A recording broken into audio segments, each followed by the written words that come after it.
more. I don't need to talk more.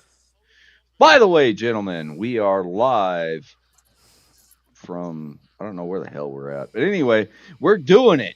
Damn it. Put your We're, we're, clothes on, quit being stupid. we're live from somewhere on the third planet from the planets or from the star Sol. Yes. Which, before anyone makes a nerd comment, that is technically true. Yes. Third planet from the sun, yes. Yes. And Tom, you don't even know what's going to happen. Oh boy. Do we ever know what's going to happen on this stream? No, we don't. No, this is the epitome of we're jumping in. We didn't do recon. We didn't study up for the test. We're just jumping straight in. Yeah. Oh, speaking of jumping in, nerd. Yeah, I'm about to nerd out a little bit here. Boy. Let me get something situated. Tommy, do you remember that message I sent you on Humble the other day about a preferred color? Directly? Oh, yes. Oh, have you got it painted? I have all 5 of them painted. Oh, that's nice, now, Tom Laundry. We're glad you're horny. Now here, do it elsewhere. Oh, jeez. Now here's the thing, Tommy. It was you, Sean, Cliff, Calliope, and Jimmy I sent messages to. Okay. Only Jimmy did not answer. He was probably drunk. But that's fine. Probably. Or he was wanking in the bathroom. Yeah, that could have been too. The camera is going to be turned on here in a second, starting with the one that I did inspired by you. For me. Mm-hmm. Okay. Bring it up full screen if you can. Yep, I will. Getting there. All right, here we go. That almost looks like Django Fett. Well, they're Mandos. Oh, yeah, that almost looks okay. Like sorry about how shaky this is, but I'm trying to get good camera imagery. No, there you go. You're getting good lighting now. Yeah, that looks pretty damn good, dude. So that's the one I did inspired by you. Uh-huh. I already told you what the different colors can potentially mean on Mandalorian armor, so I'm not going to re-explain it. Here was for Sean. That one looks good too. Yeah, his is more of a straight blue because he wanted to stick with his infantry roots, which I don't blame him. Uh-huh. Cliff has a grenade launcher. Of course. Yeah. Oh, he's always shooting his mouth off. He's definitely artillery. And he did artillery. I believe he carried the M249 while deployed. And the one inspired by Calliope. Ah, okay. Which, if you notice, the devil child. And if you notice the difference in the faceplate, this is actually a female Mandalorian. Mm-hmm. Yeah, what do they call them? Owl helmets or something like that? Owl visor? The Night Owls are actually a specific squad. And this one can either represent Jimmy or Billy. Oh, kind of a bumblebee look almost. Well, that color scheme almost resembles Clan Ren. Ironically enough, that you bring that one up, I'm repainting some older ones to the Clan Ren colors. Okay. There is now a legal, pure Mandalorian army in Star Wars Legion. And you can take Ursa Wren as a named character, even if she's not the leader, and attach her to a squad of Clan Ren veterans. Is that Sabine's mother? Yes, it is. Ah, okay. Those are really well done. I'm impressed. That looks really good. I have not yet decided what's going to be done for the basing on these guys. Aren't the blue ones Death Watch? They can be. Or are they the protectors? No, well, here's the thing, Jackal. Blue is often also affiliated with Clan Kryze of Bo-Katan's clan. There's also a specific religious fundamentalist group of Mandalorians that uses blue as a primary color, aside from their spiritual / covert leader. The Children of the Watch. You all right, Pine? Clan Kreese, and then you got the Protectors. No worries. I've seen both wearing blue. Oh, the Children of the Watch is specifically what I'm referencing, aka Din Djarin's group. Oh yeah, well, Djarin, his armor is just. I don't even think it's. Isn't it like chrome colored or just straight Beskar? Yeah, his isn't painted at all. I would honestly love to see an episode of The Mandalorian where he runs into Sabine and she just look at him and go, "Wow, you're boring." Yeah, since she's the artistic type and likes to paint everything. Well, she's a graffiti artist. Right. Honestly, Jackal, from what I've seen of the character, she'd probably be just the right type of chick for you. No! Oh God, no! Hang on, Jackal. I'm not talking about in a romantic sense. No, he needs Queen Neffy. That's what Jackal needs. The fuck is that? Actually, I don't want to know who that is. She's a goth chick on. I think I know who you're talking about. Seen her. She's the one with the very squeaky ass voice. Well, she's not the really awkward one. She's the other one. See, I'm gonna be honest with you, Tommy. When you said that, I was half expecting you to reference the historical Queen Nefertiti from ancient Egypt. No. Nefertiti. No, Queen Neffy is like Nephilim. What I was gonna say is I very much doubt Jackal is gonna be interested in going for that much of a cold one. No. We leave that for Rhino. Did you guys see his? Since he likes some old. Did you see his video today? I saw he dropped one. I haven't watched it since I got done with work today. I haven't actually sat down until I joined you guys. I did not. I didn't even know it existed. He is no longer a cougar hunter. Yeah, we know he got married not too long ago. The baby was born. Oh, okay. Good for him. The short video is of the baby and him and his wife. Okay. And good for him. Not very long. Good for him. Nothing but hopes for success. Can we move on, please? Yes. And don't be getting. I already had the Hindu speech for you, dude. We already did that. Let's not go back there. We are not talking about the Hindu speech. No. And Alex, you motherfucker. You bring up the shit cold again, I'm going to fucking give you some shit. As in more than you can handle. I did ask to move on. I did ask to move on out of respect for you, Tommy. It's all good. It's all good. It's all in the open. I wanted to address it. Quit doom spiraling. That's all I got to say. I'm done. All right. Can I point something out? Yep. Mm-hmm. Subject ended.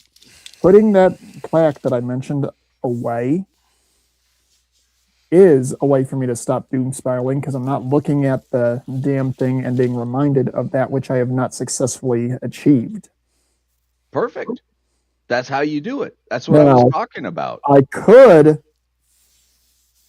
have taken it to a burn pit, but if I did that, that would mean I'm closing the door completely. I'm not doing that yet. Don't. You never want to lose something you can regain.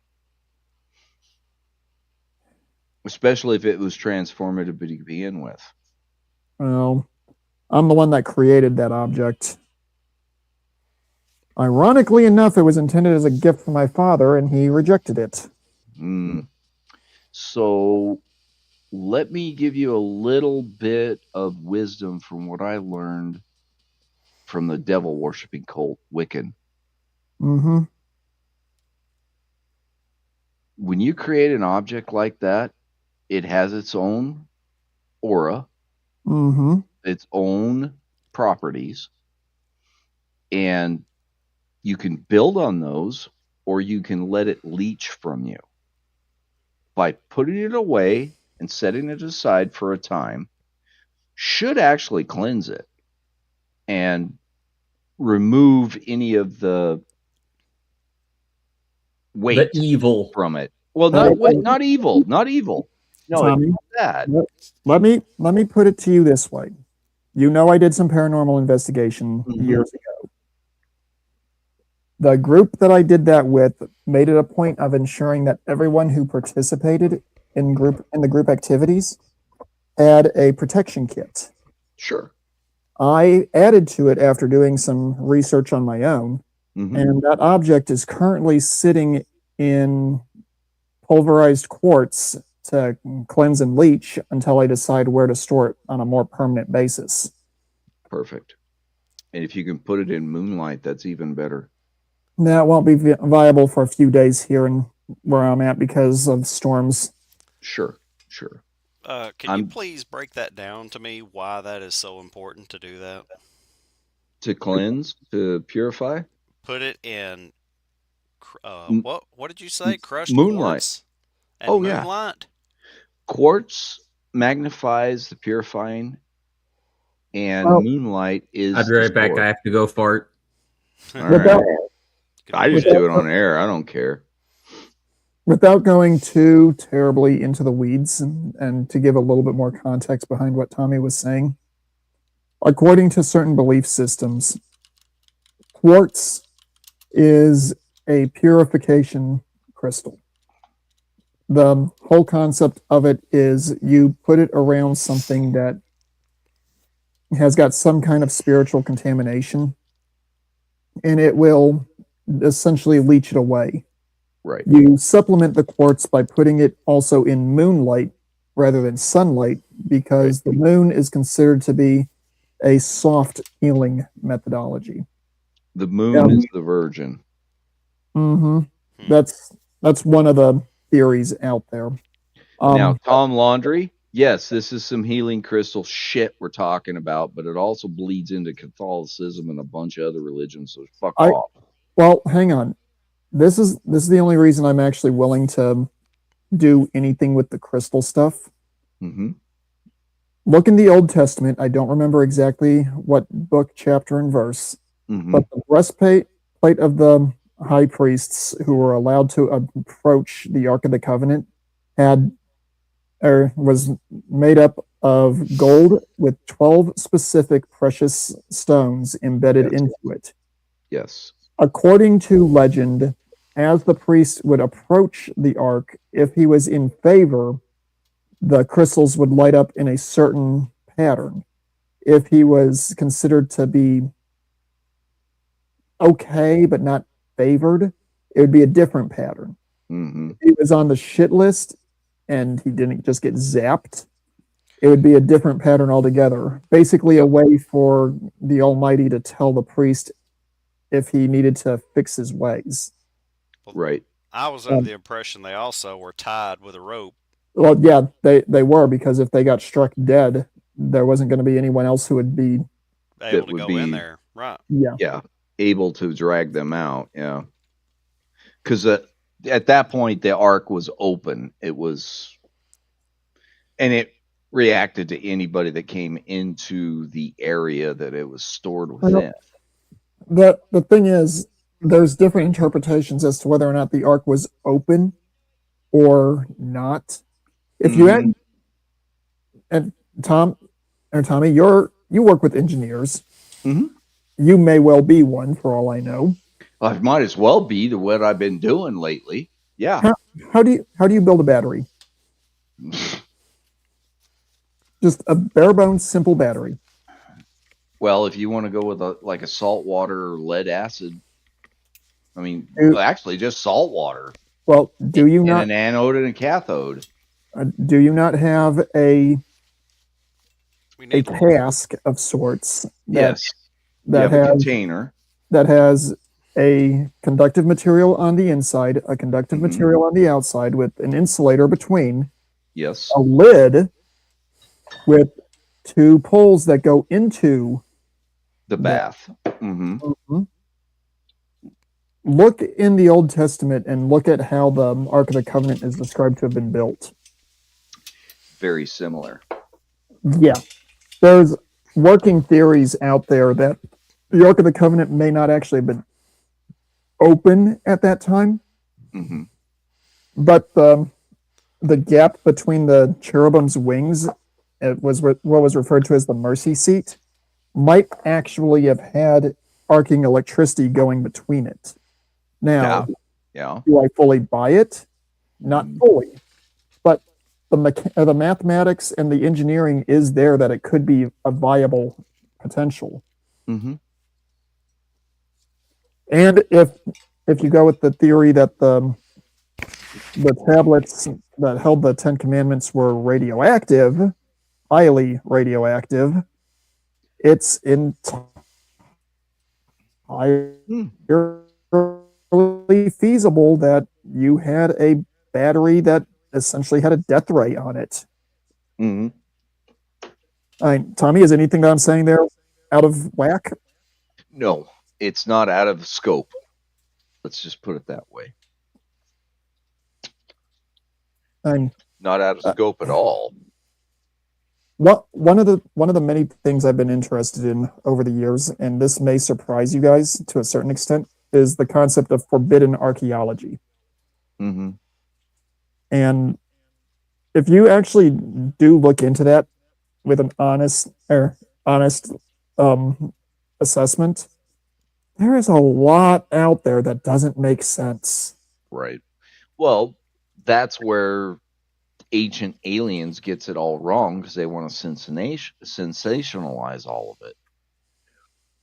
But at the same time, there's scientific proof that certain things can occur when you do certain things. Well, and that's where it gets all muddy, is because of these ancient alien motherfuckers with their weird hair and stupid bad makeup. Jesus Christ, that guy looks like a fucking clown. I'm going to be honest with you, Tommy. I am of the opinion that we are not the first human civilization on this planet. No, we may not be. And the reason I say that specifically is when you go looking at places like India and other older areas like Egypt and Turkey for sure. On South America specifically. South America is another one. Yep. But there are a lot of artifacts that are well over 12,000 years old. Oh, yeah. That shouldn't be possible given what we know of human civilization. Mm-hmm. Now, am I saying it was 30,000 years? Even I've seen some of those. They're thinking, what the fuck? Now, am I going to jump on the ancient alien bandwagon? No. I hope not. Am I going to jump on it was an angel civilization before the current civilization? No. That's a bit of a reach. Well, no, the reason I say that one, and I've had conversations with a lot of people over this, including my own mother. There's a lot of people out there who they're willing to agree that yes, there is evidence of civilization before what we consider current day. However, they want to say that it was the sons of God or other stuff of that nature. Mm-hmm. Me personally, I'm of the opinion that one, there was a civilization that predates what we consider the earliest civilization in Sumeria. Mm-hmm.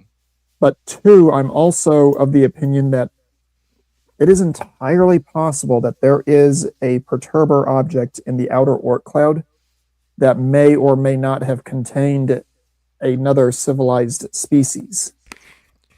You mean the Anunnaki? That's one of the names. No, that is actually legitimately one of the. No, Anunnaki is one. I was thinking the what do they call them? Anastasia, not Anastasia. Anastasia was what the Hopi referred to their ancestors as.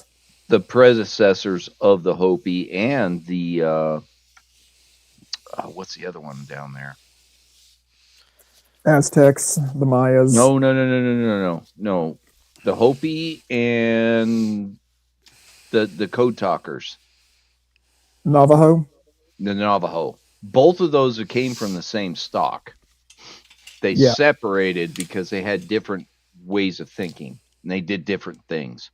But then nobody's been able to explain the Pueblos, which were neither Hopi or Navajo. Yeah, but they all came from the same stock. So what the fuck? That's where the Anastasi comes in.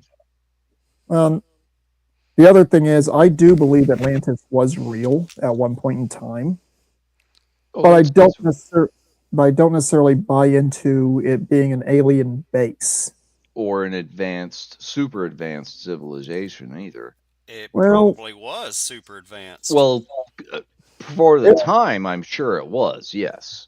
Well, here's the thing, and I've said this many times to many people over the years, and I stand by this. You can look at history all you want. The further back you go, the more inaccurate the records get. Yep, because there's too many holes. And I'm of the very strong opinion that looking at anything over 2,000 years old is a fool's errand. I wouldn't say a fool's errand, but definitely it's going to be sketchy.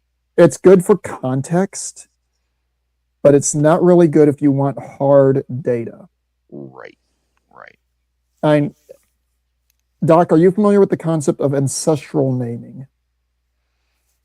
I would like to think I am, but go ahead. I bring this up because this happens in the Sumerian king lists. If you look at certain kings, it's stated that they ruled for 3,600 years or 2,600 years or 500 years. Or tens of thousands of years. Right. Now, the concept of ancestral naming is you are the father of a son. Mm-hmm. You die. The son assumes your name. Correct. And thus you continue on in perpetuity through. Go on. Well, I was going to say, it's also been argued that I can't say it was argued intellectually, but it was argued that it's possible, these so-called kings were actually Anunnaki that could actually live that long. Yeah, that's where the Middle Earth myth comes from with Coltine for the most part. Well, that's part of it. The Numenorians lasted 300 years each.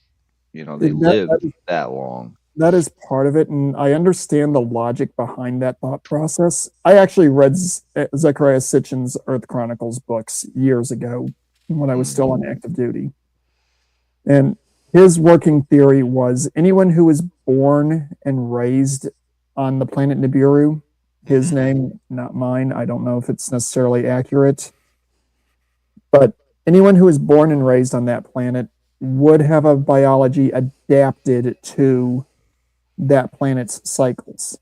Correct. So if you have a 3,600 year orbit, you coming to Earth with a 1 year orbit, you're going to seem to live for an exceptionally long period of time. Right. So that's where that part of where that theory comes from, is at least when it comes to Sumer. If you actually read the Earth Chronicles books, it's a wild fucking ride. You get into the Sumer stuff, just reading into their, ledgers. What I was going to say in addition to that is when you actually read into that material, it's a wild ride, and some of it that I do actually agree with some of the interpretations for. They had a hybrid system of pictogram and cuneiform on some of their records. The pictogram that they had for Place to Talk to Heaven is remarkably similar to the icon that we use nowadays on military maps and civilian maps for a radio antenna. Yeah. It is a remarkably similar symbol. Now, could we have borrowed that for the maps? Yeah, sure. It's entirely possible. And humans are lazy. We'll take what works and we'll adapt it endlessly.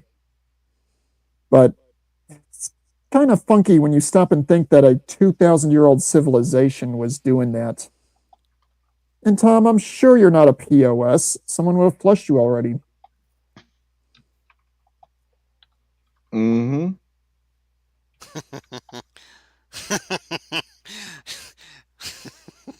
Tom, are you paying attention, man? Yeah, did you Okay. see what I'm putting up there? Do you remember Tommy D69 is me? Too big to go down. No, you're just being a douchebag. Anyway. They said that about the Titanic too. Yeah. The biggest, most modern ship ever built. And its sister ship sunk too by the same fucking method. It didn't hit an iceberg, but it got overwhelmed and sunk the same way. Have you ever actually looked at the engineering breakdowns of why those two ships actually went down? Yeah, they didn't have actually sealed bulkheads. It was worse than that. The actual steel they used had a lot of sulfur in it. No, that was junk. That was a big part of the problem. Where once one compartment started to go, the entire ship basically had a catastrophic failure. Yeah, it was a domino effect. But specifically, the part that infuriates me as a draftsman, and I'm sure infuriates anyone who's an engineer nowadays or similar, the doors didn't seal all the way. No, they didn't. And well, the big thing that I saw with the engineering diagrams of the Titanic and her sister ship, the Liberty or whatever it was,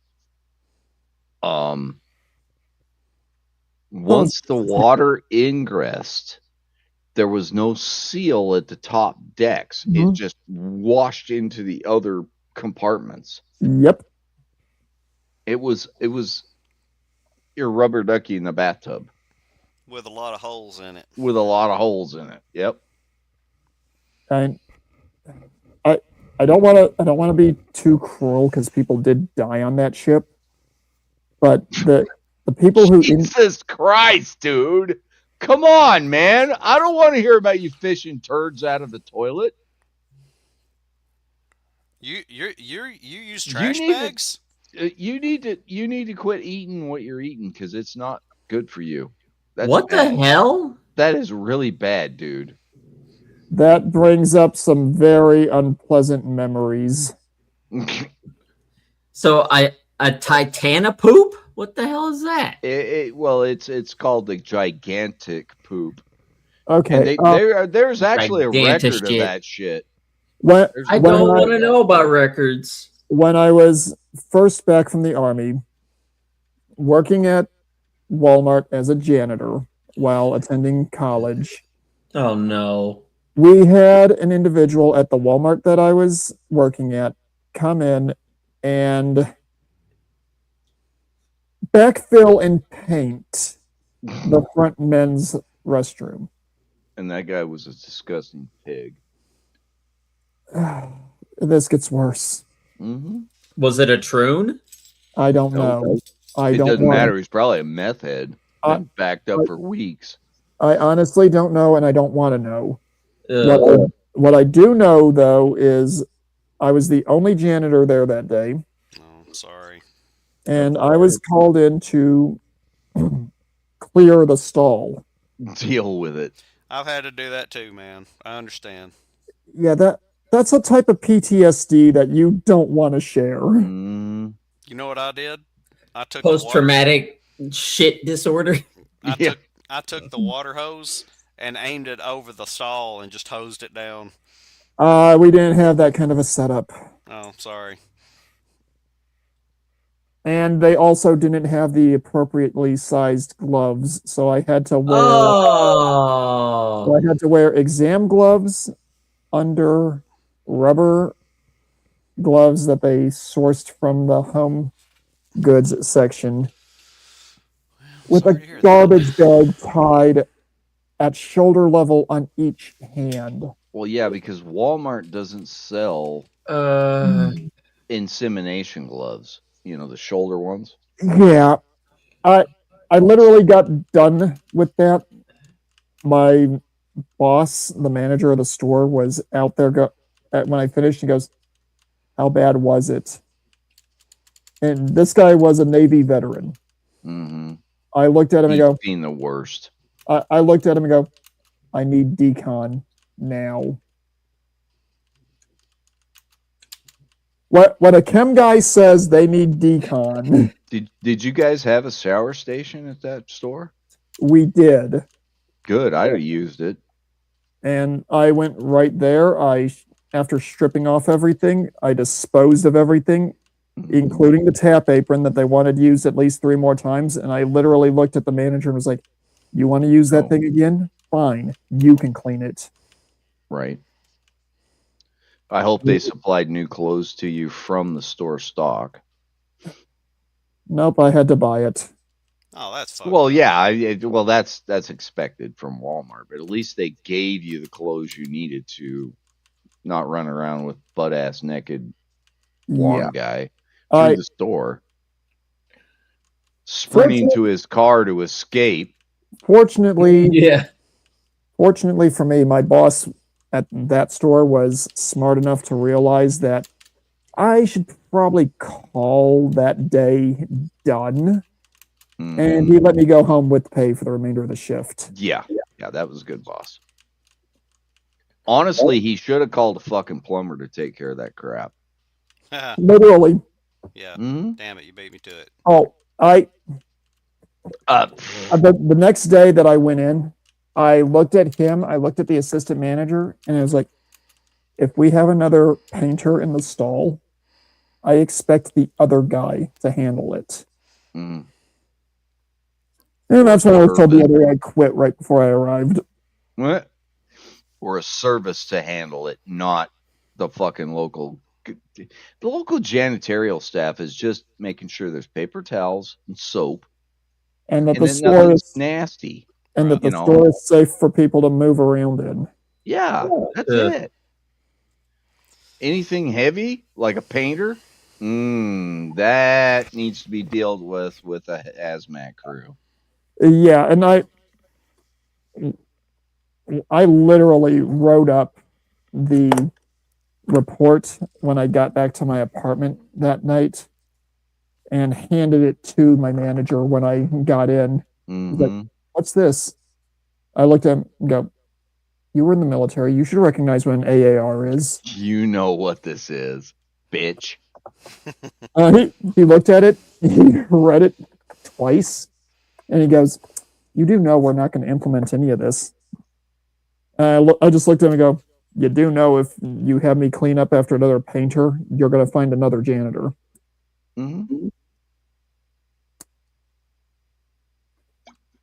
For some reason, you're probably going to find a civil lawsuit too. Oh, you know what was really funny? They actually implemented the things that were indicated in that. Awesome. Including, but not limited to, rubber boots to knee high. Tap aprons. They have, every Walmart's got irrigation boots, knee high irrigation boots. Tap aprons that incorporated sleeves. And at least elbow length rubber gloves. All of this needs to be put into a kit. All of this.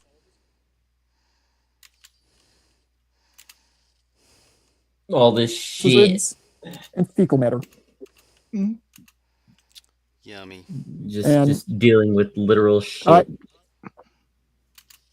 And to make it even easier for that manager to actually get the stuff implemented, I actually went onto Walmart.com on my phone and found picked out all the shit.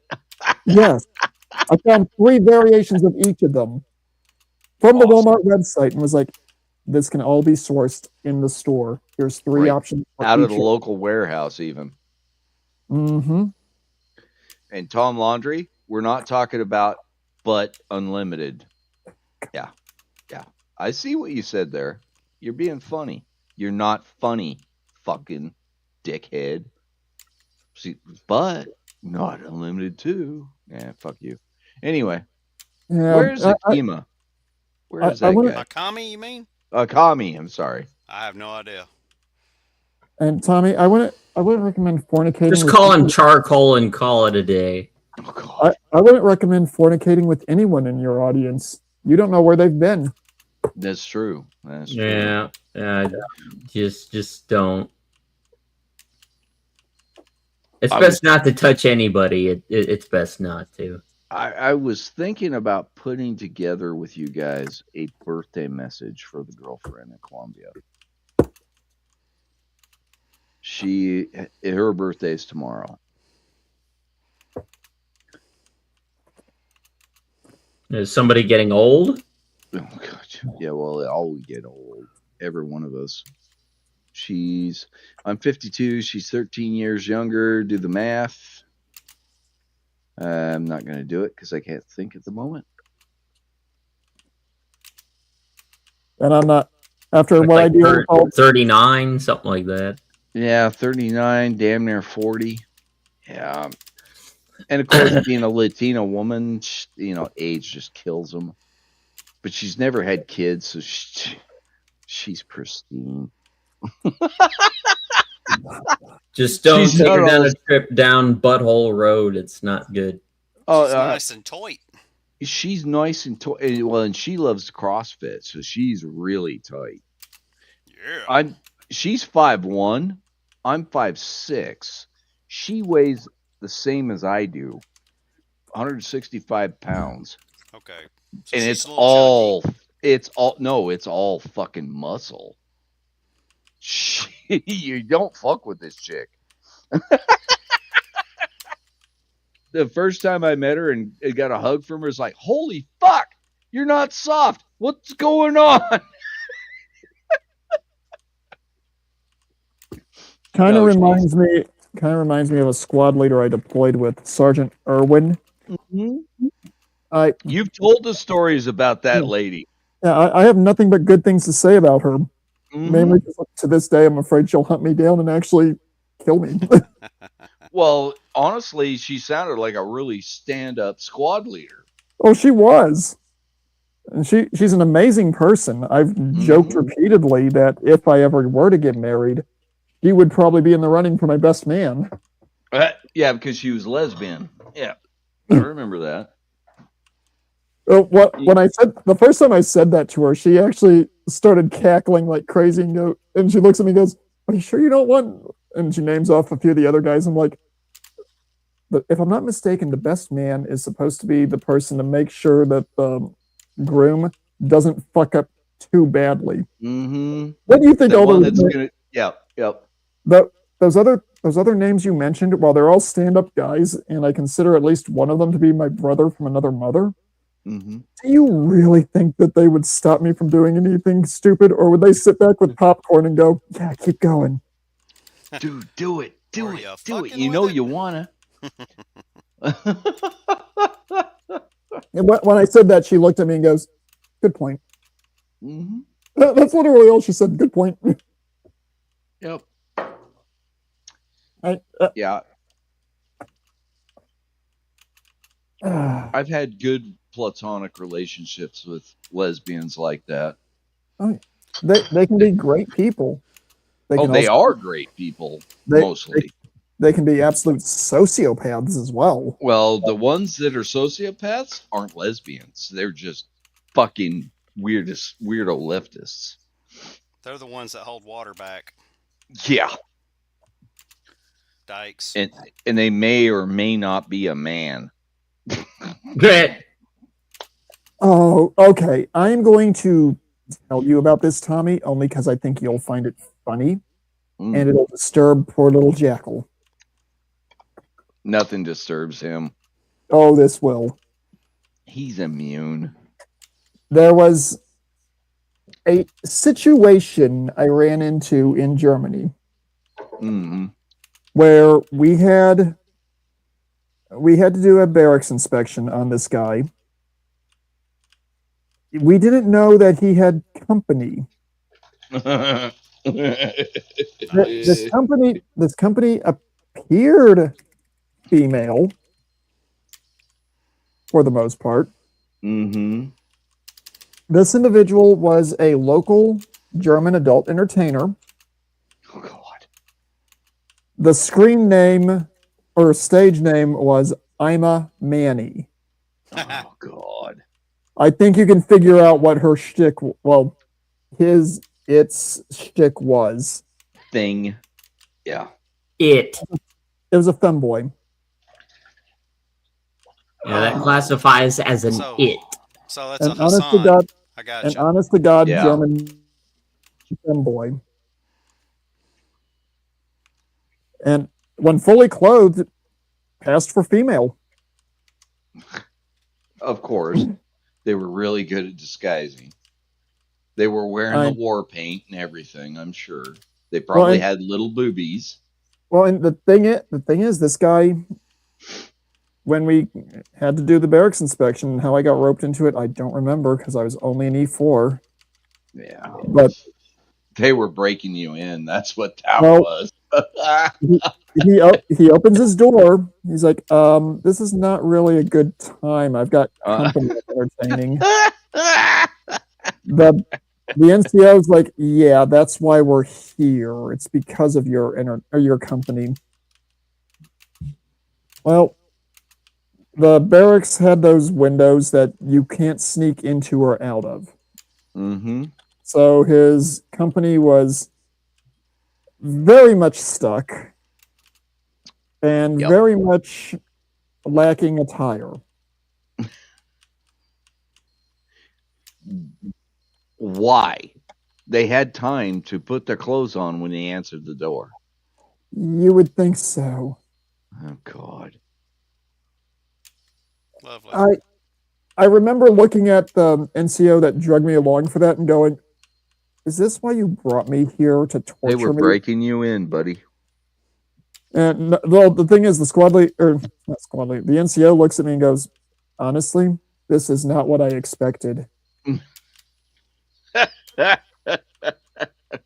So they were just as horrified. Yeah, to be completely fair, they were expecting that this guy was just being a douche canoe and smoking substances that no soldier should be even touching. Right, because they're going to get tested for it. Yep. Well, he dodged every test, but they were convinced that he was doing something. And because he spent all of his free time in the barracks in Germany, that's a massive red flag. Yep. Really? He was getting himself acquainted with man, but this entertainer was living in the barracks with him, wasn't Had to be. That's the consensus that we all came to. Someone's gay. Someone's gonna be gay. Well, at that time, like Hassan. at that time, Don't Ask, Don't Tell was still in effect. Yep. And if it's proven that you're doing that, you are fucking yeeted right the hell out. Yeah.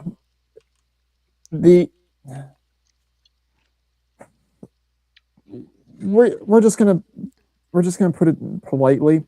The next 4 hours were the most miserable 4 hours of my time in Germany, including when I was manually pumping a man's heart. Oh, God. Better than manually pumping somebody's ass. Oh, no. In or out. Jackal, I'm talking about in a surgery. Yes, you told the story where you literally had to stick your hand into a man's chest and actually squeeze it to manually pump it for him. I was going to say open chest, or you were doing CPR, yeah. Tommy, damn. I'll just go ahead and give you a refresh on that without going into all the details. He was hit by, at the very least, a 35 millimeter. Had a hole in his torso so big I could stick my arm in and not touch tissue on any side. And it didn't hit the heart? Yeah. Somehow it avoided the heart, the superior vena cava, and it took out the upper half of the guy's lung. I was going to say, did he save at least one lung?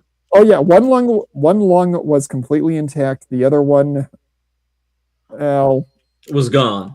I don't have the verbiage to speak politely about it. Yeah. It was half gone. It was in tatters. Let's just say that. Yeah, that's the nicest way to put it. He survived his time in Landstuhl and got on a plane to the U.S. After that, I unfortunately wasn't able to keep track. 35 millimeter cannon shell. I wouldn't be surprised if the guy survived just by your heroics. Well, the thing is, I'm taking a guess as to what hit him. You got to remember, in the medical field, they don't tell you what causes the injury, just that you have an injury you're treating. And yeah, you got to deal with it. Well, if it put a hole so big in his chest that you could stick your arm through it without getting your arm wet with blood, I'm thinking that's probably a 35 millimeter. Well, I'm not saying there wasn't blood, because there was copious amounts of blood. Oh, I'm sure. I'm sure they were pumping in full the whole time too. They had to have dropped at least 20 units into the guy before he got to Germany. At least 20. Yeah, just to keep him. Oh God. That or the guy got hit by an RPG and it just blew right through him and didn't detonate. That's a totally different injury that I will not speak about on an open stream. That sounds like the MASH episode where they did the countdown where they were trying to save the guy. And at the very end of it, they didn't save him. He was lost. I can tell you I've encountered that in real life as well. Mm-hmm. I will, on an open stream, say that it was below the rib cage. We managed to save enough of the gastric system that he theoretically survived. Mm-hmm. I will say no more on an open stream. Yeah. I think the words "it was bad" would be a very it was really bad. You could truncate your entire statement down to "it was bad," and all we can do is hope that whoever fired said RPG at this soldier got return fire that turns them into pink mist out of revenge. I can tell you with no qualms whatsoever that the wound, I hesitate to use the phrase entry and exit wound for this kind of injury, but the wound was cauterized on 325 degrees of the circle. Yeah. Tracer. Okay.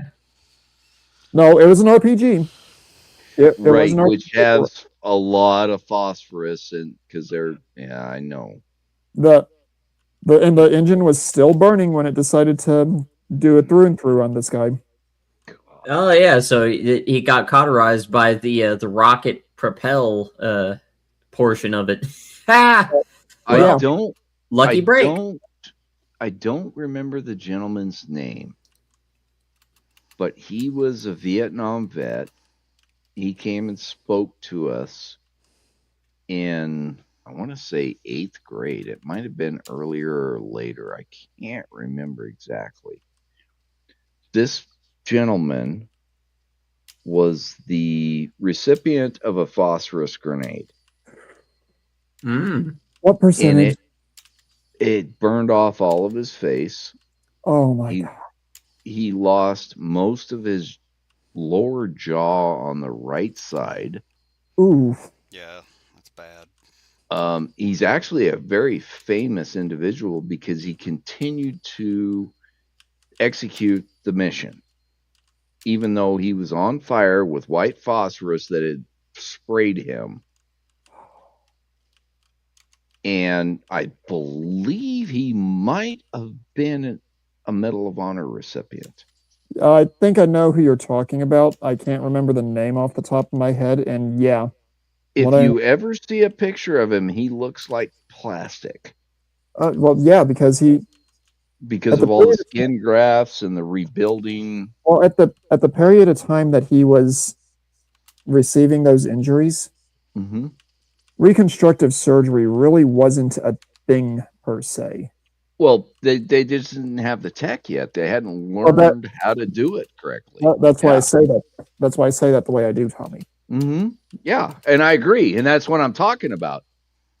And when you see a picture of him, he looks like a plastic individual. Well, do you know why reconstructive surgery was actually originally brought up? I'll give you a hint. It wasn't to do a bump and grind job on your girlfriend. No, hell no. No. It was war wounds. Specifically, it was for burn victims. Yes. War wounds and burn victims. Exactly. And if you guys don't know anything about white phosphorus, Oh that shit is nasty. bad. Isn't that banned now? Not exactly. Banned. It's not You see exactly the quotes on. You see the quotes. banned by the Geneva Suggestions. The thing is, it's banned as an offensive piece of ordinance. But you could use it for smoke screens. Well, it's also supposed to be used for scuttling purposes. Yes. Yeah, like a thermite charge, but a little bit more pervasive. Well, white phosphorus will set off the thermite. Thermite's a different beast. Jackal, let me put to you this way. And I can say this because it's older tech that I'm talking about. The M60 tank, the immediate predecessor to the Abrams. Yep. If you were to put a Willie Pete grenade on that thing or on the hatch directly over that thing's engine block and pull the pin, that will burn through the armor plating, the engine block, and the armor plating on the bottom of the vehicle. Yep. That shit is no joke whatsoever. No, thermite is an incredible incendiary. Oh, uncontrollable. White phosphorus and magnesium are also horrible chemicals. Oh yeah. Well, and thermite is on the same level. And you usually used for thermite, you used white phosphorus to set it off because white phosphorus ignites in air. Yep. And if I'm not mistaken, and you can correct me on this one, Tommy, because we're going to be talking on your area of operations. Most naval vessels, their scuttling charges are Willie Pete and magnesium. Yeah. Yeah. Because they'll burn through the hole and open the holes up. If I'm not mistaken, aren't those charges generally placed right along the keel? Yes. Yeah, scuttling charges are all on the keels. When you get the countdown in the whole Star Trek bullshit, it's very similar. And that's where it comes from. Like, yeah, we're going to do this. We're going to pull the pin. We're going to fucking sink this pig. Case in point, guys, do you remember, I believe it was either early 2000s or late 90s when that Chinese dipshit hotshot pilot hit that P3 and forced them, well, the jet ran into it was a P3C. I vaguely remember that story. The one that had to land in China. Yeah, I vaguely remember that story, but I don't remember all the details. Okay, so it was one of the surveillance hawks, if you will. Mm-hmm. It had an encounter with a Chinese fighter jet who got too frisky and ran into the fucking thing. Took out a bunch of shit on that plane, and they had to land the nearest landmass if anybody was going to survive. And it was China. And this was a Taiwanese patrol, if I remember correctly. Anyway, all of those particular aircraft have thermite charges for all of the equipment on them because it can't fall into enemy hands, of course.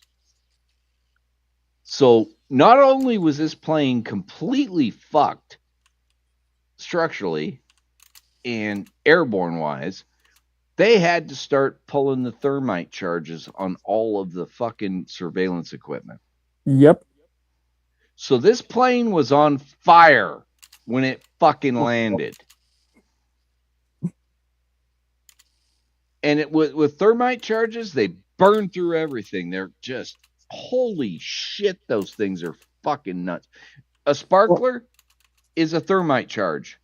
Damn near it. If not the same fucking thing. Because some sparklers are made with that mix. Have you guys ever watched the movie I just got a horrible idea.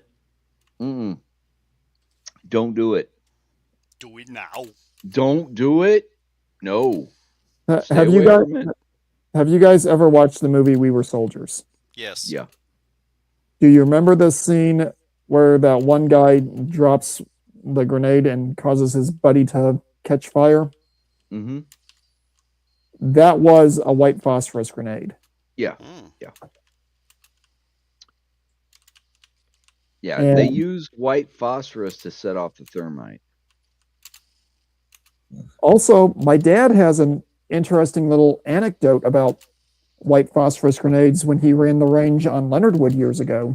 Mm. He had a full bird colonel come up and try to basically throw weight around and asked my dad, "So why is it that you aren't throwing white phosphorus out here?" My dad, an E6 at the time, looks at him and goes, Fuck you, Tom Laundry, by the way. Fuck you. What is the average distance that is, or what my dad said allegedly was, "I'll order some and you can be the first one to throw one, sir." Mm-hmm. And this guy apparently was like, "Oh, well, that's disrespectful." No, it is not. Yeah. Well, my dad's response, allegedly, according to every time he's told the story, was something along the lines of, "Sir, what's the average range that a person can throw a grenade?" "About 30 meters, give or take, correct?" "What's the blast radius of a white phosphorus grenade?" Mm-hmm. 35 meters. Something doesn't math there. Right. The math is not coming back as good. Right. Now, notice I put the key, the word allegedly in there a lot. I've heard my dad tell this story since I was probably 7 years old, but I wasn't there to see it, and, well, it is my dad. Right. Well, to back him up, if you didn't watch the Fat Electricians episode about the guy that was sick and tired of not being able to hit the slots on the pillboxes in Japan on the islands with a frag grenade because the weight was off. If you gave him a white phosphorus grenade, which was pretty much a smoke grenade, really, at that point, he could lob them motherfuckers right in the slot. Let me guess, he played baseball before joining. No, he was just a farm boy from buttfuck Egypt. Buttfuck Egypt. That guy was a corn-fed fucking Iowa or Indiana-born kid, and he was really good at chucking shit. Really good at chucking shit. I bet the Japs hated him. No, they didn't hate him because they died. Oh, so they didn't even get a chance to hate him. They didn't get a chance to hate him. He was chucking those white phosphorus smoke grenades into the bunkers on Guadalcanal and a couple of other islands because there was no bounce. It just went in the fucking hole. Where the frag grenades, you couldn't get the weight right. You couldn't get the trajectory correct. Okay, Tommy, do you remember the old TV series Tiny Toons Adventures? Oh, God, yeah. I love those fucking... that was the best Steven Spielberg that ever happened. Fuck everything else. White phosphorus go down the hole. Mm-hmm. That's what they were talking about. Yeah, he would chuck one of those into one of those pillboxes where they were dug in, and the guys didn't even have a chance to get out of the fucking thing. It burned them up so quick. And it was just a smoke grenade. And they weren't allowed to do that by the Geneva Convention at the time, by the way. Geneva Suggestions. Yeah, well, of course, the United States hadn't signed on to it, because the first time is never a war crime. No, just ask the Canadians. Mm-hmm. Yeah, don't they specialize in that? Yeah. Yes. You just ask the Germans during World War I. Actually, ask the Australians, too, because they did a lot of shit they shouldn't have known. Everybody did. I'm sure everyone did. I personally love the Fat Electrician's description of slam firing a shotgun during trench warfare. You're going to give a bunch of teenage boys who haven't seen pussy in God knows how long a weapon that literally fires based on how fast you can do the hand motion. how fast you can choke the chicken. Yeah. Oh, look who's decided. The checklist. Kind Yeah. of showing up. Yeah. So Yeah. when you're slam firing that shotgun, the trench sweeper, and really all you're doing is slam fucking the enemy with hand motions. Pretty much. Yeah. You're just lead slam fucking them in the face. Hold on to the pump, fire it, the recoil cocks it, and the next one shoots it off. Yep, and all I have to do is hold down the trigger. Mm-hmm. I like it. Oh yeah, Grand Thumb did a video on it, and he said this shotgun is old, but it still fucks. Oh yeah. Honestly, I would love to see Brandon Herrera do a video on that shotgun too. I don't see that coming anytime soon with Neither his do I. current political situation. Neither do I, but that doesn't mean I wouldn't like to see it any less when he does finally get back to it. If you can get a hold of that shotgun for me, I'll do a video on it. Fuck it. He did a video that was similar to it, where he was talking about, and he was fucking with a shotgun like that, but it wasn't that shotgun. Well, I know he did one with the jackhammer, the AA-12. Yeah. Well, and then he did the other one with the 30-round drum. If I remember correctly. I may be wrong on that. To be completely honest, my favorite video of his that's not one of his Darwin Awards is literally the one where he talks about the guns of Fallout.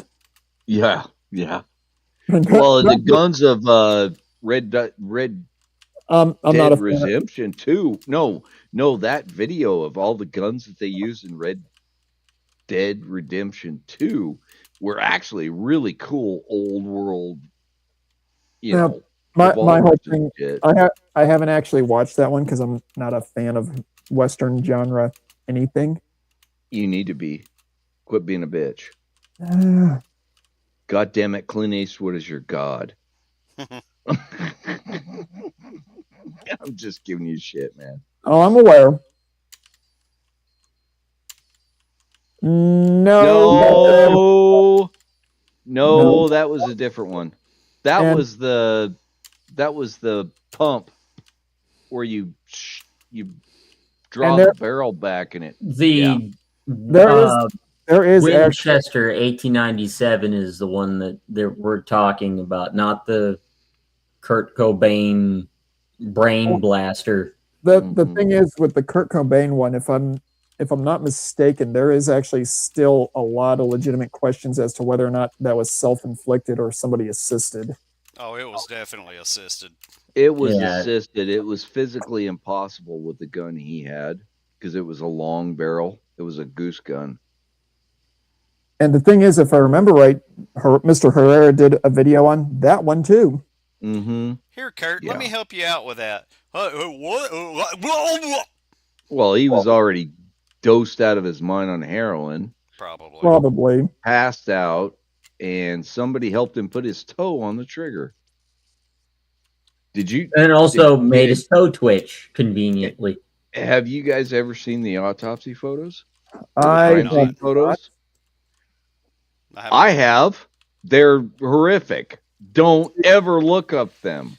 Jesus Christ. Tommy, there is actually one very hard and fast rule that I have that I will never intentionally violate. And if you were to try to pull a stunt where you would cause me to violate that rule during a stream, I would jump out without saying anything. I don't look at crime scene videos, and I don't look at self-deletion video or photos. No, I'm never gonna do that shit. I find it repugnant, and it's ghoulish to even disgusting. Fucking post it.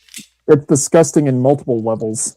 Right. That's why I say it's ghoulish to even fucking post it. It's like, oh, you get off on this? This makes you happy? You're a fucking sick motherfucker, and you need to be in the ground just as much as the dead guy. Well, the thing is, in other words, fuck you. Yeah. Yeah, fuck you. I'm not dealing with that crap. The thing is, even in the army, I would crack some incredibly dark jokes. That's how you break the ice and get on. Well, and the thing is, there was one guy at Fort Campbell who loved telling dead baby jokes and suicide jokes. I find the dead baby jokes funny, but well, only the tame ones. Only the tame ones. The thing is, because of some of the stories I've told you about from the OR, I don't. It doesn't. No, it doesn't fly. Yeah, and I get it. He would tell those jokes. I would look at him and go, "Don't tell that kind of joke again. Not when I'm in the area." No. No. Are we talking about the type of joke? Let's just say that there's a certain teacher that had an abortion, but her name is Miss Carey. No. Those kinds of jokes don't bother me because that's literally just a pun. Okay. That's a pun. No, we're talking about how do you fit 10,000 dead babies into a Volkswagen? Use a blender. Yeah, that kind of doesn't sit with me. Yeah, those are the dead baby jokes we're talking about. Yeah, and this one asshat loved to tell them when I was in the area. And it finally got to the point where I literally looked at him. Well, he knew it was bothering you. Well, I literally looked at him at one point and go, until you have actually seen what happens when somebody takes a cocktail of illegal drugs and has to have a cesarean section, you can shut the fuck up. Mm-hmm. And the thing is, no one in that platoon knew about that story until I said that to that kid that day. Mm-hmm. My squad leader pulled me to the side and was like, "Okay, give me the context." I told him the story. After he got done throwing up, yeah, he went over to the other guy and straight up said loud enough that I could hear it that if he told another dead baby joke when I was within earshot, he was going to be getting an Article 15. It's harassment. He didn't give the other guy context for the why. Doesn't matter. Well, what he said was, me just telling you this right now is more than enough for you to know that it is done. And the screwed up thing is I can handle jokes about literally anything else. Mm-hmm. You've seen that. How many times have you said stuff that's utterly repugnant and I'm like, I'll give that a 5. Right. I know we are pretty disgusting if you ask. Anyone? Especially in the backstage. But when either me or Nate says that something's off limits, there's a good goddamn reason for it. Yeah. And when you're talking about deformities and stillbirths or any of that shit, no. Or honestly, abortion on my account, I am completely against it. All right, you made the decision to have unprotected or the protection failed, whatever it may be. If you don't want to keep it, at least carry it to term and give it to somebody that wants to have it. Well, yeah. How many people like me are out there that could very happily raise a child if they were given the opportunity to? Exactly. And I'm not talking about these freaking gay surrogate motherfuckers that go around. Those guys are just looking for a toy. That's all they are. They're performative artists looking for a toy. That is wrong. That needs to stop. But all these kids that are born to an unwanted situation or can't be supported situation, they do need to be accepted and loved by somebody that can give them that exception and love. And that's or somebody that wants to do it. That wants them to be part of their lives. Yes. It just breaks my heart when I hear about that shit. And you look at the stats. Look at the stats. Oh my God. If you want to know why I get so bent out of shape over this, I'm not gonna give you the answer, but go look up Missouri adoption laws. Oh God, they're terrible, especially for single men. Yes. Well, and I do understand a lot of the reservations for a single individual, adopting a child. I do understand the reservations for it. But at the same time, it's like, is this child ever going to be adopted by anyone else? And when you what is their fate? And when you have people like me who want a family but haven't had success on that, why stand in their way? Right. If they're willing and able and fortified, proven to be able, what the fuck are you doing? Just get the job done. Mm-hmm. It's not for everybody. Parenthood is not for everybody. Ask Sean. Sean will tell you. He's got a hell of a road to hoe. Jackal, that's probably the best meme of the Obamas I've seen in a very long time. Oh, God. Jackal, quit being a dick. What was the one I saw earlier today? Something about the impact was so bad it hurt her balls.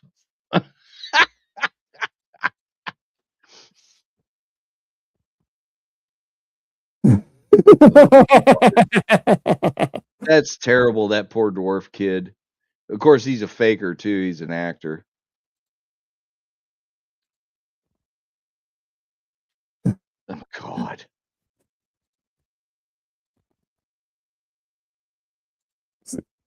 Yeah, that fits.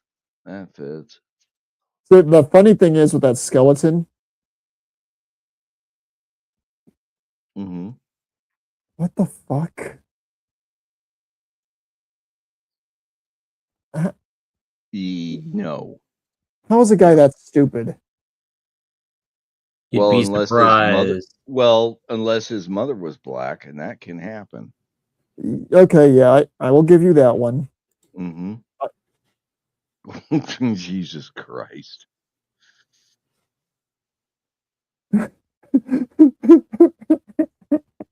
Jesus. That is fucked up. Oh, God. But funny. Okay, you can go beyond that. And of course, Tom, he's losing his fucking mind laughing his ass off. Okay. Don't do that. Don't do that with a forklift. Hang on. My boss is forklift certified at my company. Mm-hmm. Every time I find a new one of those memes, I make it a point to send it to him and go, "Hey, was this part of your training?" Jackal, send that to. I already sent that one. I found that online about 2 years ago. All right, perfect. Oh shit! Oh wow! Oh, that's harsh.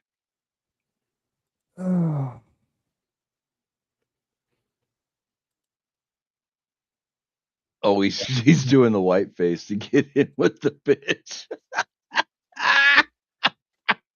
You don't want that anyway, man. That's fucking plastic surgery and all kinds of crap. She's probably tasted her cousin. Oh yeah. Well, this is always funny. That's just wow. Yeah, so you can't pull her hair, so you use a plunger to. That seems like something you'd find in one of those animes that Jackal likes to use as bait for his stories. Yes. Yeah, fuck you, motherfucker. I've got this one. I like that one.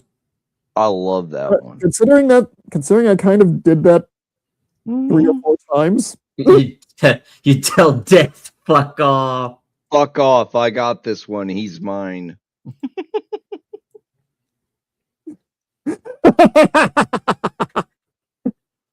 I've seen that one before, and I always have to ask the question, how bad was the parking job to warrant that response? Oh, just a trip to the store on the highway that I have to take to get to said store. Just one trip, and I already feel like that. I don't know how many people I've told at work, if you fuck like you park, you're never going to get it in. Yeah, that's true. I've seen a lot of headstones with that on them. Damn it, it's dark down here. Damn, it's dark. The worst I've ever seen is somebody puts in an application to work as a mortuary assistant after previously being a ventriloquist. Oh, God. Okay, have I told you guys about the fact that me and a couple of army buddies came up with?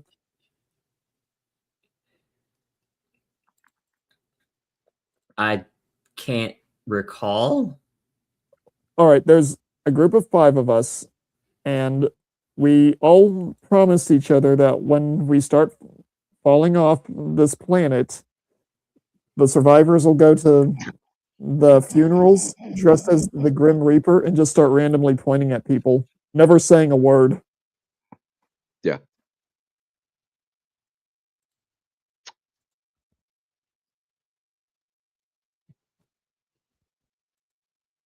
No, I can agree with that. Yes. In theory. That's a fine piece of acid I'd never touch. I would not even think about touching that shit. Your mom farted. That's a soap bubble, by the way. That's an even bigger reason not to touch it. You're all cunts. Fuck you. That sounds like Canadancula. I've been muted this whole time. That sounds like something I would have. So you've been going off on your fucking audio and nobody's hearing you? Yeah. Oh boy. Oh boy. Now comes the roast. Jesus Christ. Nuns do not dress like that. Those are faggots. No comment. That's that demonic plague that's in San Francisco. A professional lick boxer. Well, you know, there's actually porn about this. Whoever wins gets to fuck the other person, whether they got a dick or not. They put on strap-ons and all kinds of shit. It's pretty actually funny. Oh no! That bitch should have a broke neck. It's alternative wrestling or something like that. I can't remember what the name of it is, but it's fun as fuck. Oh, I shouldn't laugh at that one, but all right, I'm going to bring up another thing. Did you guys see that Citizen Vigilante movie? I have not. I want to see it. You didn't watch it while it was free on X? I didn't know it was a time limit. 48 hours. Yeah, I didn't know that, so I missed it. All I could say is it's harsh. It's fucking real, and I wouldn't say it was really good, but it's worth watching. So if you guys stream it, it's well worth the money you spend on it. And to support it and get it out there, they're looking at a third one, and I would love to see a follow-up to this one. Oh, yeah. That's like the 350 cheese grater that you're fucking. Yeah. Mm-hmm. I would say that'd clean your ass well, but you wouldn't have one after you wouldn't that. have an ass. No, yeah. You wouldn't. Yeah, trans mode. The trans mode. No, this was terrible. Oh, yeah. For sure. For casual sex. Oh, great. That's I thought he was just collecting motherfucker. I was just thinking he was collecting her Social Security. He probably was doing that too, but that really doesn't help the stereotype that we have. God. Hey, Jackal. I gotta say that's a cold fucker. Hey, Jackal. Do you mind if I share something real quick? One of the images you showed requires a counter statement. Oh boy. Talking about the cold one. It just Tommy, if you don't mind, when I don't mind. Let me share the screen real quick. I actually want to get back to the tech talk. Fuck this goddamn sex shit. Jackal, when Tommy brings it up on screen, engineering needs you to find everything wrong with this image. Yep. I'd like to get a can of this spray. I would like to get a truck of this spray. A truck guys, of this spray. Guys, it's really easy. All you got to do is speak truth. Oh, I need like one of those tankers full of that. All you got to do is speak truth. I have taken the image off the screen for you, Jackal. But there's a couple of those images you showed that deserved that reprisal. No, I'm not bringing you up anymore, Jackal. You can quit. That when you actually have to really look in order to see it. Right, it's all blackface and bullshit. And I know it's the Golden Girls. Damn it. Yeah, I'm done. And recognize the face on Trump's body. Yeah, quit picking on him right now. He's in a different spate. Yeah, he's had a success that several of us would love to have. Mm-hmm.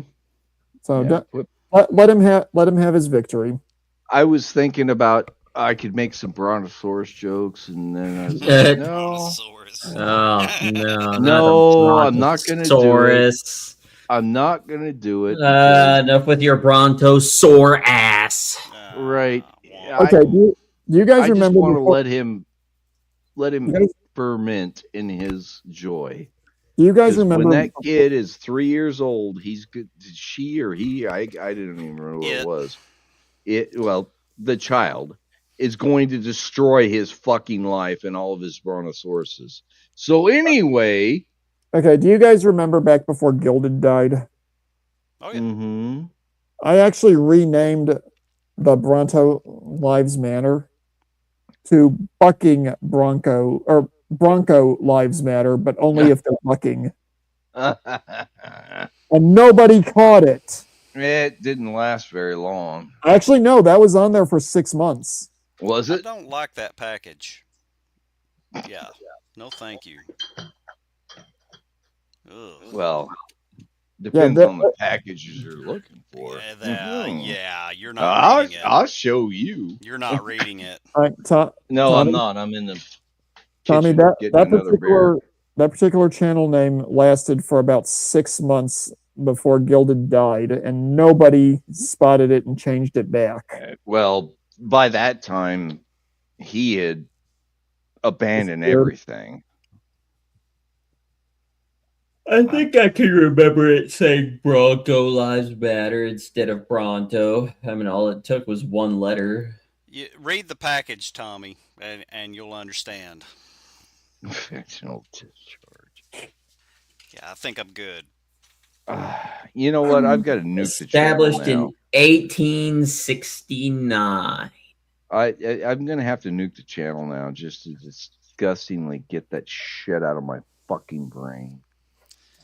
Yeah. You obviously haven't had a girlfriend with that problem. A squirter? No. Squirting is just piss. Piss, I know that. Yeah, that's just vaginal discharge. Creamy type is a different story. Very much so. Yeah, no, can we please change the subject? You started it, motherfucker. Live with it. If you'd like, I could give you the anatomical reasons why it happens. No, we don't need to go into that. If it has anything to do with pH imbalance, that's probably why. Well, that's part of it. That's not all of it. That's a major part of it, but not even close to all of it. As long as it's not ass discharge, we don't need to talk. If you guys want to get really fucking twisted, let's talk about syphilis. Fuck off! I don't want to talk about syphilis. Doesn't it just make your bones look really fucked up? No. Nope, that's the third stage. Because I'm pretty sure they have excavated many medieval corpses in England, and they've actually done DNA testing to find that person had syphilis, and that's why their bones were all full of craters and shit. The third stage. We don't need to talk about it any further than what we've already discussed. Ugh, it's a terrible, nasty, disgusting disease. Any more than we've discussed or discussed? Well, you're disgusting. Now we've got some popisms. Now, well, there was bumping uglies going on. That's how it happened. So just fuck off. I think everybody's aware of that, but all right. Yeah. And then we don't even need to talk about the gonorrhea of the throat. Gonorrhea, no. Jesus Christ, man. Humans are disgusting. Tell us something we don't know. Yeah. It needs to be reinforced more often. That's all I got to say. And the only thing that I'm really pissed off about them defunding Planned Parenthood was because it was one of the best options for curing venereal diseases. Because they knew what that was going on. They were sexually centered medical treatment. You could go in there, you could get all the fucking panel done and find out you were clean or find out you had this or you had that, and they would give you the medicines to fix it. And when they defunded it, that removed that ability to get that problem taken care of. That's the only thing that pisses me off about defunding Planned Parenthood. And honestly, they had become nothing more than an abortion clinic. But before that, they weren't like that. When I grew up in the 80s, 90s, it was all about sexual health and treating mothers that were pregnant and didn't want to be, but they weren't going to necessarily abort their babies. They gave them the prenatal care. They gave them everything they needed. And then it became into this fucking death cult. And that just disgusts me. And didn't it turn into a satanic cult after that? Well, yeah, because they want to keep aborting babies to make money. Because they get grants that pays them to keep doing it. And they don't counsel. When in the early days of Planned Parenthood, they counseled new mothers on what do you want to do, how do you want to handle this? Do you want to put the baby up for adoption, or do you want to abort it? And this was after 1973, of course. They used to actually be really good about getting kids adopted that were from unhealthy mothers or unwanted mothers or unwed that couldn't support, this way they started. And of course they sold the abortion thing as this never happens unless it was incest or fucking rape or some other bullshit. Or the baby was defective. Fuck you. Babies aren't defective. Babies are babies. I used to have arguments with the sociopath that I was dating before I came into this community about whether or not Planned Parenthood actually did any good. And I ended the argument one time by going, okay, you show me a Planned Parenthood that doesn't push abortion as a primary way to deal with unwanted pregnancy, and I will say that they're doing some good. Before I visited the girlfriend in Colombia, I went to a Planned Parenthood to get tested to make sure that my ex-wife didn't give me something I didn't want. And made sure that my girlfriend did the same thing on her end in Colombia. Both of us were tested. Both of us were clean. There was no problems. Yes, we had relations. That's beside the point. They had a great payment scale based on your income. And to your point, they had all kinds of posters up there about how to deal with this pregnancy. There was nothing about sexual health. It was all about how to deal with pregnancy in the building. Mm-hmm. And then there was the jackass fucking Christian nationalist out there. And they had a security guard that would walk people out. They asked me as a male, do you want an escort back to your car? Oh, and wow. I'm like, what? Really? That little fucking soy boy out there? I'll fucking break him in half. And then literally, there was a guy out there doing the crazy shit. And the thing is, near the end of that relationship with sociopath, she actually tried throwing at me, oh, since you don't support gay marriage and gay people, you probably don't support Planned Parenthood. Mm-hmm. And I looked at her and go, honestly, I don't care about Planned Parenthood as long as they offer options besides just killing the unplanned kid. Right. Educate sexually and reproductive. Don't just talk about killing the children. Now, the thing that really set her off was when I also said, oh, and also stop pushing transgender ideology on people that are otherwise sane. Right. Oh, that caused her not to speak to me for almost 2 days. Dude, I would.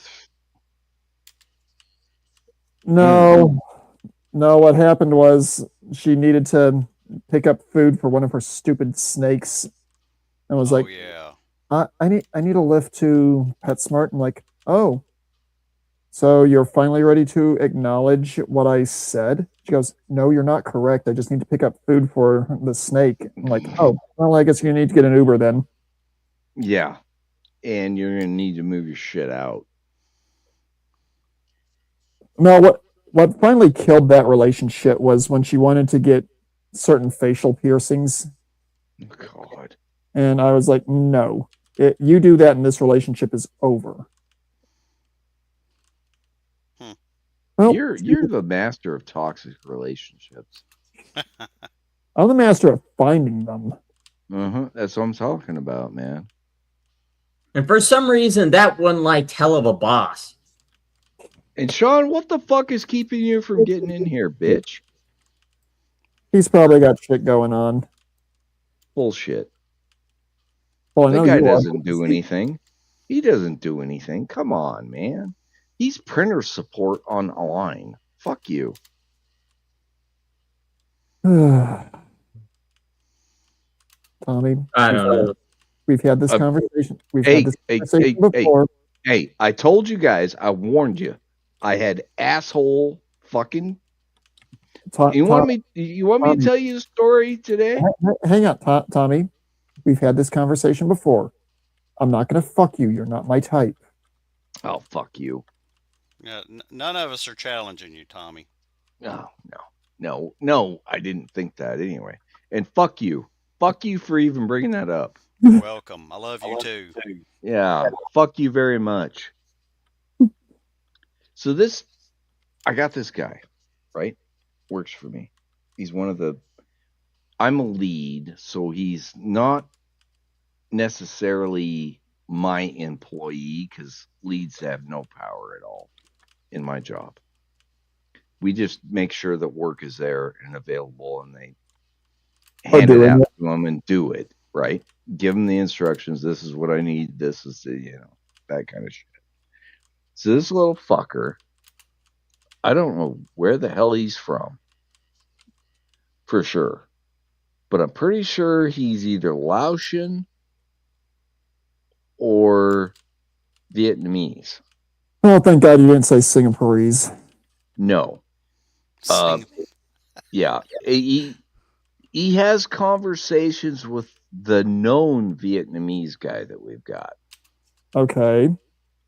So he at least speaks the language. And this fucker is the laziest, play dumb motherfucker you have ever met in your life. He comes in and he's looking around. He's trying to find this shit. And I'm printing wire on our laser marking machine. And he's looking around on our rack of bags because we have bags to put everything in with all the kits and stuff. And he's just digging around and he's doing stupid shit. He's got one bag in his hand. He's like, and I just flat out, what are you looking for? What are you doing? He's like, well, I wanted. Really? Okay. So you won't read what's printed on the fucking box of the bags. And you're lazy as fuck because you can't come in here and just grab a handful of bags and go back out to the floor where you're at and do the job. And I mean, I literally told him that. You're lazy as fuck. And you won't take the effort to get in here, get what you need, and get out. This guy comes over to one of my great workers, my good workers. She's a Filipino gal, and I think she's in her 60s. She's fucking awesome most of the time. She fucks shit up, but she does okay. Yeah, she does okay. She's really good when I tell her what needs to be done. And she cares about what she does. She wants it to look good. She wants it to be perfect. She wants it to work in an aviation setting. This guy, he comes in, is like, and then he asks her questions and then argues with her about the answer. So it sounds a lot like the guy from the second Airplane movie. Yeah, he's a piece of shit. Well, no, if I remember the joke correctly, he's desperate, impotent, and incredibly stupid. Well, here's even more background for you because, yes, that is correct. This is a guy that is Asian with a Mexican altar on his fucking dashboard in his car. He's got a fucking Virgin Mary on his dashboard. That doesn't necessarily mean anything. He could just be a really dedicated Catholic. I don't think he's Catholic. Maybe he's a cocklick. Well, that's pretty much a given most of the time nowadays. He's one of those weird Asian Presbyterian Catholic mixes, I think. Oh, stay away from that. Yeah, this guy is fucking scary, stupid. Oh, and he's lazy as fuck. Lazy as fuck. They're very dedicated to their interpretation of what the church is supposed to be. But they also, at least the ones I've had the misfortune of interacting with, are also incredibly stupid. You nailed it. They might be some of the nicest people you'll ever meet. They might be some of the most willing to do anything you'll ask them to that you'll ever meet. But my God, man. Let me give you a window into my interactions with him. First question. Did you read the drawing? Oh, yeah. Did you comprehend the drawing? Oh, yeah. Probably the better question to ask. The third question is, repeat to me what the drawing told you to do. Silence. So he either can't read it and or doesn't understand it. He won't understand it. The That's guy even can worse. speak. He can speak English. It's poor, but it's not terrible. The other guy that we got, the other Vietnamese guy, he's a pain in the ass. Okay. But if I scream at it loud enough, he actually listens and does shit.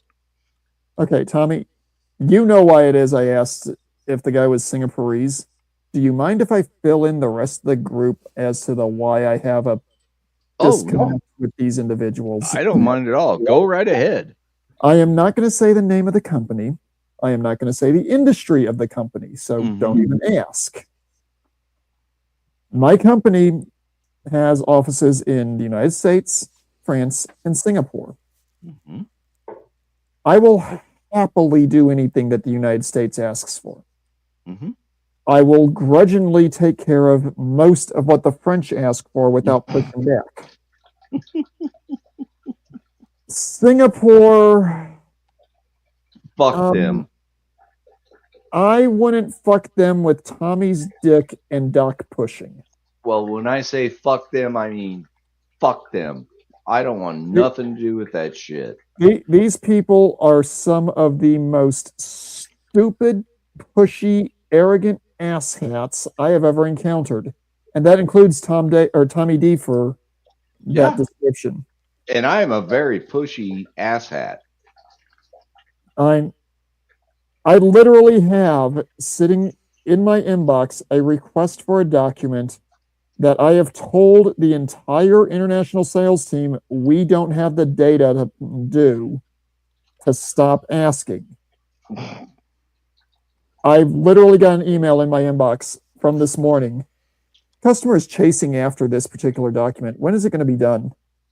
God. And that's what this particular office likes to do. They like to say the customer is chasing after something. I have got no less than 4 emails back to their engineering team, and that are literally saying, in order for me to fill out this full material declaration that you want done, I need the actual material you're using to manufacture these parts. Please provide the correct name and the correct SDS. I will get the corporate email SDS that doesn't say a damn thing about what I'm looking for. It'll give all of their components that they're requesting or that could potentially be made from that particular substance. And all of them have a different ingredients list. And I'm expected to pick which one they're using.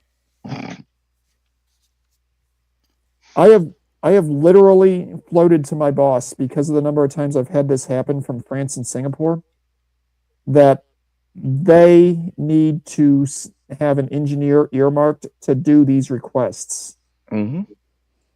Because if they're not going to put the material into our database, why am I going to waste my time on trying to figure it out?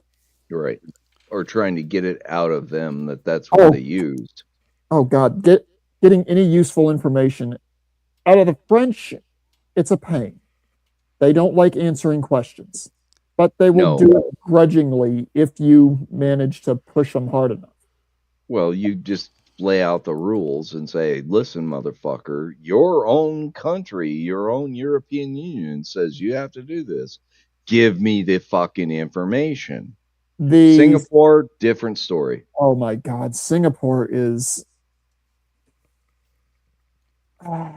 Jackal, you'll probably have a better analogy for this than I can come up with. What is worse than hell, but not as bad as oblivion? Hillary's vagina. Oh, well, I would say it's something that it's the worst that you could possibly. Oh, well, no, I'm mixing up the words here. It's not the immediate worst thing that could possibly happen to you all at once in one particular setting, but it's something that sucks and is completely unavoidable and unescapable. To put this in medical terminology, dealing with Singapore is like having to have neck surgery with no anesthetic in the back of a moving truck. It hurts, it's pointless, and if you are unfortunate enough to be in that situation, I feel sorry for you on a level that is absolutely visceral. Oh, Jesus Christ. Vincent, fuck you. Actually, Vincent, vagina. Vincent, I would rather deal with that as an OR tech than deal with Singapore on a good day. That's Well, bad. all you got to do is pick the scabs out. You'll be fine. Ugh. All right, I'll be back. That is why I have a personal hatred for anything resembling dealing with the Asians. It's a personal, visceral hatred that I think I'm going to end up going to my grave with. And I never had that before I started in this job. Yeah, their whole I don't understand bullshit is just laziness. No, it is lazy. They don't want to learn. They don't want to innovate. They just constantly rely on everybody else to carry their ass. They're fucking useless. For the group I deal with in Singapore, it's not necessarily that they want everyone else to carry their stuff. They're more than happy to work with information that other people give them. That's carrying them. But hang on. But when they make modifications based on their local equipment and local culture and capacity, they don't update shit. Well, that's documentation problems.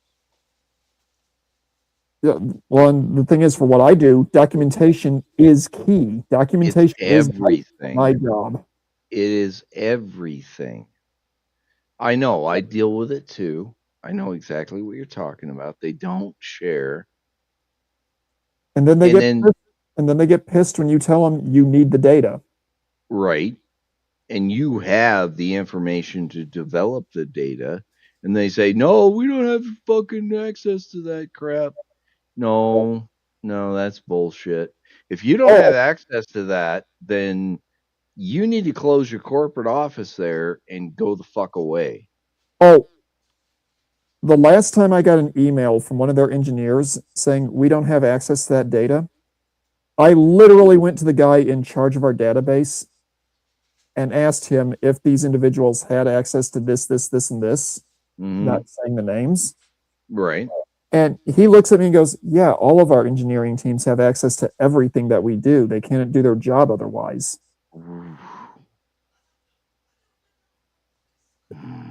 I literally even under ITAR requirements. Okay, that's a different story. My company doesn't allow any of our non-U.S. offices to do anything with ITAR. Okay, see, that's a different story. That's where my parent company is really fucking up hardcore right now. Several companies are at the moment. Yeah, they've already paid $1.5 billion penalty. My company has on this bullshit, and we're still dealing with it. And these motherfuckers keep asking for shit because we keep shoving the crap over to them, and they can't figure it out. They've got to have a goddamn instruction manual on how to do everything because they have no experience and they should never have been involved in the first place. Okay, Tommy, does your company do what's referred to as work instructions on different tasks? My particular unit does not. Okay, my company literally has you write up a work instruction for anything that has any kind of customer facing event. Nope. You make a new part that needs to be assembled. There is a work instruction outlining every step of the assembly. Of how to assemble it. Right. Yes. And that is not something that we do. You probably ought to look into it. No. We need to get better technicians that understand how shit works. and that can interpret engineering and instructions from the manufacturer to how to put shit together. I've got guys that will not read an engineering drawing. They will not do it. These motherfuckers are barely English speakers, for the one. And then when you tell them you need to read the drawing, they get all pissy about it. And then I tell them to fuck off. Tommy, would you like a good laugh? No. At this point, you just got me riled up. I'm pissed off. Go ahead, though. Okay. One of the things that we do is work instructions on anything that's customer facing. Okay. Well, with some of the stuff that we do that are mil-spec parts, the work instruction actually goes with the product. Right. There's one item that we sell. I'm not going to state the name because, one, I don't remember, and two, it's outside of what I'm allowed to talk about. Mm-hmm. This part literally is made up of a screw and a clip. Mm. And it is sold in a pair. Mm-hmm. The work instruction is literally put the clip over the item, put the screw through. Yep. I've seen those work instructions, by the way. So you know exactly the part I'm talking about. Mm-hmm. We have literally had customers from France come back to us and go, how do you assemble this? Oh, God.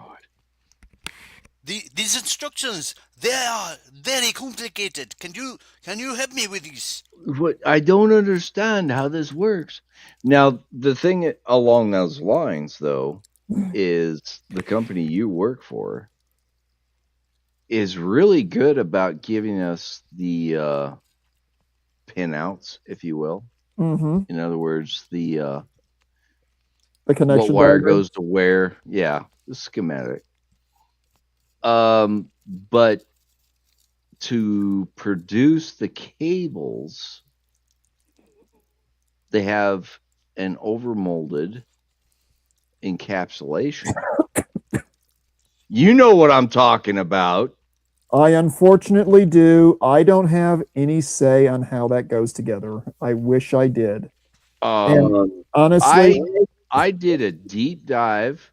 I have not used AI yet, and I may. Because I keep getting asked, can we make these? Can we make these? Can we make these? No, because we don't have the molds to fucking do the over molding. We don't know what the over molding is. It's rubberized. And these things are as weak as fuck. And fuck you, I'm not building it. I know the parts you're talking about, Tommy. You and I have gone back and forth about this. Oh, God, yeah, many times. I will tell you, and I'm just going to use the initials because we are on a live. Sure. Sierra Kilo is aware, and he's trying. Mm. You know who I'm talking about, and I remember you having a reasonably good opinion of the man. Well, I think I had discussions with him, yes. He's incredibly smart and incredibly willing to get things fixed. And he's a good dude. He's a good dude. Oh, yeah. But he's also getting very upset with the people we've been discussing for the last few minutes. Mm-hmm. You guys are getting a little bit of insight into aviation, by the way. Well, not just aviation, but the electronics industry. Electronics industry in general. This is how stupid they are on the gatekeeping that they do. Oh, it is just dumb. Oh, here is something that is even worse, and this will make at least one person's head implode. Not explode, implode. Mm. The industry that Tommy and I are in is so incestuous that literally my company will buy parts from Tommy's company to sell it back to Tommy's company. Yes. Literally making one change in the entire process. And we do it all. We do it all. That's corporate bullshit. 10%. That's all it takes. 10% difference in the engineering. Well, and the thing is, for the stuff that my company makes, literally, it's one of these things. Tommy could sell us a piece that measures millimeters in diameter. Mm-hmm.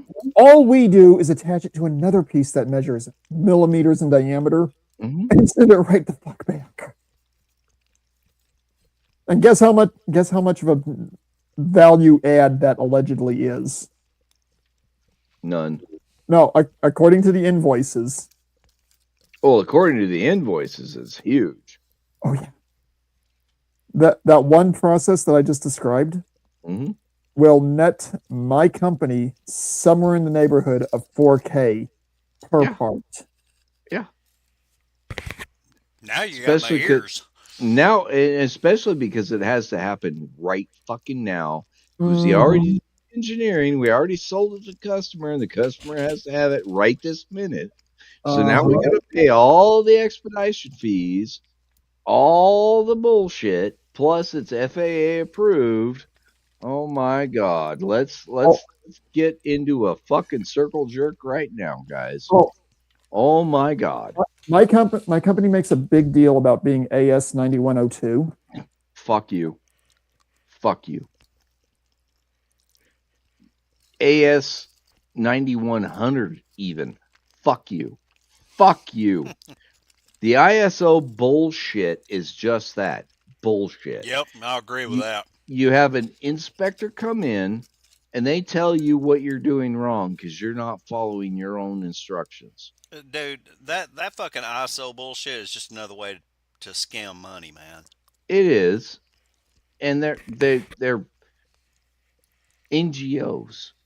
They're non-government operations that gives you all this bullshit. The only ones you need to worry about are the OBDAs, the OBDBs. Those are the guys that actually approve the FAA bullshit, and there's not enough of them. They need to get that crap fucking built out, get it up and going. We've got 2 in my shop. Okay, Tommy. And those guys are just completely overwhelmed constantly. Here is one that'll drive you just completely out of your gourd, Tommy. I'm saying that because it drives me completely out of my gourd trying to deal with this bullshit. Every year we have to sit through one of these AS 9102 things, and we have this asinine quiz at the end of it. Literally, it's just 10 questions asking things that are so simple that an infantryman can answer them correctly, just skimming over the document.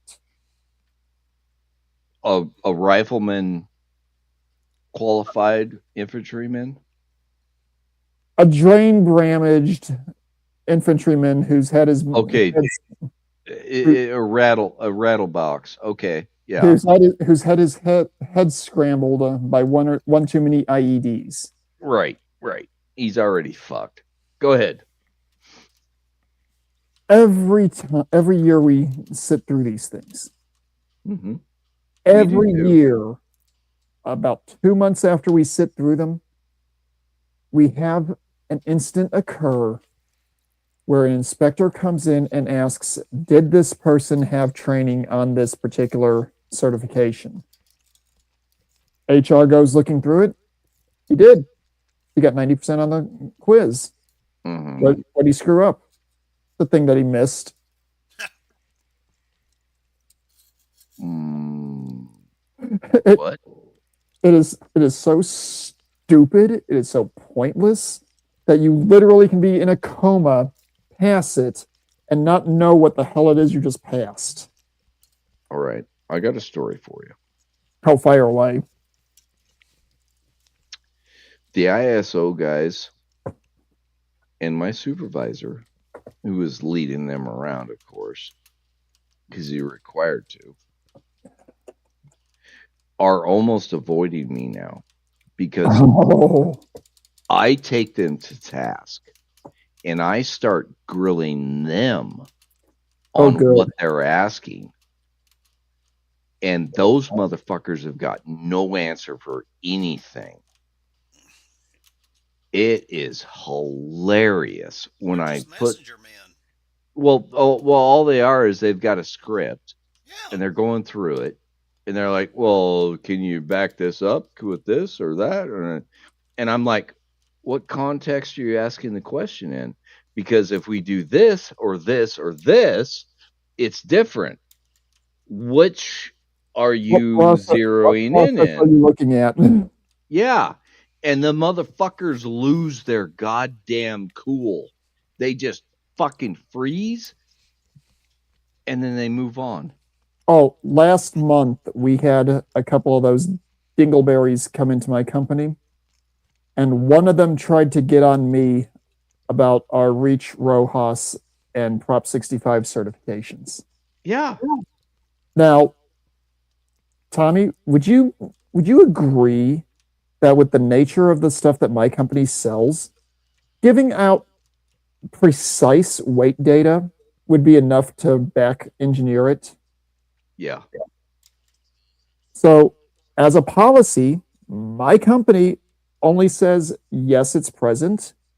Yes, it's reportable. Here's the CAS number. Here's the SCIP database information if we were able to put it into the information.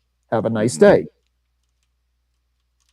One of these dingleberries from the same kind of group you're talking about, RMI, they came up and they were trying to audit me on this stuff. So I'm sitting here. I'm sitting here listening to this guy talk this shit. Doesn't know a damn thing that he's talking about. And I literally look at him and go, what's the percentage of lead in UNSC 36000? He gets the blank expression on his face, like when you tell a thought that she's going to have to pay for her half of a date. Right. Doesn't even understand the question. Yeah, and he's like, I don't know. I'm like, okay, it's out of date, but over in my cubicle, there's a book with the UNS codes. Go grab it. Right. This guy goes, grabs it, and he goes, okay, what do you want me to do with this? I'm like, look it up. What you just stated, the question, look up the question. Yeah, look up the material you just asked for. Yeah, he's like, they don't know how to even find it. Oh no, his response was, I don't need to do this. I'm like, yeah, you do. No, you do. For me to answer your question correctly, you need to know the material. No, what I told this guy was, if you're going to sit here and try to judge me on my skill with this stuff, you need to understand and demonstrate a basic understanding of what you're looking at. See, that's where I always get them, though, is with the statement I just made. If you don't understand the fucking rules, you can't make a judgment on me being wrong on enforcing the spec or doing the process properly, because it pisses them off every time you pull that shit on them. Oh, it doesn't matter. I don't give a fuck, because that's what they're there for. Oh, they're the ones to audit you. Tommy, I don't give a fuck either. What I'm saying is it pisses them off when you play the Uno reverse card on them. Oh, fuck yeah. I love doing that shit to them. Dude, when I was in the Navy, they would get the NavAir fucking inspecting bullshit garbage in there. And I would make senior chiefs and master chiefs look like fucking assholes. And totally wreck their asses. What the fuck are you talking about? What are you asking me to do here? This is how we do this shit. This is in the process.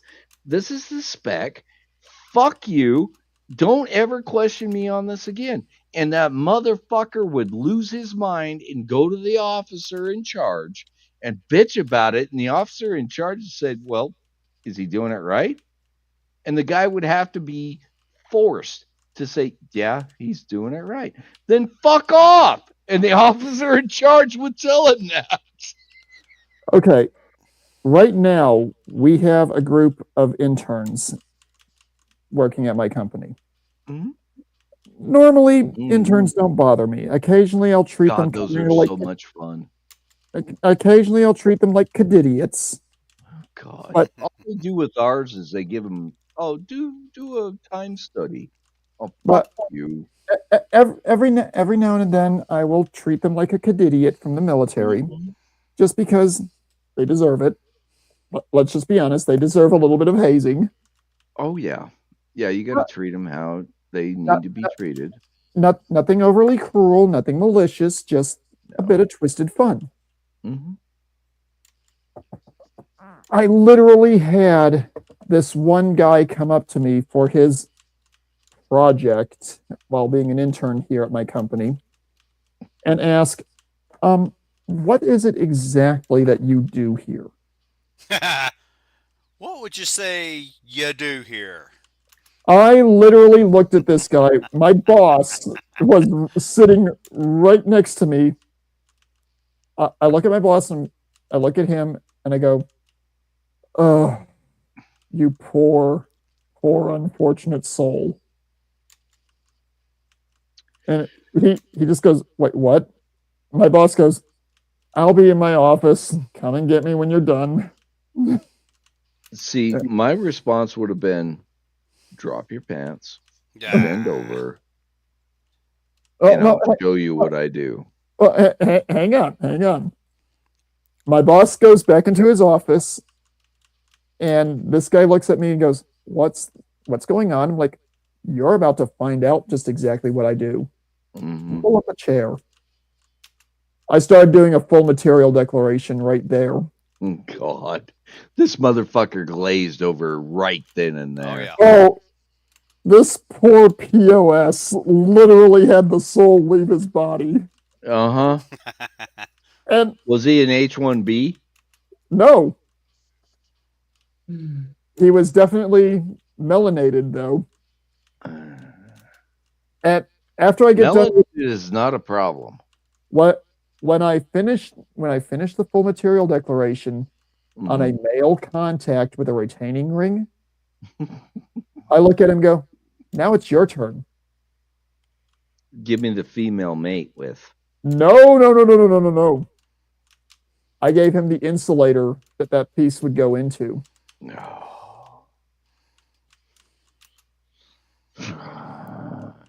Lovely. Okay, well, hang on, Dak. Here's why this is so cruel of a trick. There are for every male and female connector or contact that my company makes, there are 5 to 8 female or male insulators that correspond to it. Yep. Okay, yeah. And they're a bitch to figure out. My company makes, on average, over 300 different contact types. Okay, right. And they all garbage. So you need to be intimately familiar with all this shit. Mm-hmm. You either need to be intimately familiar with it, or, like I have, use a very good tool to figure out exactly what the parts are, because it goes and parses the entire database. So I don't have to do that. I want that tool so bad. Say again? I said I want that tool so bad. Do I know you can give it to me. Don't worry about it. Do you want Epicor? No, God, no. That's like Epic with the hospital system. It's a terrible thing. Tommy, for the tool that I use, you'd have to have the other half of it. Yeah, we don't have it. Don't even bother. Oh, I wasn't going to. I was asking you that question. I know you won't, because it'll get you fucking put in prison, in federal prison, in fact. Well, not only that, it's actually a proprietary item for my company. Mm-hmm. That's what I'm saying. You can't talk about it. No, we don't even need to continue to discuss this. Honestly, the amount that we're discussing right now is perfectly safe. It is. Because I'm not giving any kind of details whatsoever. No. But Tommy, because I'm in the know, I know what he's talking about. Yeah, Tommy, you know that tool. And I don't have it. I see you get a Woody every time I start talking about what I can do with it. Right. And but remember it's funny as too, fuck to be completely fair. this is the other thing, guys, about this brotherhood of tech. We don't share the shit that'll get us in trouble, but we'll talk about who we could talk to get what we need. Mhm. It's almost the joke you see in almost every war movie out there. Yeah. Hey, I need extra ammo for this. Okay. Or I What do need you this piece of equipment, or I what need a what generator. what do you got to trade? Yeah, what do Trade. you got for it? Oh, I got some chocolate bars. Oh, really? Let's find out how many chocolate bars you got. And literally, it'll be one of these things where they'll, like Tommy used for the example. I've got chocolate bars. Okay. Hey, Marine, you still have XYZ item? Yeah. Right? Do you want some chocolate bars? Yeah. Hell yeah! Okay. I'll give you 5 chocolate bars for 20 of this item. Mhm. Deal. Yeah, it doesn't give you the item you're looking for yet, but it keeps going down the fucking chain. It gives you the bargaining chip. And until eventually you get to the one item that the guy who has the item you're looking for has been desperately trying to hunt down for 6 to 8 months. And then you're like, hey, I've got this. Can I please get that? Right. Oh, yeah, I got 20 of those. You got one. That's basically the incestuous relationship that the industry Tommy and I are part of has to deal with. On the one hand, it's funny as hell. On the other hand, it's depressing as hell. It's the same bullshit you deal with in the military. Well, that's why I used that analogy. Yeah, I mean, all of it. It's the same crap in the military as it is in the aviation industry because they're so intertwined. Like I said, it's literally an incestuous relationship. It is so incestuous. I just want to make, I need BMS 1348 Type 10. I want to make sure. 20 gauge. I need Tom, 50,000 feet of it. I just want to make sure before I'm going to just drop this in the private chat. Just tell me if the company I mentioned is who you're affiliated with in the chat, so I don't step on toes. Well, you know who I'm affiliated. I want to make sure. No. Okay. No.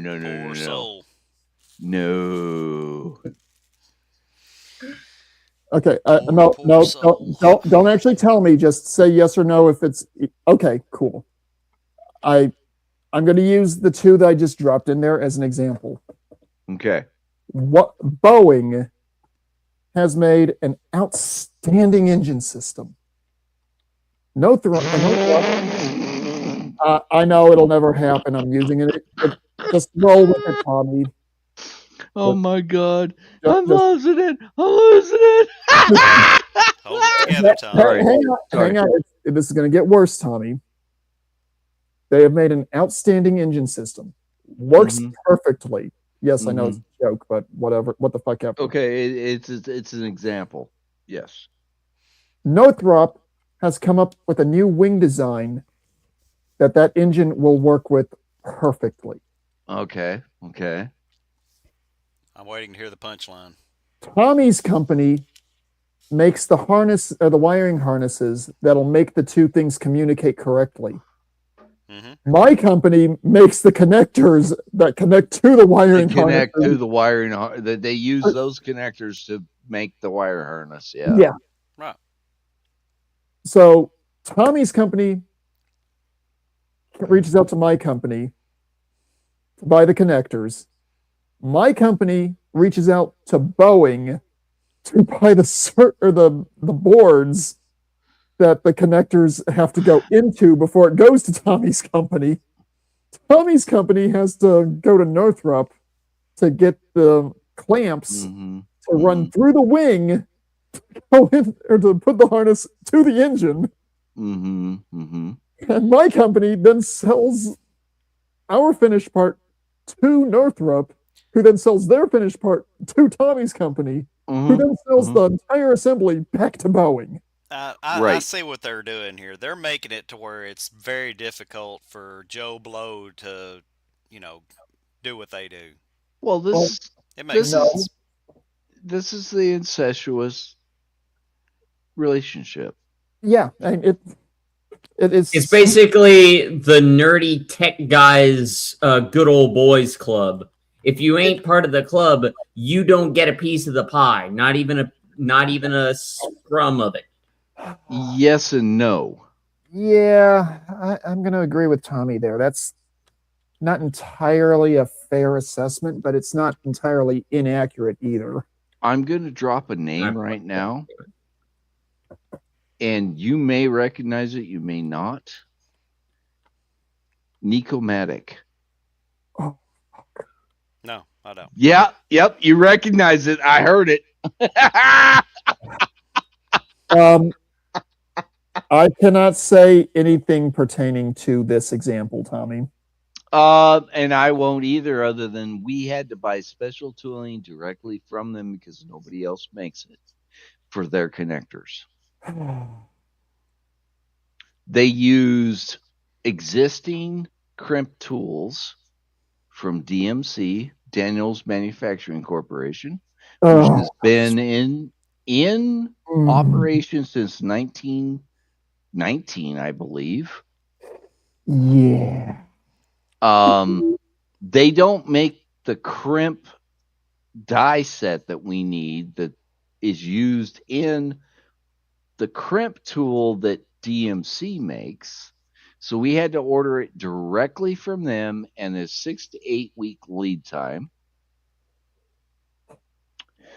The good thing is DMC did have the locators for the other contacts, but the specific contact I'm talking about is a coax contact, which are their own special kind of hell.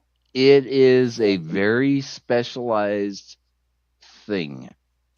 If you guys have never done a coax crimp or a radio anything, they are very special. Oh, yeah. They may include soldering. They may include crimping. They may include your mom's dirty underwear. Are they this kind of special? They're very special. They not only ride the short bus, they have assigned seating on the short bus so they don't forget to go. Are they on the final bosses of short buses? And I want to turn you guys on to a dude in Great Britain. Callum. Callum is a very interesting man. He does antennas for shortwave radio communication. And he's very adept at saying, well, wait a minute, why does it work that way? Oh, I wonder if I can make it better. I wonder if I can fuck this up. And he does it all the time. DX Commander is his channel on YouTube.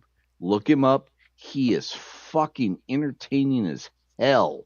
And he will teach you so much shit about radio. And if you don't care about radio, he's still entertaining because he's so funny. He's probably not on the same level as what you call him, who always shocks himself, Electro Boom. Oh, no. Electro Boom, he's all about entertainment. Electro Boom is all about entertainment. DX Commander, Callum, he's about, so you want to reach North America from Great Britain? Well, this is how you do it. So one's about entertainment. He gives you the explanation. He shows you how to fucking do it. And then he gets on the radio and he fucking does it. One is all about entertainment. The other one's about edutainment. Right. Both of them are fucking awesome. I love both of them. Those guys, that fucking Electro Boom is hilarious with He his is. shotgun and all of that. Yeah. Did you ever catch the episode where him and his daughter were playing the surgery game, the board game? Operation. No, I haven't. Operation. Yeah. No, And I he hadn't had seen it. bumped the voltage up. Oh, wow. And they were both playing it, and both of them got the shit shocked out of them. That sounds funny. And I think she was like 12 at the time. It was hilarious. And she was getting pissed at him because it was fucking hurting. Well, yeah. But he was hurting too because he was fucking up also. Well, depending on exactly how much he bumped it up, it could be a very interesting experience. The original Operation game, the vibration you got was not voltage. It was a vibration. He put voltage on it. Oh, God. You got shocked. And she knew what she was getting into when she went into it. And he made that clear in the video. And it was fucking hilarious. Well, at least he didn't make it to where it's like capacitive discharge on a oh, no, it wasn't automotive ignition system. No, it wasn't anything dangerous. Oh, that actually she brings won, up, by the way. She won, by the way. That actually brings up, Doc, that brings up something that I dealt with last week that you might find funny. Oh, yeah. I had to replace my car battery last week. Oh, God.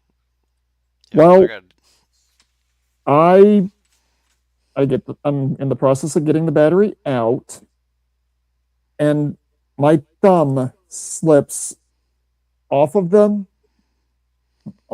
socket that I'm using because of the way my Ford Focus is built. I have to kind of worm one hand onto the ratchet that I'm using, and the other one has to be on the battery to hold it in place. And my thumb slips, and I managed to give myself a nice little partial thickness burn right on there from a dead battery. Off a 12-volt battery. How the heck you'd manage that off 12 volts? It's called a dead short. Yeah, it was not fun. My dad was there because he was willing to give me a lift to the nearby Walmart to get the new battery. Yeah. Mm-hmm. And he just starts chuckling over it, and I'm like, you do realize that thing bit the living shit out of me, right? Mm-hmm. He goes, yeah, I know. I'm like, okay, cool. I've been nipped by 24 volt, but not 12. 12, if you get a dead short, gets really nasty. Yeah. When I was stationed in Fort Campbell with a Fox recon platoon, we were doing maintenance on one of our Fox's power packs. Had to pull the pack, and the civilian tech that was contractually mandated to be there to help out with the work, he's disconnecting the batteries from the thing, and it literally arc welds from one battery to his wrench. You could literally see the spark, and as soon as it cleared, we all looked at the wrench. There was a burn mark about 3/4 of an inch long. We all just looked at each other and was like, start again tomorrow? What did he say? Oops. No, he was the one that looked at everyone and goes, let's start this over again tomorrow. God. I know from my short stint fucking in maintenance, 480, when I was fucking 480, I kept my hands behind my back. I know better, man. That shit don't forgive. The trick with electricity is keep one hand behind your back. Well, when you're electricity. Well, I was electrically testing the cabinet, trying to figure out where the problem stopped. Mm-hmm. You know, obviously a component went bad, the machine shut down. I was like, all right, no. Right. Traced it down to the cabinet. No, you got to be careful of that shit. Oh yeah, fuck that, man. When I was still active duty in the chemical corps, I volunteered to do a radiation safety class. I volunteered to go play with radioactive isotopes. But I literally told people, you want me playing with electricity? I'm going to go tell you to go fornicate a porcupine. I will not. I will happily go running into the weird green cloud. God. Damn it. I will happily take samples of various ticks to send to the microbiologist to make sure there's no bioweapons in there. You guys are such pussies. I will happily go into an irradiated area or a suspected irradiated area to be able to confirm or deny, yeah, there's enough radiation in here that your kids are going to glow in the dark. You guys are such pussies. I will not fucking play with electricity. You're such pussies. I've tested 480 many times, Tommy. I just don't like doing it. Hey, Tommy, I will happily accept the title of pussy when it comes to electricity. I admit I am a pussy when it comes to getting shocked. Well, just it's so easy not to get shocked. Yeah. Well, you don't when become you're dealing the ground. When you're dealing with you know how many live circuits I've fucking wired? Hey, wait, Tommy, wired live? Yeah. What? Well, I had a house. It was an older house. And I didn't have the option of shutting the breaker off because it would have killed the light that I was using to wire the circuit. What year was the house, if you don't mind my asking? I was 1952 or something. Okay, it wasn't knob and tube. It was actually two wire. It was early. It was early fuse. Yeah, it was early fuse. They were screw-ins, glass, that kind of shit. Yeah, the ancient ones. Right. The house I'm living in right now is knob and tube, which is earlier than that. Whew. Those were bad. As long as you don't disturb it, it's perfectly safe. So what you're saying is when rats and mice get in there, you're going to have a bad fucking day. Yeah, it'll burn the house down. Anyway, and I was dealing with those little bastards, but they're gone now. So anyhow, what I learned with anything electrical, especially standard United States 120, keep the neutral and the hot separate. Mm-hmm. The earth ground that's extra safety, and it's actually bullshit. But anyway,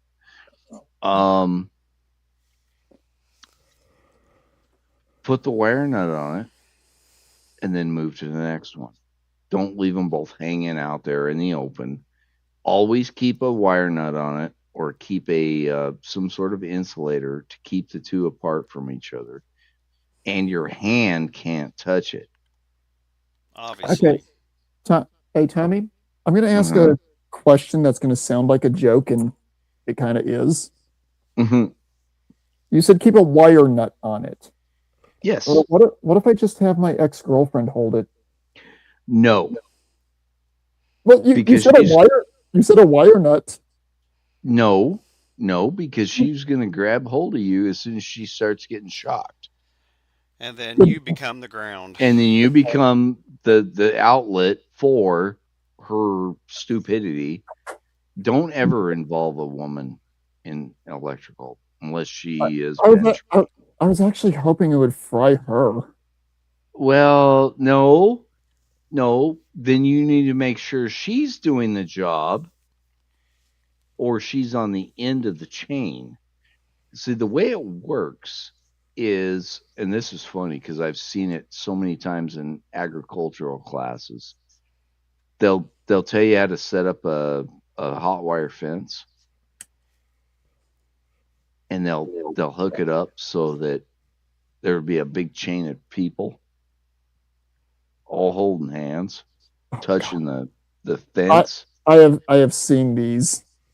And then the last person on the chain is grounded. Mm-hmm. And they're the one that gets hit with all of it. Everybody else doesn't feel a fucking thing. And as soon as anybody lets go, the person at the tail end. Oh yeah. It is hilarious to watch that shit. And it'll work with static electricity too. Yeah, you could be standing right next to somebody and just reach over and touch them and then you're back. If they're touching somebody else at the same time that you do that, the person that they're touching is going to get shocked, not the person that you touched. It's fucking hilarious, man. What about deadly electronics? Well, what are you talking about? Like high voltage shit? High voltage. It all works shit. the same way. Yeah, it all works the same. Jackal, electricity is electricity. It doesn't matter if it's high voltage, low voltage, or barely measurable voltage. I'm going to say, Mando, it matters if it doesn't. The high voltage versus low voltage is not nearly as bad as high amperage. No, you're correct there. And you notice I didn't touch amperage. Yes, Vincent. Nobody fucks with it if they're smart. Well, the last time I fooled with my electrical box at the house, I nearly saw Jesus because I saw a flash of light. I was trying to clean off the contacts. Why? Because it was nasty. I had a bad connection. Okay. I'm going to ask this question with absolutely no disrespect intended. Did you look at that and go, "Ooh, that's nasty"? No, I didn't. But... No, you did it wrong. That's nasty. Oh, no, Tommy, what I did. I've heard the line. I've never heard the actual accent. Sue me. Yeah, that's the Cleveland thing. Yeah, I learned to turn off main power after that. Oh yeah, and you always should if you can. Where I was at when I was doing what I was doing and learned how to do it correctly, I couldn't turn it off because I didn't have any light to actually be able to do the job I was trying to do. Well, and you know what? It gave me a thrill, and I'll do it again. I don't know how many times I ever replaced an outlet live. Well, doesn't bother me at all. On that note, I think I'm going to go ahead and call it for the night. The lidocaine patch that I put on my back is starting to wear off.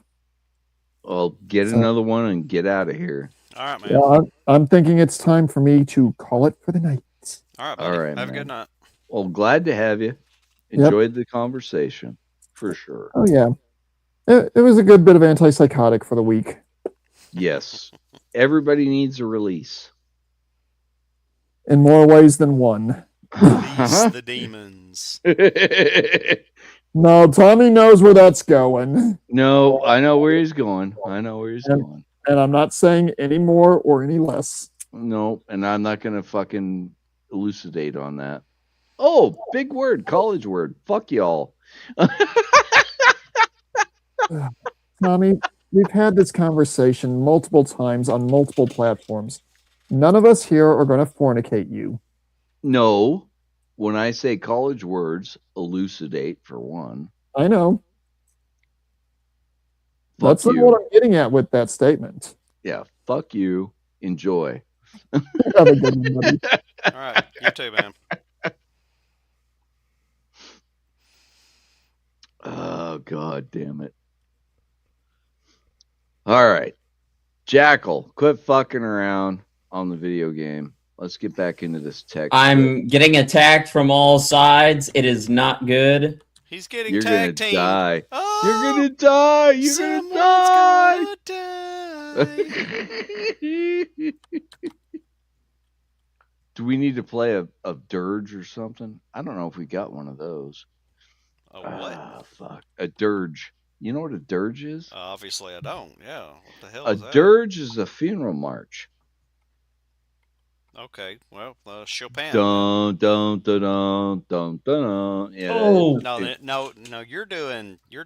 I was doing the March. Star Wars. Yeah. Right. It's still a dirge, but it's a death march. But I will say that it is extremely similar to Chopin his funeral march, and I'm almost 100% certain that it was taken John from Williams, quote unquote, borrowed that to make the Imperial March. Exactly. Yeah, I don't know if you know, but he was notorious for borrowing a lot of classical music. Some of it he outright copied. Oh, fuck yeah. I mean, especially classical. verbatim. There's no copyright. There was no copyright. Who cares? And by the way, Vincent, I don't know. Fuck you. You're a pussy. Yeah, well, I learned to turn off main power after that. So yeah, main power. Fuck you.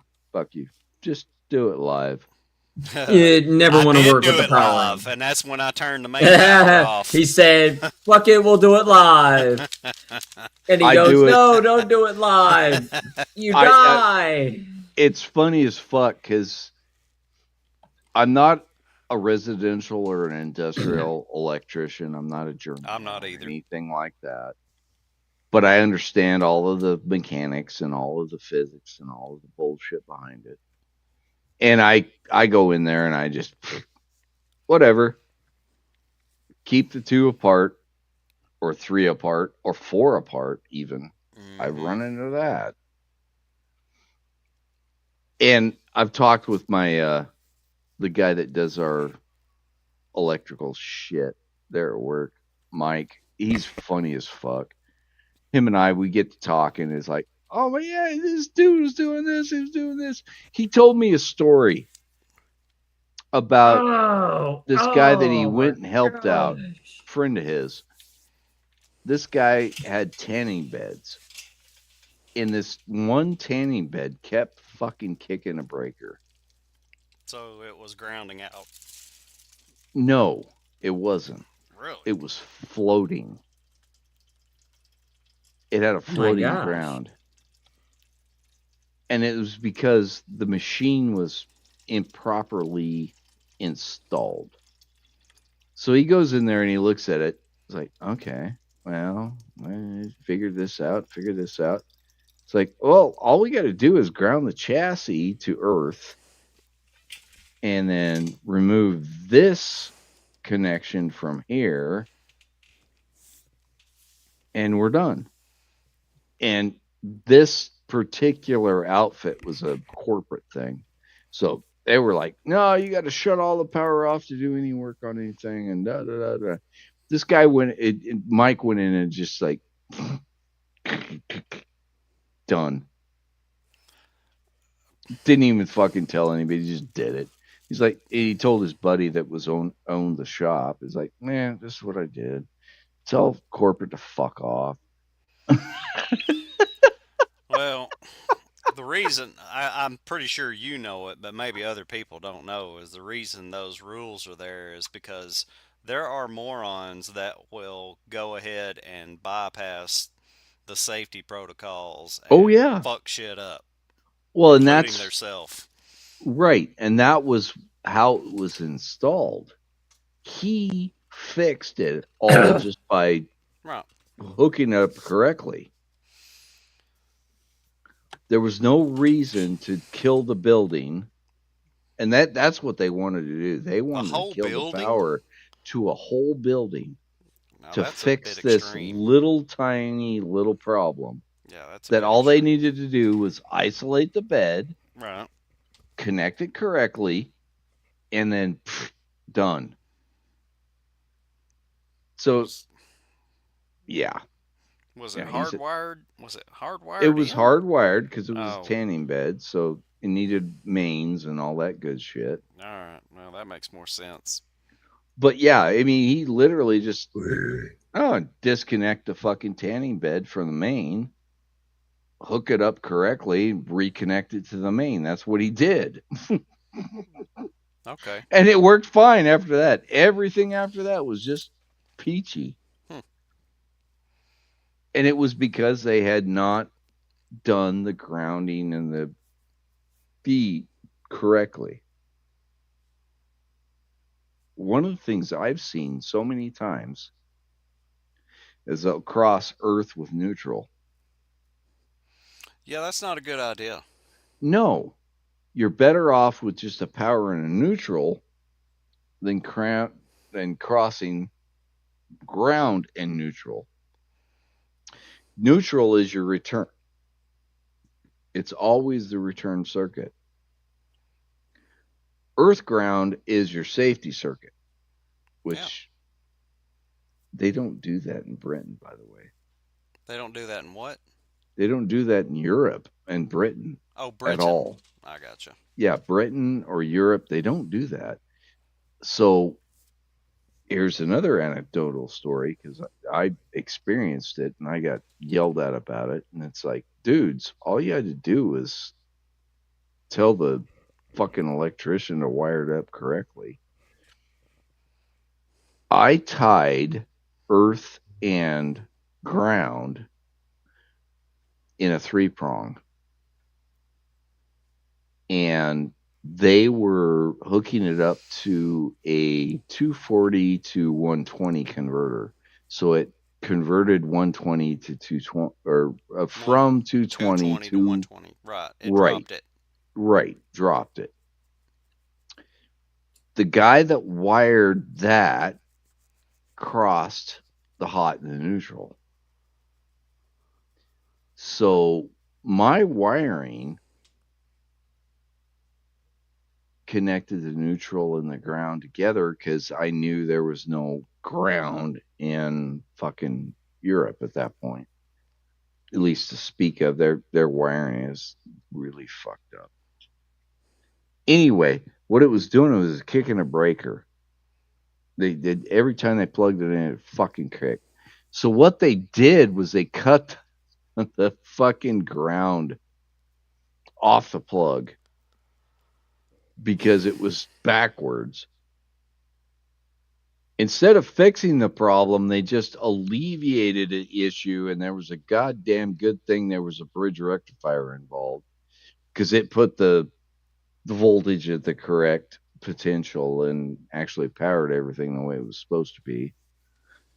But this guy, and I think about this all the time when I deal with anything with Europe. It's like, oh yeah, those guys don't understand that the hot goes on this one and the coal or the neutral goes on this one.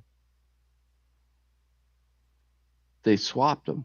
They literally swapped the fucking things. They wired it backwards. Maybe they were dyslexic. No, they were fucking union. Oh, nah. No, and they can make no fuck ups. Yeah, those guys never. Their shit don't stink. Yeah, dude, I came from a union. I know what you're talking about, man. Yeah, their shit don't stink. They know everything. They did it right, and there was there was nothing wrong with that. It's because they don't ever get consequences for doing shit wrong. It's fucking pisses me off about them motherfuckers. Oh yeah, the 2 air shows that I did in 11 and 12, 2011, 2012. Oh, no, it was 10 and 11. Excuse me. Sorry. Those guys were just fucking cowboys. They were running around doing all kinds of crazy shit. Yeah, I'd be surprised if most people, if anything was polarity sensitive, didn't get fried. Because those guys just fucking hooked shit up. They didn't give a fuck. Oh, there's voltage here. There you go. Blam! Fucking smoke. Yeah, the smoke's coming out the shit, and it's like, we did it right, boss. What are you talking about? I did it wrong. No, we did it right. We did it according to the print. Can't you see? It's smoking out the top. So the worst part is, after all that incident that happened with that, where they cut the ground thing off the plug, I just washed my hands. It was like, fuck you guys. If you don't understand electricity, I'm not going to deal with you anymore. And I quit. I just refused to work with these pieces of shit that didn't understand what the hell they were doing. And no, not going to do it. Everything was a floating ground at that point. Yeah. If I was forced to do it, I just gave them a floating ground. I'd fuck you. If you have problems with interference and all that other bullshit, that's your problem. You designed it. I just hooked it up the way you said I needed to put it up. In that first one, I actually designed that entire system, engineered it even.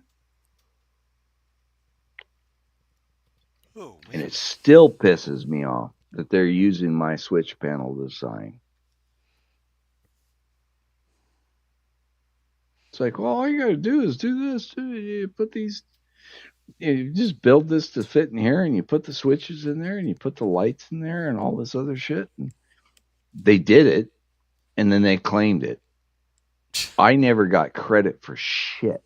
now I'm understanding why you're pissed. Yeah, fuck them cocksuckers.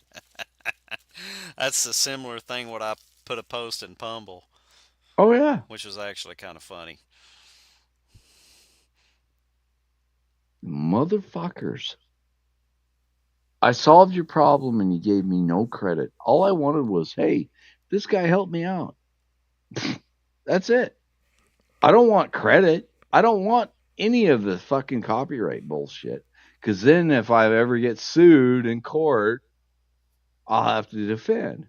I don't want credit. I just want, hey, this guy helped me out.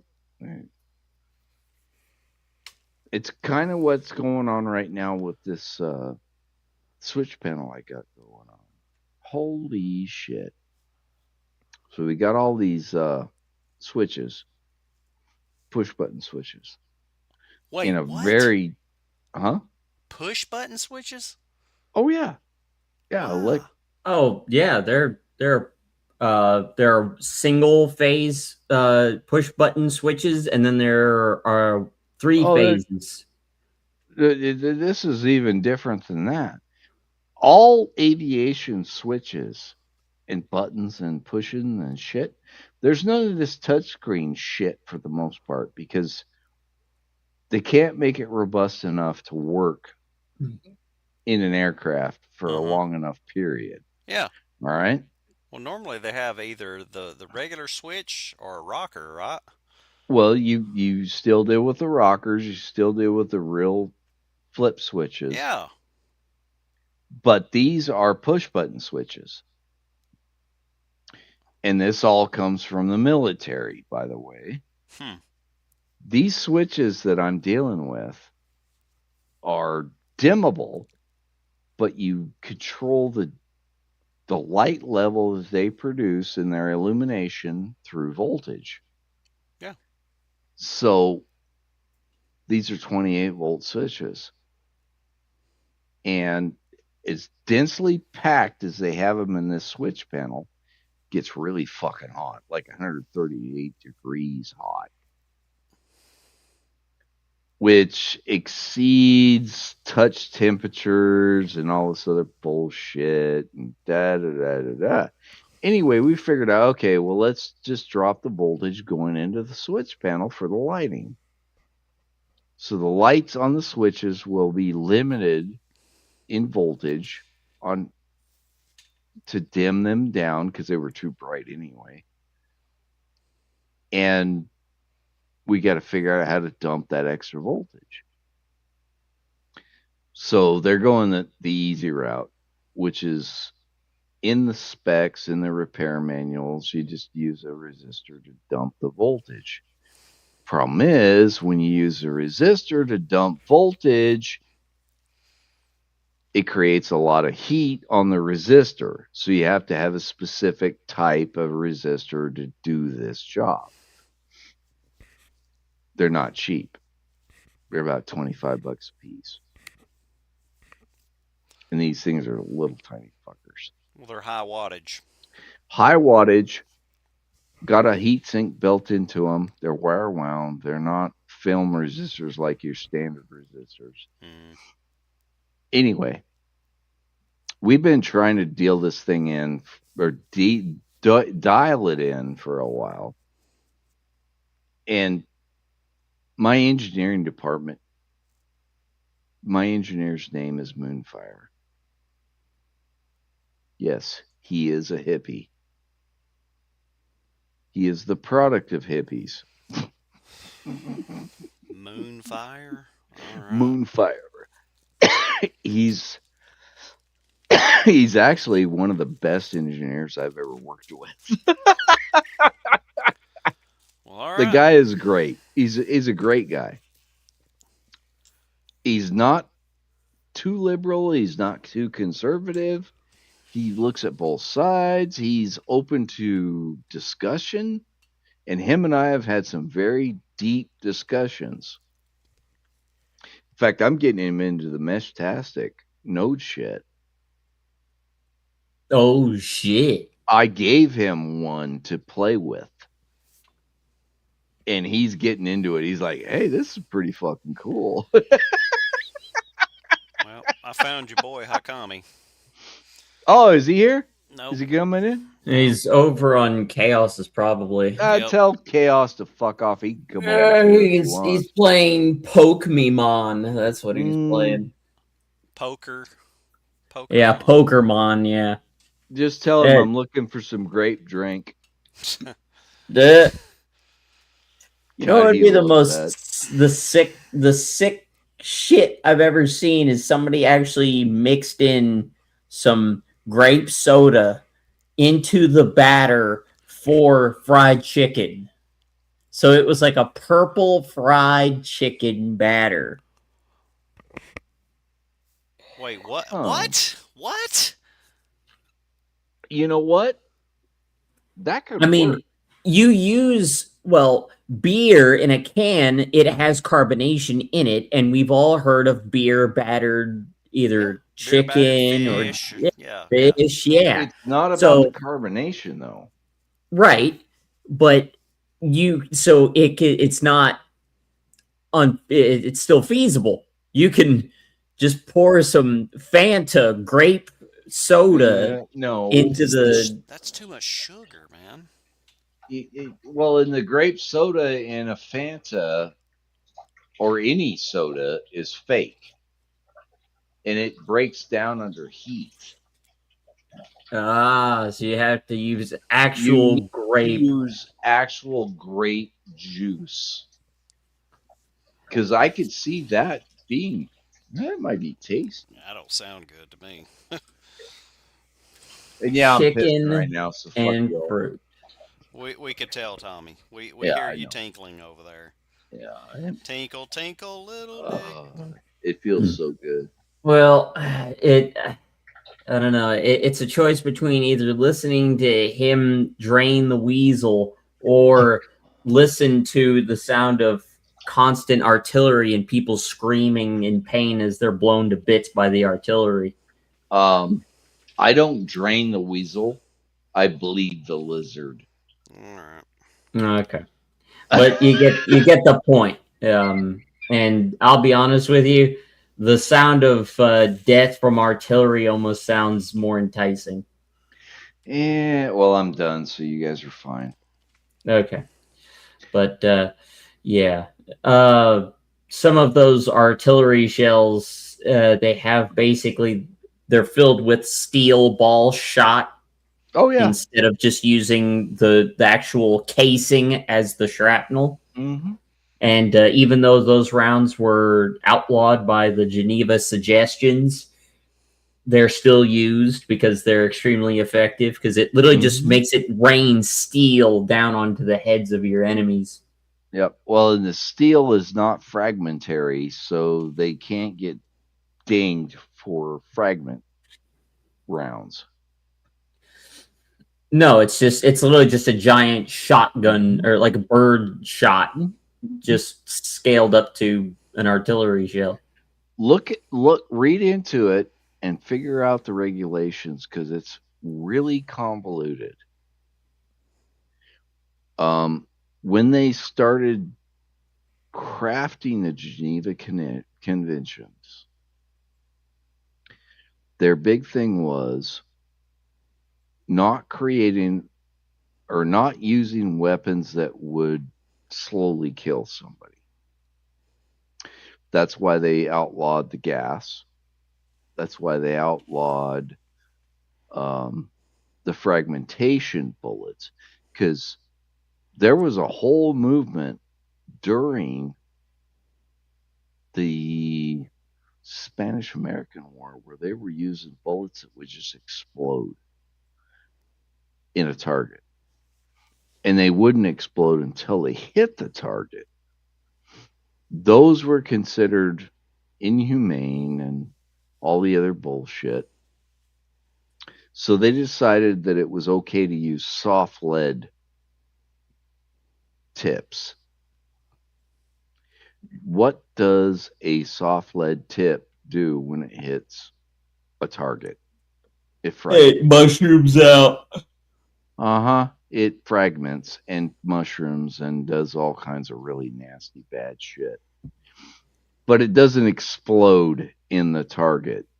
That was what they were going after. They failed in the agreement to exclude soft round or soft lead rounds that did the same goddamn thing that the exploding round did.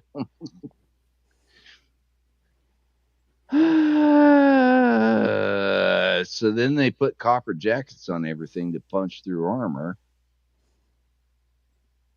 And it was designed to shred once it hit and went through the armor. That's what the 5.56 round is. 308s are the same. So was the Mauser 7mm, whatever the fuck it was.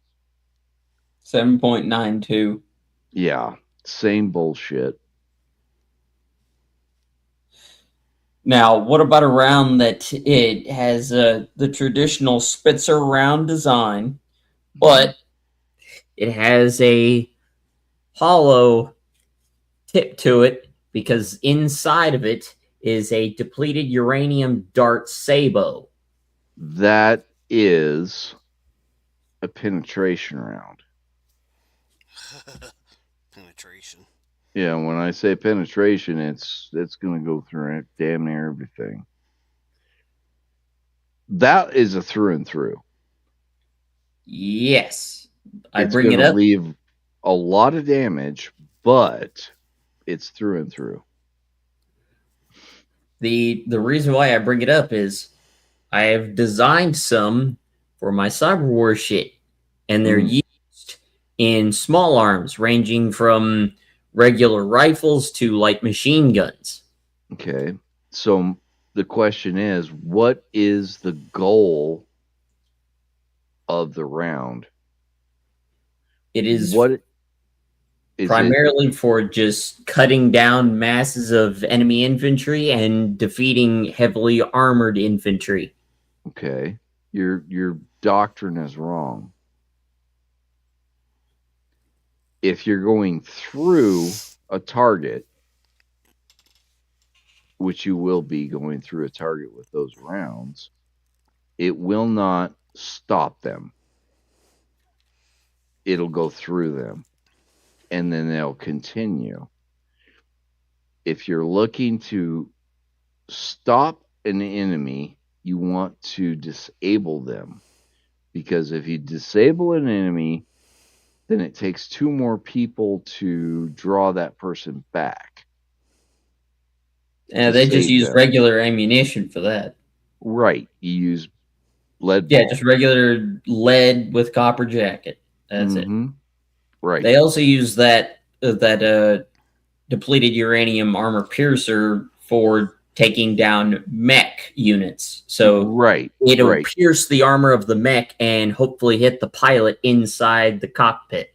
Well, the other thing is you're looking to destroy armor, so you need a heavier round to go through it. That's the whole idea behind the depleted uranium. Yeah, because the Cyber Empire employed a lot of different designs for mechanized infantry. So it'd be kind of like a Gundam, just a little bit smaller. They'd be about the size of those amp suits from the movie Avatar. So it's just big enough for a single person to be inside it and that encase it in armor. So to get to the pilot inside, they'd have to use those armor-piercing rounds to pierce the armor and hit the pilot inside. Right. So, do you know what happens when a tungsten round hits a tank? I believe the outermost bits of it peel away to kind of peel back the armor, so it slowly degrades it, but it gets sharper the more pressure you put on it. Or am I thinking of depleted uranium? Well, both of them work the same way. They're both about the same weight. One is a byproduct, the other one is something that should only be used for welding. But anyway, when you hit a tank with either a depleted uranium round or a tungsten round, it penetrates the armor, goes through the other side of the armor, so it'll go through a tank, and everything inside that tank is going to get sucked out with it. Oh, the pressure. Yeah, the pressure change. Mm-hmm. When you send a round like that through a tank, everything inside the tank gets sucked out of it. It's loose.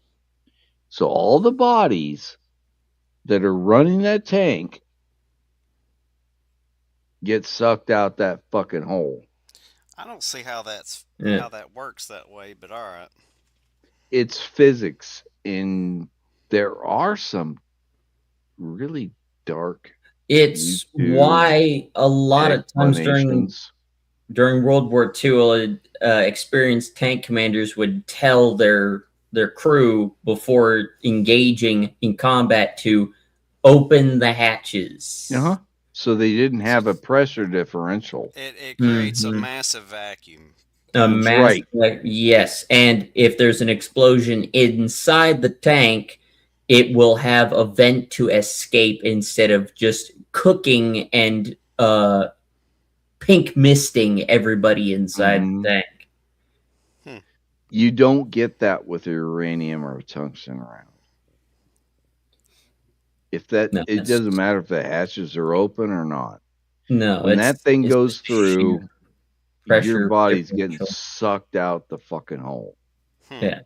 Sean has even told a story of that, where that 25 millimeter Bushmaster chain gun that he was operating on a Bradley, it put rounds through a Soviet BMP that was full of Hajis. Well, the people inside got blended up because of those high velocity armor piercing shells just zipping through the side armor of that APC. Yeah. Yeah, they didn't have a chance. No. Now, Globex has they have a heavy tank, and it's called an Adva Tiger. It's almost like a Tiger 1 from World War II, just modernized. And it's got a high velocity 90 millimeter cannon on it. And it can accelerate shells up to about 7,000-ish miles per hour. Interesting. Because they don't use what is that fucking not cordite. They don't use cordite propellant. They use a plastic explosive propellant in the shells. And even the heaviest of Imperial tanks, they get hit in the front.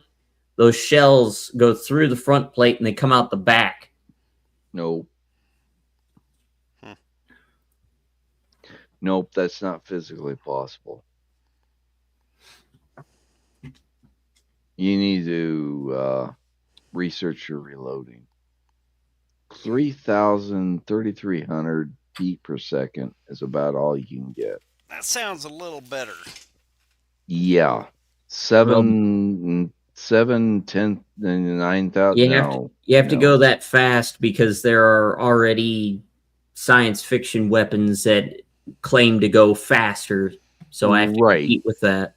What I'm talking about is It can't be an explosive charge that sends it out. You can do it magnetically, possibly. So it would have to be a rail gun? It'd have to be a railgun or a plasma type cannon or something like that. Well, the 90 millimeter cannon can switch between ballistic and energy projectiles. You just don't put the shell in. You just close the breech, you seal it, and then they just charge it with plasma, and it's a plasma bolt that shoots out. You're going to have to do a little more research on that, man. It'll be just like a Star Wars blaster bolt. No. The plasma bolt that the Star Wars uses is different. Yeah, it uses gas. No. Well, it may use some gas, but... Yeah, that's what those magazines are filled with. It's literally a specific ion gas. Right. But what you're talking about, no, physically cannot happen. What you would do it's supposed to be in fiction. Well, no, it's not believable. That's what I'm getting at. You've got to suspend belief to an extent, but when you overboard it, which is what you're doing, you can't take a round that is physical, that is not propelled by some other force than an explosion, and propel it at 7,000 feet per second. So, I said miles per hour, not feet per second. Well, it's very reasonably the same kind of scale. All right, hang on. I got to do the conversion. All right. Yeah, figure it out. That's getting under my skin now. Well, no, you're talking about shit doesn't even work on rockets that go into space. By the way, Vinny, good to see you, man. That translates to 10,000 feet per second. Yeah. Oh. Drop it down to 3,000 miles per hour. That comes out to 4,400 feet per second. And that's even not... Oh, motherfucker, this is... ballistically capable. About the best you can get is about 3,300. If I remember correctly. And that's what the Barretts are using. And remember, guys, a Barrett is not anti-personnel, it's anti-equipment. All right. It's all about destroying equipment. That comes out to 2,300 miles per hour in order to reach 3,300 feet per second. But that's using smokeless powder. Yes. Yeah, 2250 miles an hour. All right. Mm-hmm.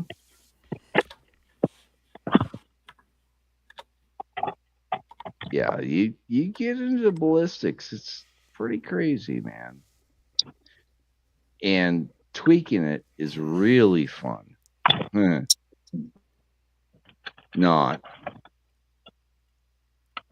Because you don't know if your gun barrel's going to blow up on you sometimes. That's why the materials are different. Vinny, what the fuck's going on, man? You falling asleep? What the fuck is he? What are you doing, man? It's plugging shit. Plug it in my charger. All right. Quit. I was going to tell you, quit fucking around, you know. Well, at least he ain't plugging in a vibrator like Sunflower. Well, he's plugging in his shit, man. He could have one of those fleshlights that's powered. Oh, they got them things powered now? Really? Oh, fuck yeah, dude. I've got one. I don't know if I would have admitted that online, but okay. Dude, I've got one. It sucks. Literally. Was it like an actual machine or what?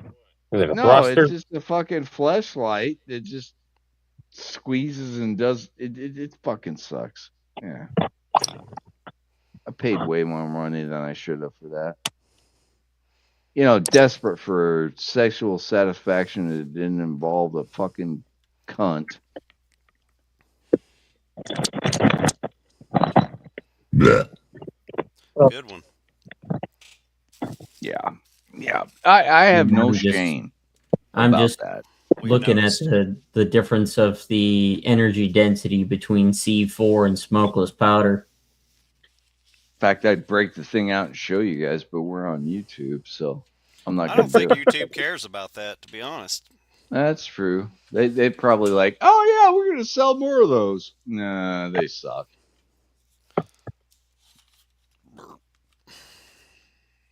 Well, for one, it's built by the Chinese, and they assume that all American cocks are the same size of that black bull that you saw in the Mandingo videos. My dick ain't that goddamn big. No. It's long, but it ain't that thick. I don't even have a lower half. I'm just a floating torso.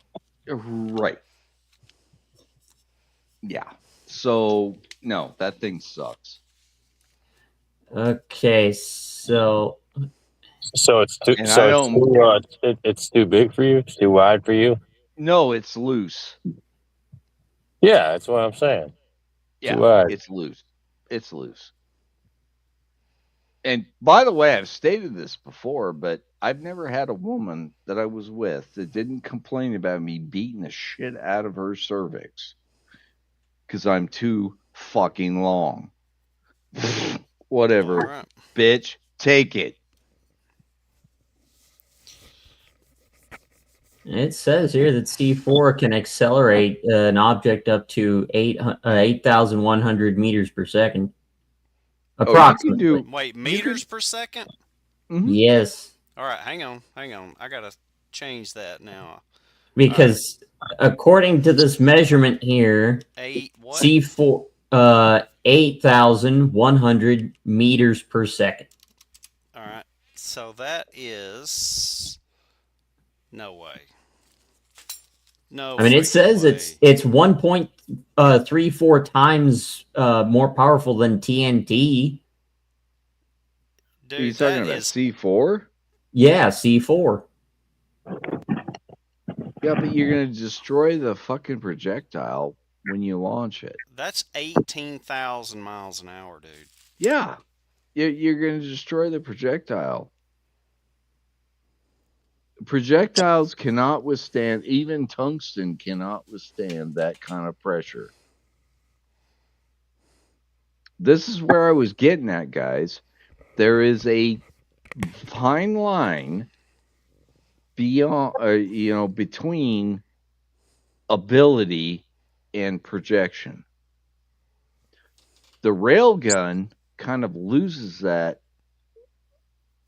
upper limit only because they can fling it much faster because it doesn't destroy it. It slowly accelerates it through the process. Mm-hmm.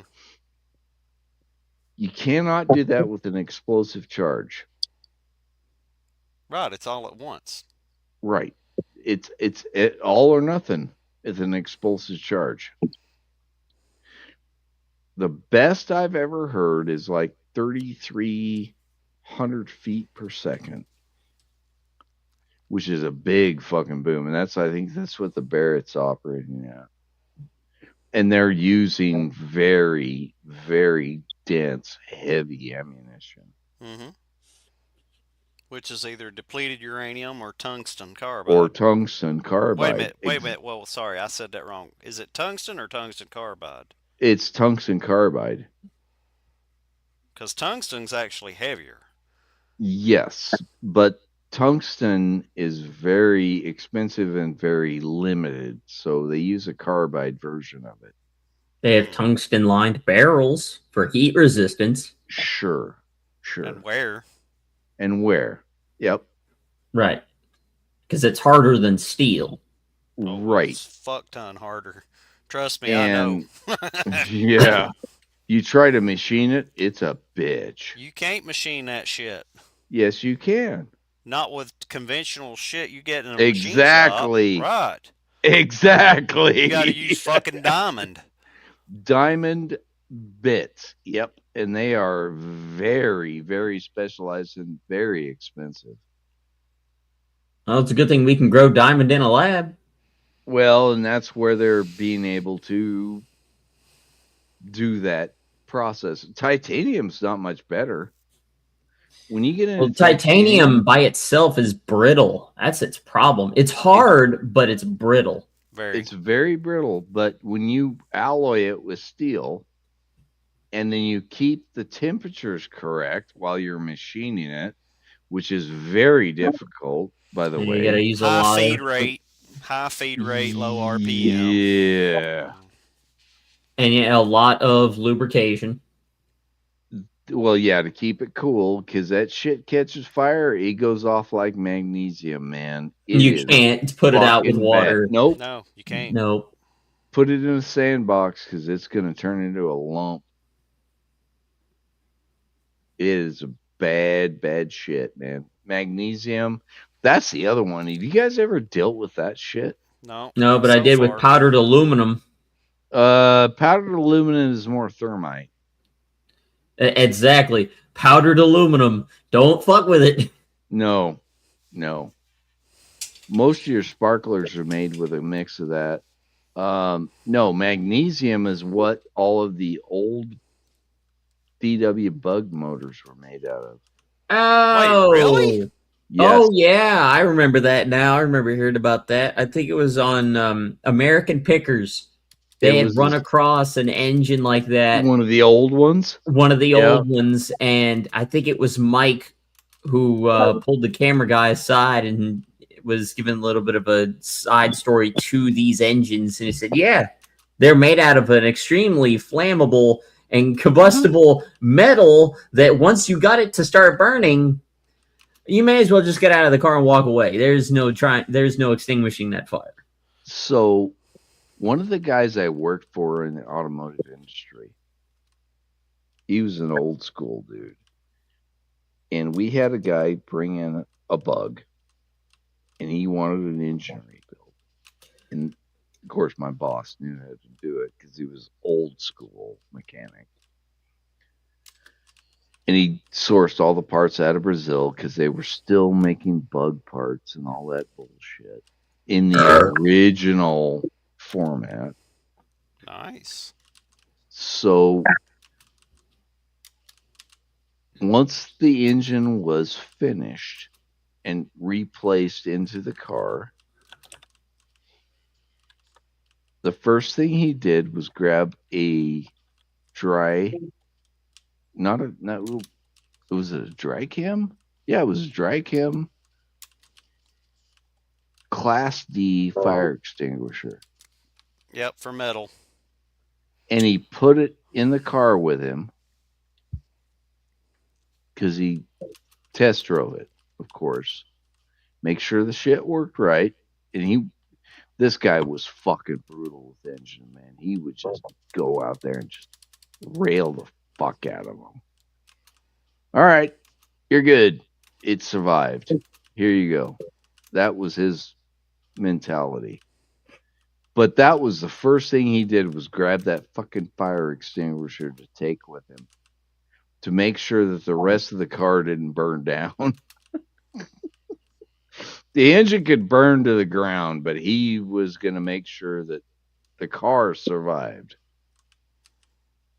And then after researching and understanding that magnesium alloy that those engines were made of, fuck you. That goddamn dry chem wouldn't protect you from shit other than to get the hell away from it and keep the heat down. That fucking car was going to burn to the ground. Oh God! Oh my! And Bob, what was his name? Bob. Shit, I can't remember his last name. Anyway, that was probably one of the most contentious shops I've ever worked with. And it was only done just to reduce weight.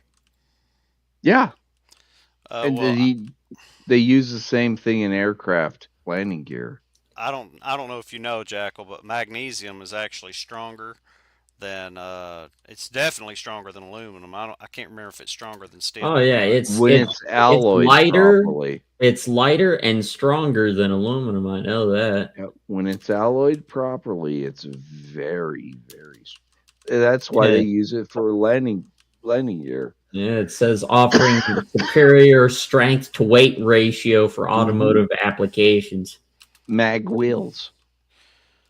Yep, magnesium block, aluminum liners on that inline 6 engine. Wait, aluminum liners?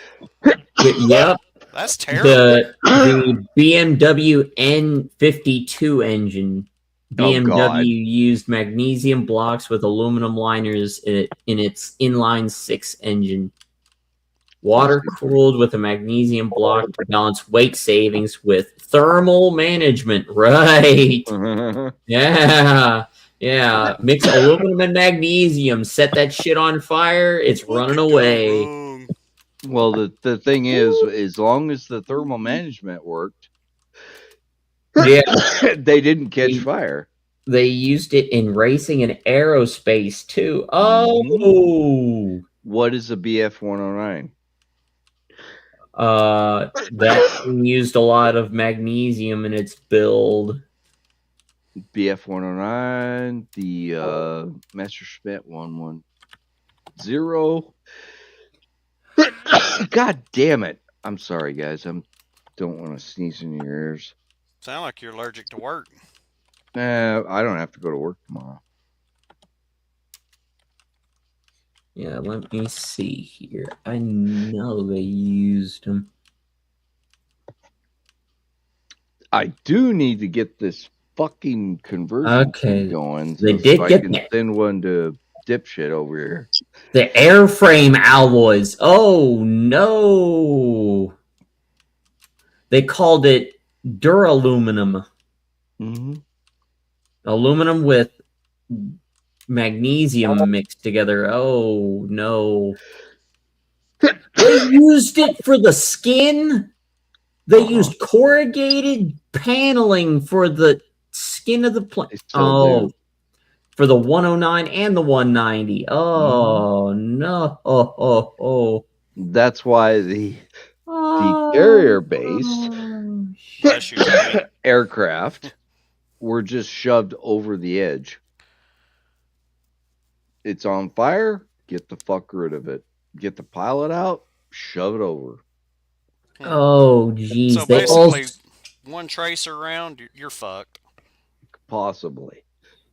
Yeah, maybe not one unless you're lucky, but magnesium alloys were used for the engine housings, crankcases, forged propeller blades to reduce weight. And the Junkers Jumo 204 diesel engine featured magnesium alloy components.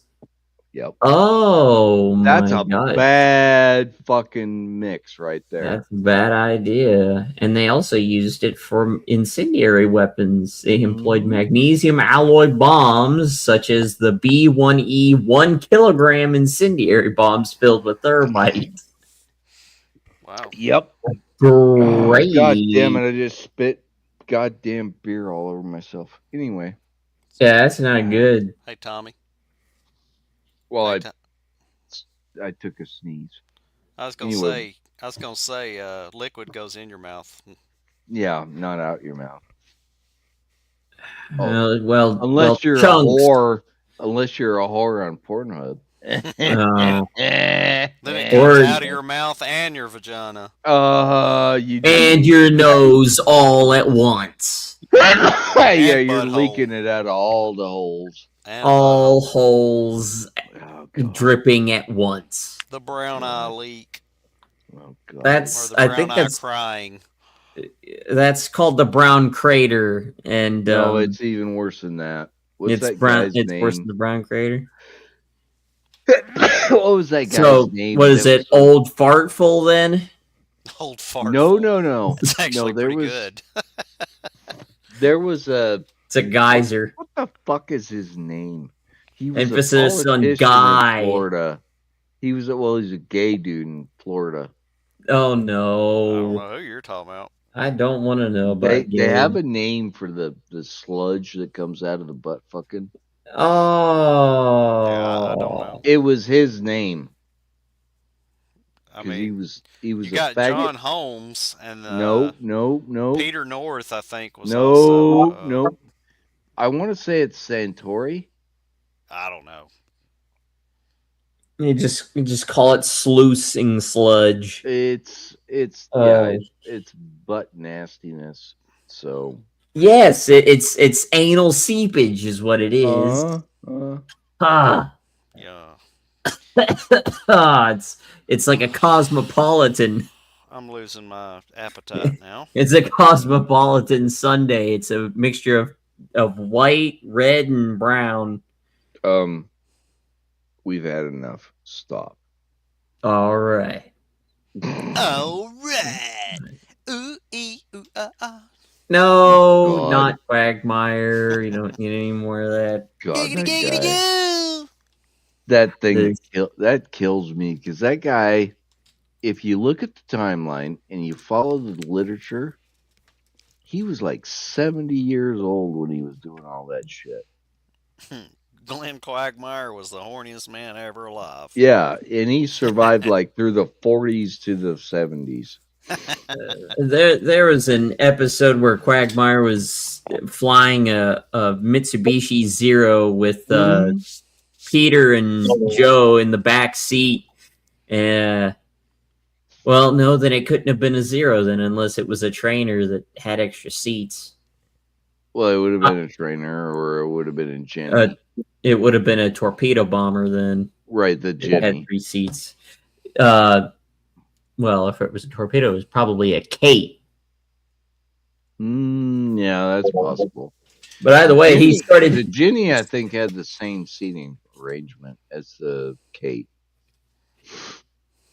It may have, but he started diving on some ships, and he started speaking in Japanese, saying that for the glory of the Emperor, God. Banzai! And he's freaking out that Peter and Joe are screaming in the back. That I lost all interest in that fucking show. I don't watch I it. didn't watch it. Like I said, all I did was watch SpongeBob, Dragon Ball Z, and the History Channel.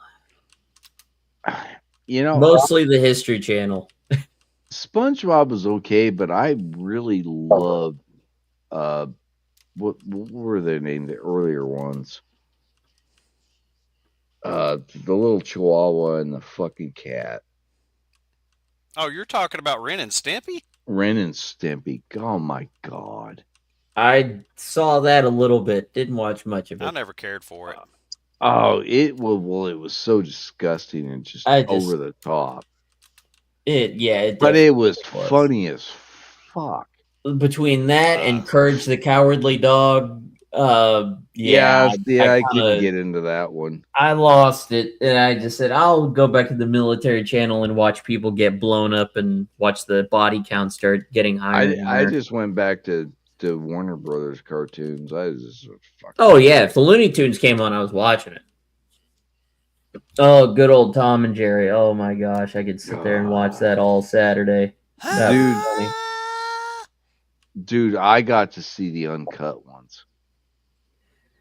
Oh man, between that, you missed out because you never saw Bugs Bunny. That was funny.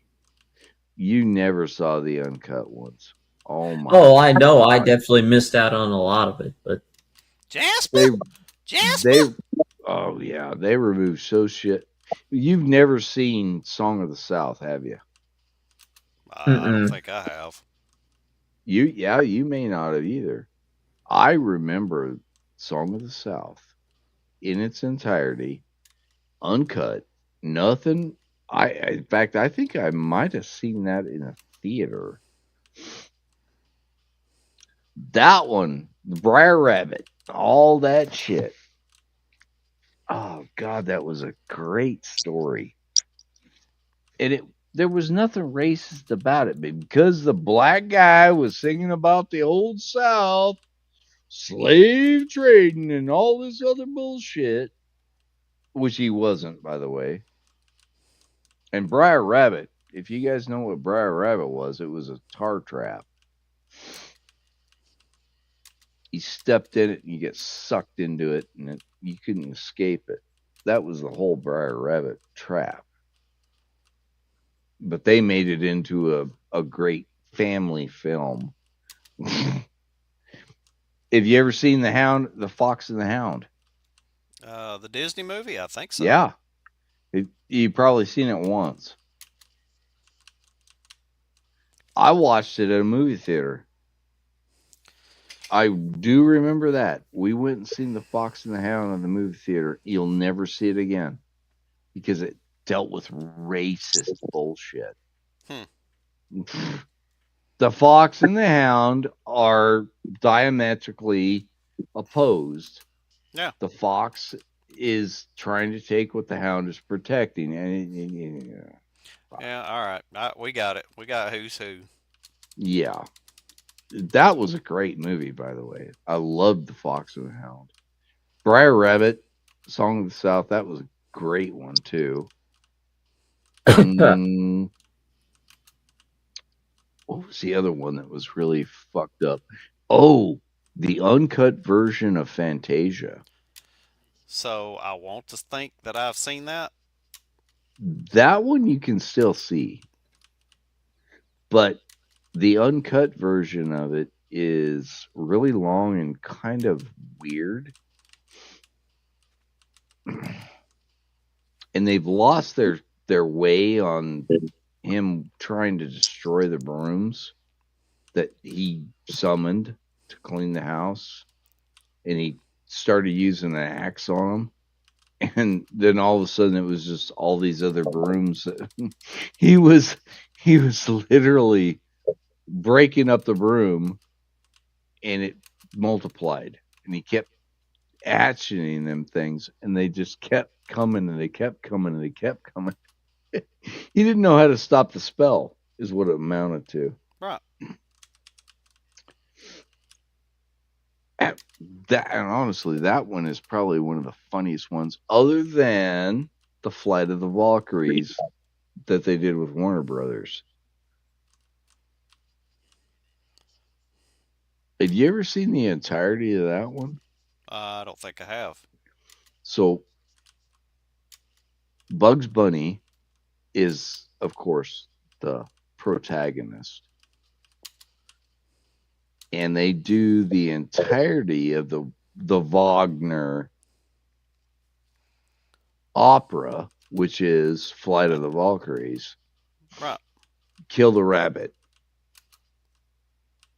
Kill the rabbit. Kill the rabbit. That's what they did with it. And of course, Elmer Fudd's there. Right.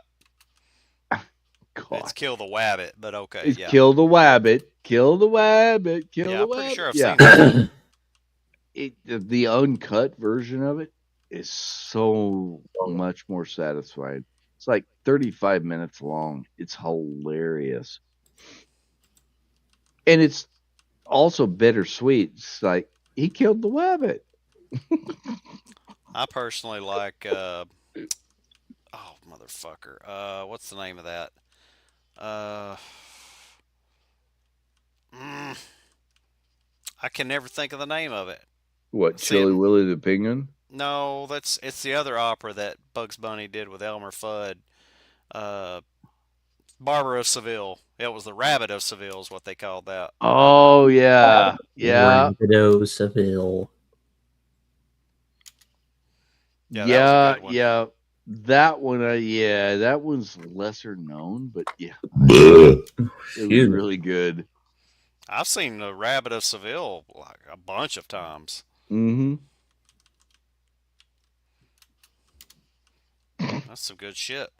Especially when he pours that fertilizer on Elmer's head and looks like hair's starting to grow and then the flowers bloom on top of his head.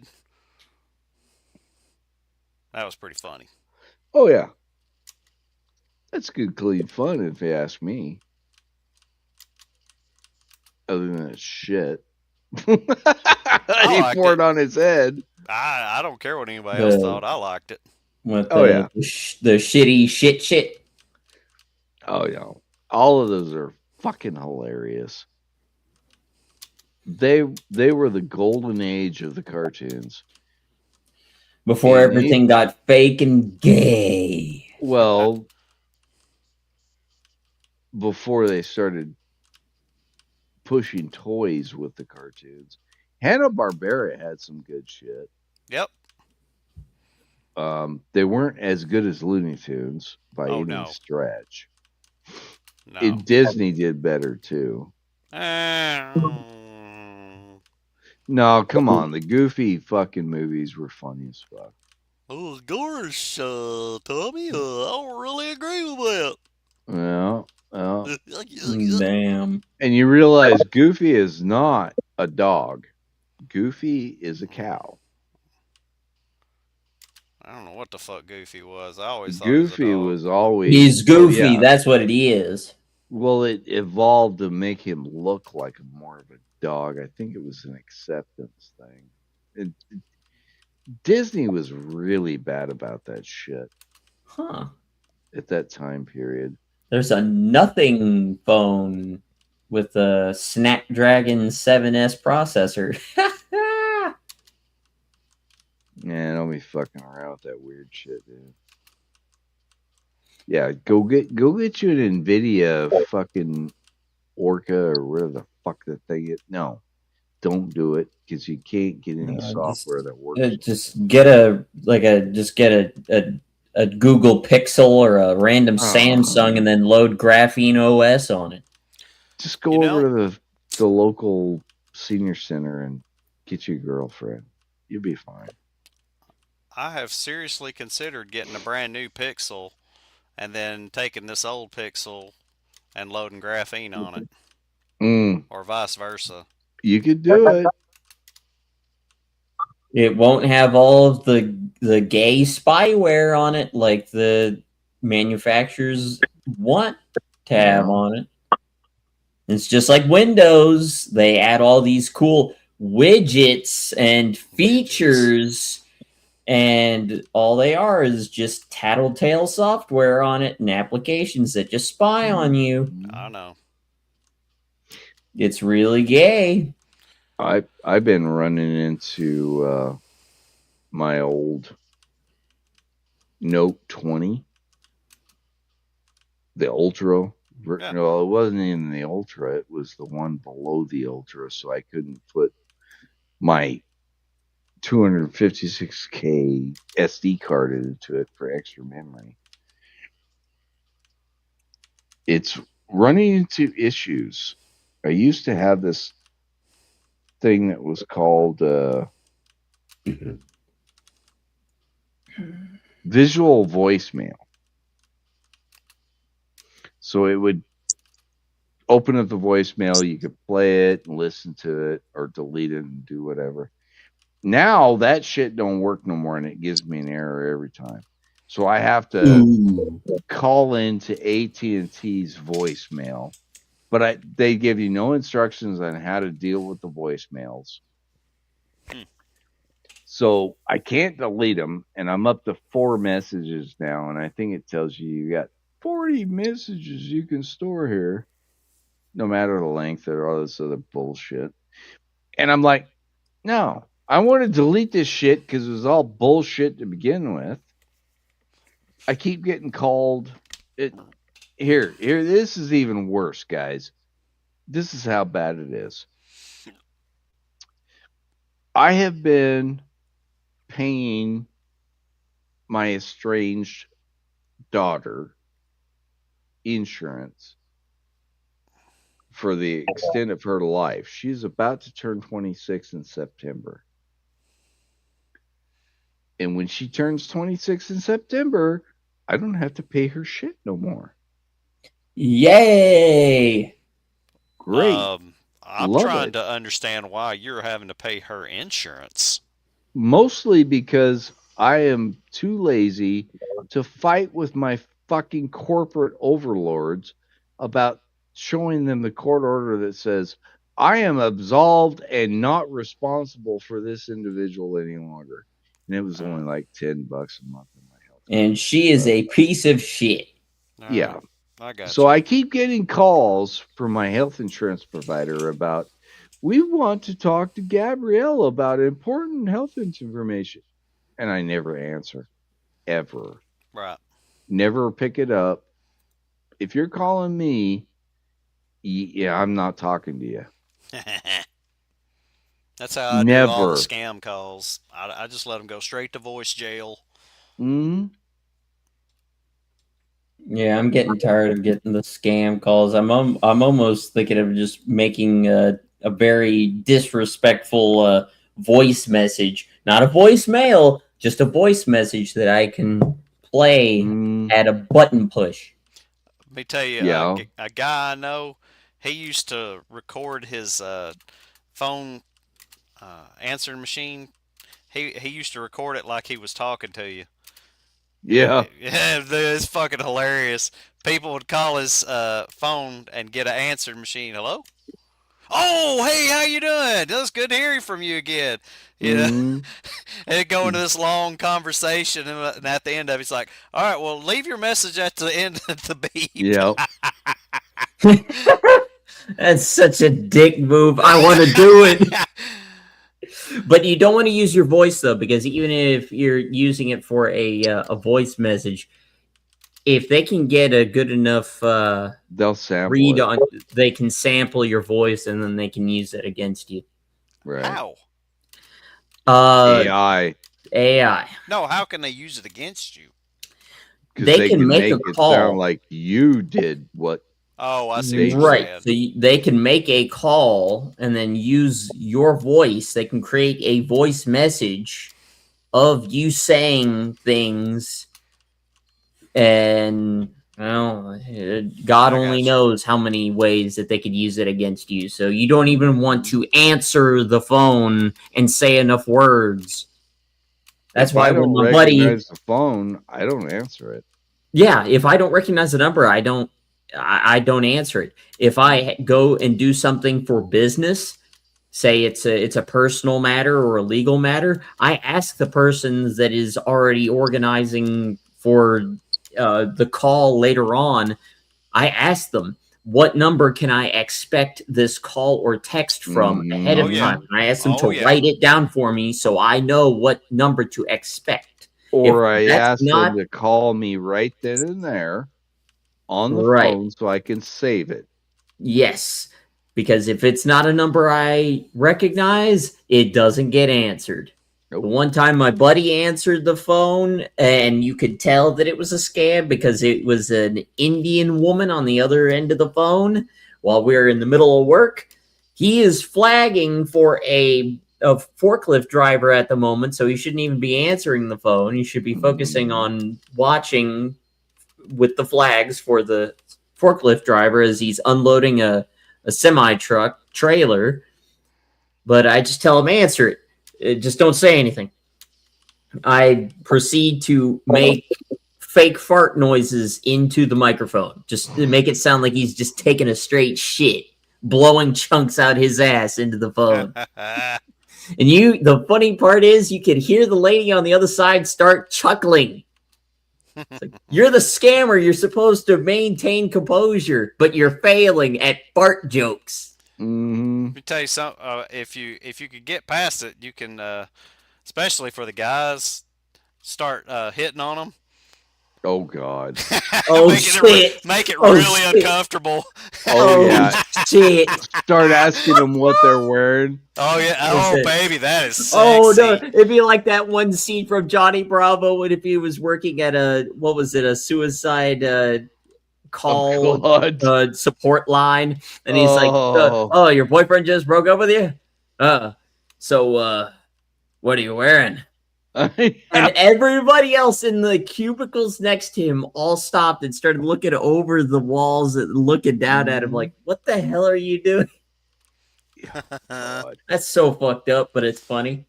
Oh, well, I did that to a Jehovah's Witness that come to my house one day. Oh shit! She couldn't get out of there quick enough, man. I'm not going to tell you what I did to them. I can imagine. Oh no, it was not as bad as you think. No, the fun part, the one I wanted to tell you about is great high school friend that I grew up with, best friend, in fact. This kid, this guy, he was a little bit older than I am, not that much, like a year. He finally got married, and I was the best man at his wedding, and I'm very good friends with both of them. They're still married as far as I know. But I used to call over and try to, talk to him, and his wife had answered. And if she answered, it was always, what are you wearing?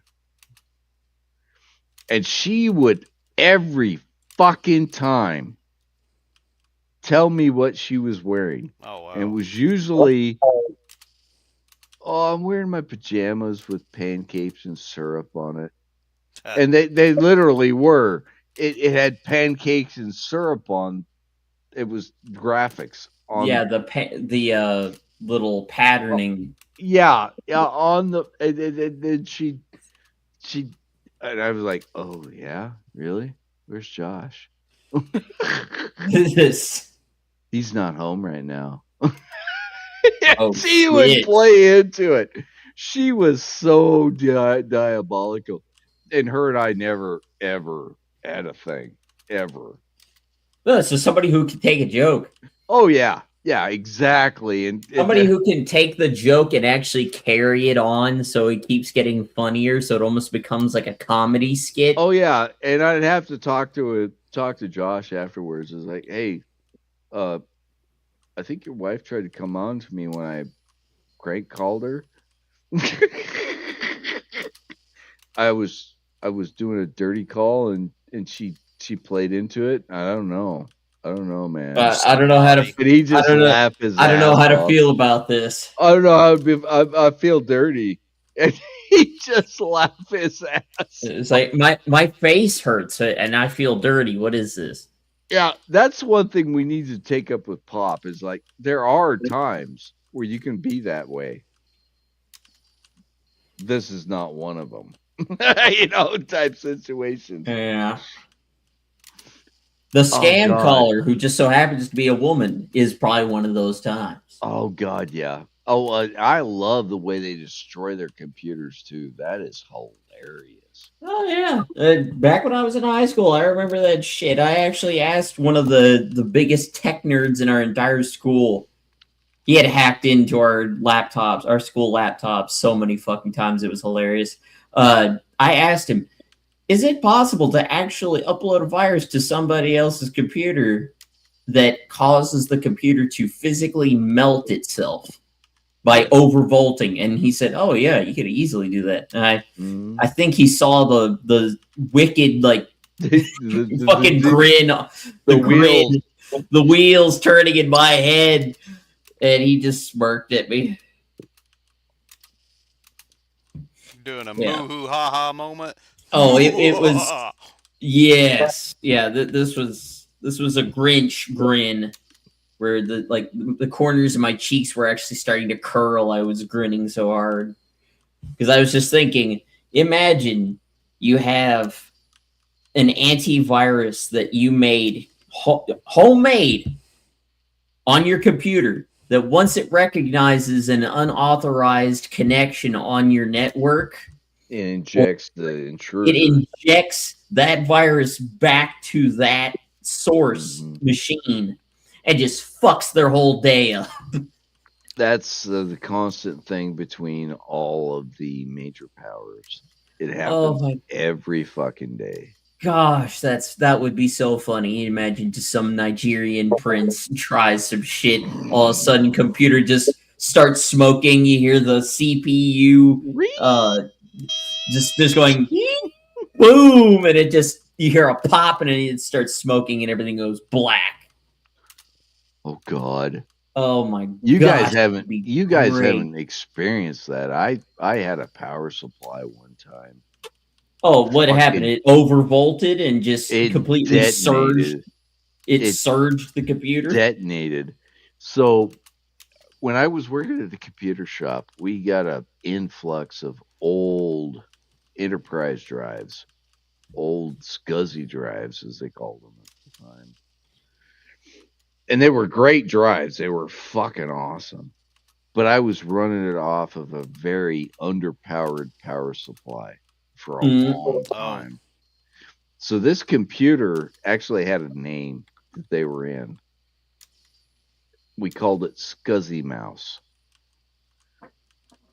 It had a bunch of SCSI drives in it, and it was a little tiny computer. So I think it was an Intel 5, 200 megahertz. Yeah, that's what it was. This is really early 90s shit. Or yeah, it was early 90s shit, but late 90s time frame. So I'm running this piece of shit Chinese crap power supply on this thing. Mistake. Chinesium, always great. And for whatever reason, I don't know what it was. I was looking over because this is when I was sharing a place with my sister and her fucking husband, who is a dear friend of mine still. She divorced him because she's a stupid cunt. But anyway, yeah. The SCSI Mouse was sitting there, and this was so cobbled together. The guts were hanging out everywhere. There was no cover on it, no nothing. Yeah, I was doing backyard fucking computing at that point. And I was good at it. I was damn good at it. Anyway, I don't know why. I looked over and I'm looking at that fucking computer up underneath this table. My sister's sitting there playing with it, fucking around doing something stupid. And the power supply exploded. Shot flames out and all kinds of crazy stuff. It was like, holy fuck! What the fuck just happened? Yeah, that's pretty extreme. It was crazy. Yeah, the thing is, I replaced the power supply and everything worked. That's pretty neat. That's why you don't use Chinesium power supplies. No, I replaced it with another Chinesium power supply. But anyway, it was a little bit larger. That's not what she said. Oh, no. She enjoyed it. No, I could not believe. I mean, it shot a flame out that was like 12 inches long against the wall. It's like, holy fuck.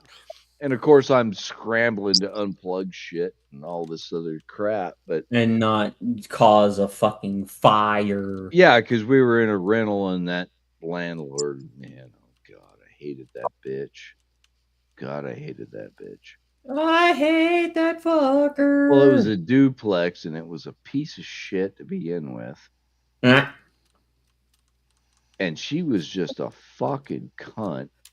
And they put it in an oversized or undersized heat pump for the heat and the cooling. So every summer when it got hot, we had to have somebody come out and service this fucking unit because it wouldn't cool.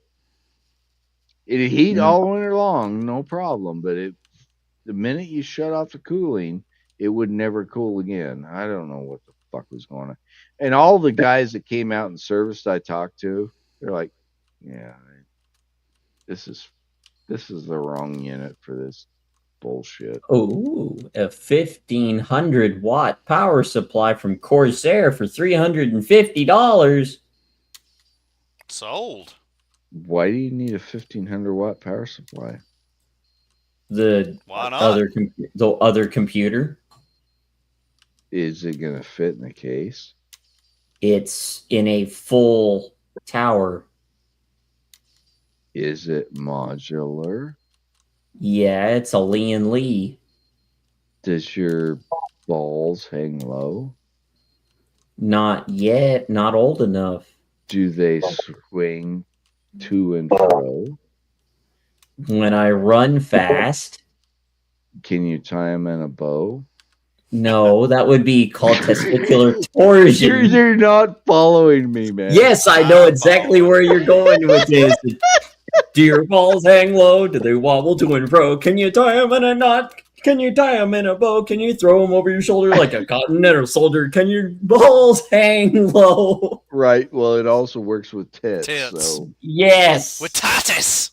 Oh, gosh. Can you imagine throwing them over your shoulder like a continental soldier? That's terrible. Oh, we could just ask Nancy Pelosi. She'd probably be able to tell us. Oh, God. No, hers are fake. Oh, God. Well, hers have been enhanced. Hers are a flotation device. What was it Rhino used to say all the time when he was trying to get a close-up of an image? That's enhance, terrible. enhance, and he's clicking on that fucking thing. Yeah, he's hitting the control, and he's scrolling as he's holding down the control key. God. I actually was surprised that you could do that. You could actually zoom in on the tab that you're You can do it with Adobe too, you know. Oh yeah, I know. On an Apple device, all you had to do was just use your fingers and just scroll in, just zoom. Oh God, it drives me nuts. Yeah. They right click the image and they choose zoom.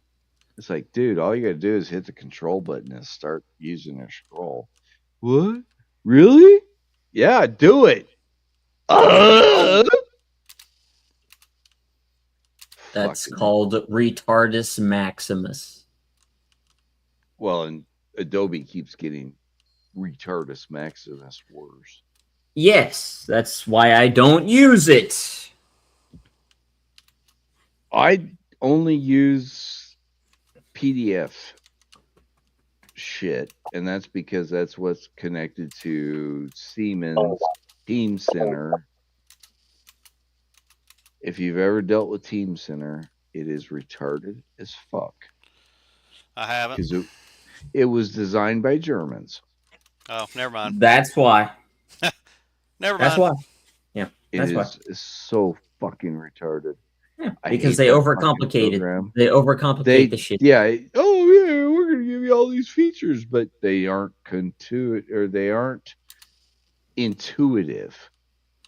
They're not conducive to the tasking. Well, you can't figure out what it's like. SAP. I use SAP all the time. If you guys ever are experienced with SAP, I know what it is. Burn it like a witch. Oh, so that's like a witch at Salem. Yeah. So burn it at the stake. That would explain why Elgato sucks, because that's a is it German or Austrian software? I think it's German. The Austrian shit ain't so bad necessarily, but they don't do much. The German Siemens shit, oh my God. SAP must be European. Do you? Are you talking about the same Siemens that makes breakers? Yes. Yeah, it's the same company. Oh my gosh! Siemens. Yeah, Siemens has got their hands in PLCs. SEIMAN. Yeah. S. Yeah. Why? Just stick to making breakers. Don't make software, dumbass. Oh, they've done even worse than that. They have done so much more than what you guys are talking about. So dumb. They build the generators in place for hydroelectric dams. Yes. In place. They build them. Okay. Because they can't transport them. They're so fucking huge. Right. You have to build them in pieces in place where they're going to be installed. In place where they're going to be installed. Yeah. So do you think they could build a generator that could power my death ray? Probably. Of course. Yes. And they'd probably sign on to it because they love it. Yes. Now, it'll be just like Tesla's design for the death ray before he died a penniless man. Siemens is still got very entrenched Nazi roots. Wow. So Then if I asked them to build some STG-44s for me, I wonder if they could do it. They would, but they would steal your technology. As long as they can build STG-44s for me. No, they're gonna and then build them so they're chambered in 5.56.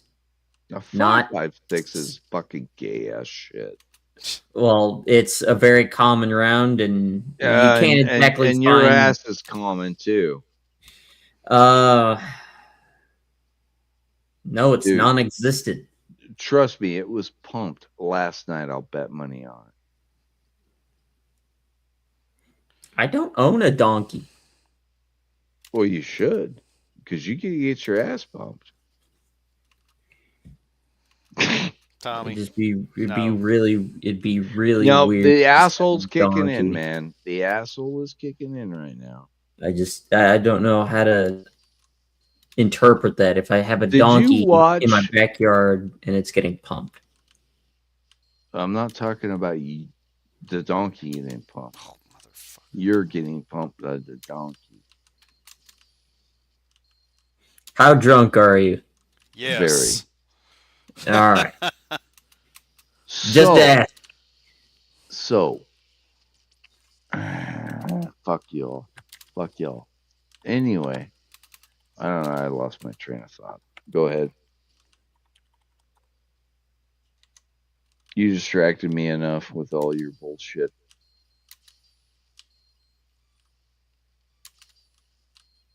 I'm not going to lose my shit and go crazy or anything, but Again? What? When did I do that? When did I do that? It's a joke, Tommy. Oh, God damn it. Now you're trying to rile me up. No. I know what you're doing. I know what you're doing. You fucking hate me. I think that's what it is. Yep. You secretly you have exposed my secret. Oh God. I hate Tommy. I'm gonna fuck with that guy. I'm gonna fuck with him so hard. Really? Why are you gonna devote your life to that shit? Because you're weird now. That guy don't mean shit. He ain't nothing. He ain't nobody. He runs a podcast that you dumbasses show up for.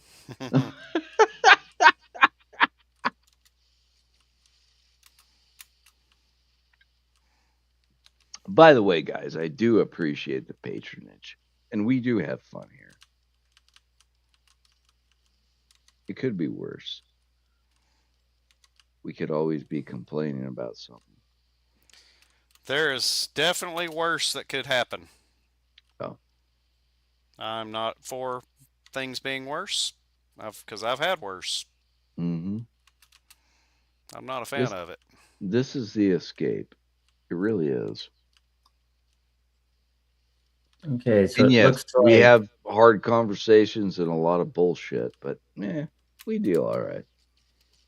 It looks like Palmetto State Armory was going to take up the project of building the modernized STG-44 chambered in 5.56, but by late 2024, the project was canceled. Mm-hmm. Nobody wanted to buy it. That's why.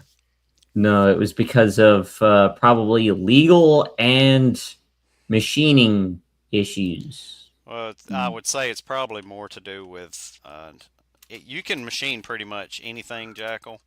It's a matter of are you able to make money off of it?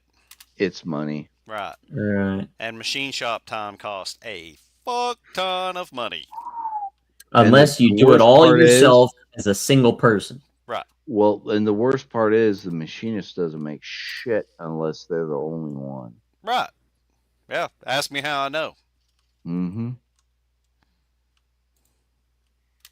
Electrician guys are the same way.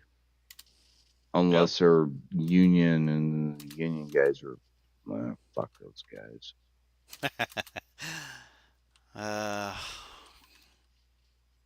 I don't even want to get involved in that discussion. Although it would be damn great to have a 5.56 chambered STG 44. It'd be quite awesome. I've always been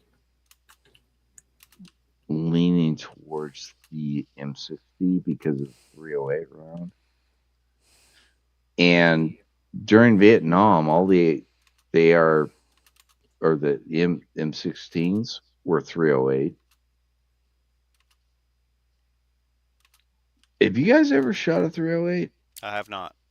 I have. It's not too bad. It kicks the fuck out of you. Interesting. Well, so does 8mm Mauser and 30-30.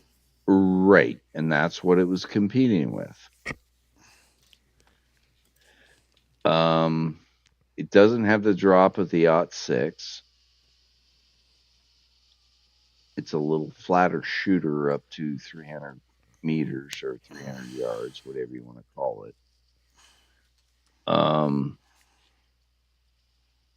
Yeah, I went out one day and did some target practice on rock shucks. In other words, marmots.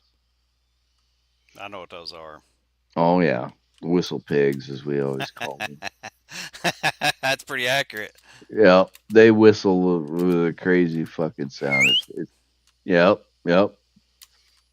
You split one of those fuckers open with a 308. Oh my god. Anyway, I went out and shot 20 rounds of them motherfuckers. And they were deer rounds. I didn't use the plinkers. The lower rounds that Dad had loaded for sighting.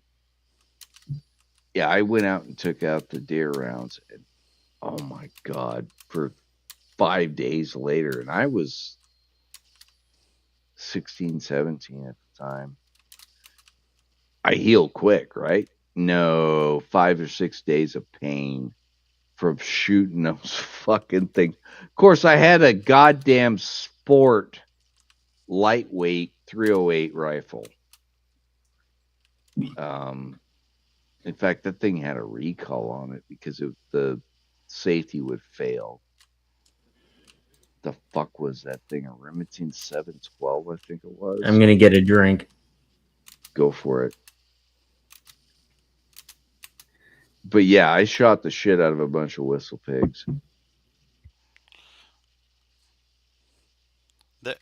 Tommy, do you know what the? I'm sure you do. Do you know what Pikes Peak is? Mm-hmm. There's in Colorado, yeah. There's a Pikes Peak run, the 2-wheel drive record, where the guy hits a marmot coming out of the rocks. Oh god! I mean, he just fucking slays it, man. Smashes the shit out of it. I'll bet. Oh, and then Marvin's out there like, what's going on, man? I mean, at the speed he was going, there's no way that fucker survived, man. Oh yeah, no, that would be fucking awesome. Dude, one day there was a group of us out there fucking killing whistle pigs. And I was like, my dad was there. I think one of my uncles was there. Might have been Ted, my mom's brother. And there was myself and then somebody else. We all had rifles, and Dad was wearing the 357 Magnum on his hip. And we're out there fucking digging through rocks, looking we're at the base of a butte. The butte was a rock ledge, all basalt rock. It was an old... I know what you're talking about. Yeah. Old volcanic thing. And I love that property, and it got sold, and I can't go there anymore, and it just really pisses me off. Anyway, we're out there digging around doing stupid shit, and shooting fucking marmots. And Dad comes up on one, and this fucker pops up out of the rock, and he pulls his fucking 357 Magnum, hollow points, by the way, shoots this motherfucker almost point blank, and just green, nasty shit everywhere. Oh, wow. This thing exploded. It was just, and he just reacted, blam, and it just, wow, oh God. I think the thing was like 3 or 4 feet away from him. Oh, wow. Fucking spread it everywhere.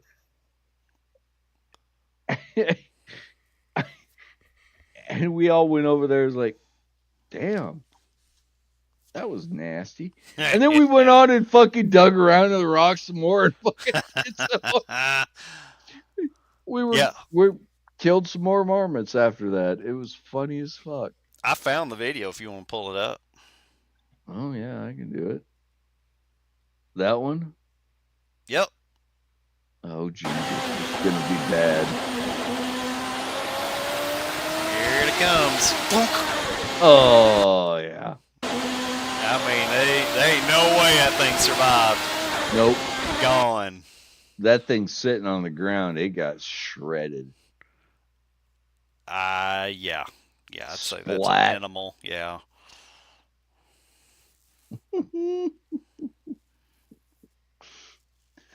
Fucking the goddamn rock chucks or marmots or whistle pigs or whatever you want to call. Actually, we called guinea pigs whistle pigs too because they whistle. Yeah. Yeah, I forgot about that. They do.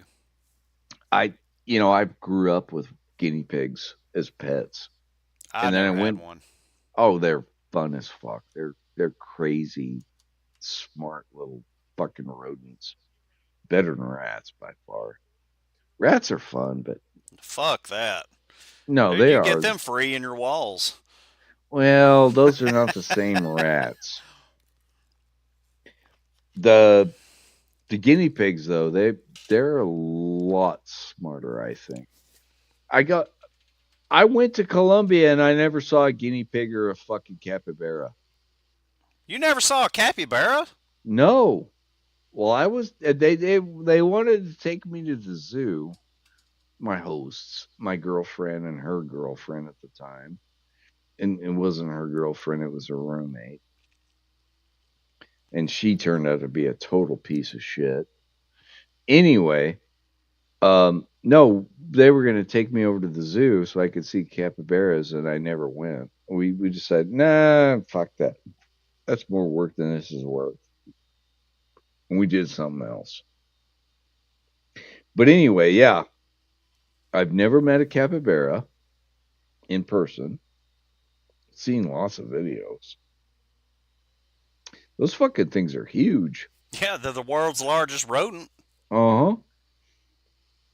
And I've seen some big fucking rodents. But no, growing up as a kid, we had guinea pigs. And those fucking things are hilarious. And then I asked the girlfriend, well, do you guys eat they call them, what the fuck do they call them? It's like a K or something. Whatever it is they call them, they roast them. And of course, they're super lean like rabbit. There's no fat on them at all.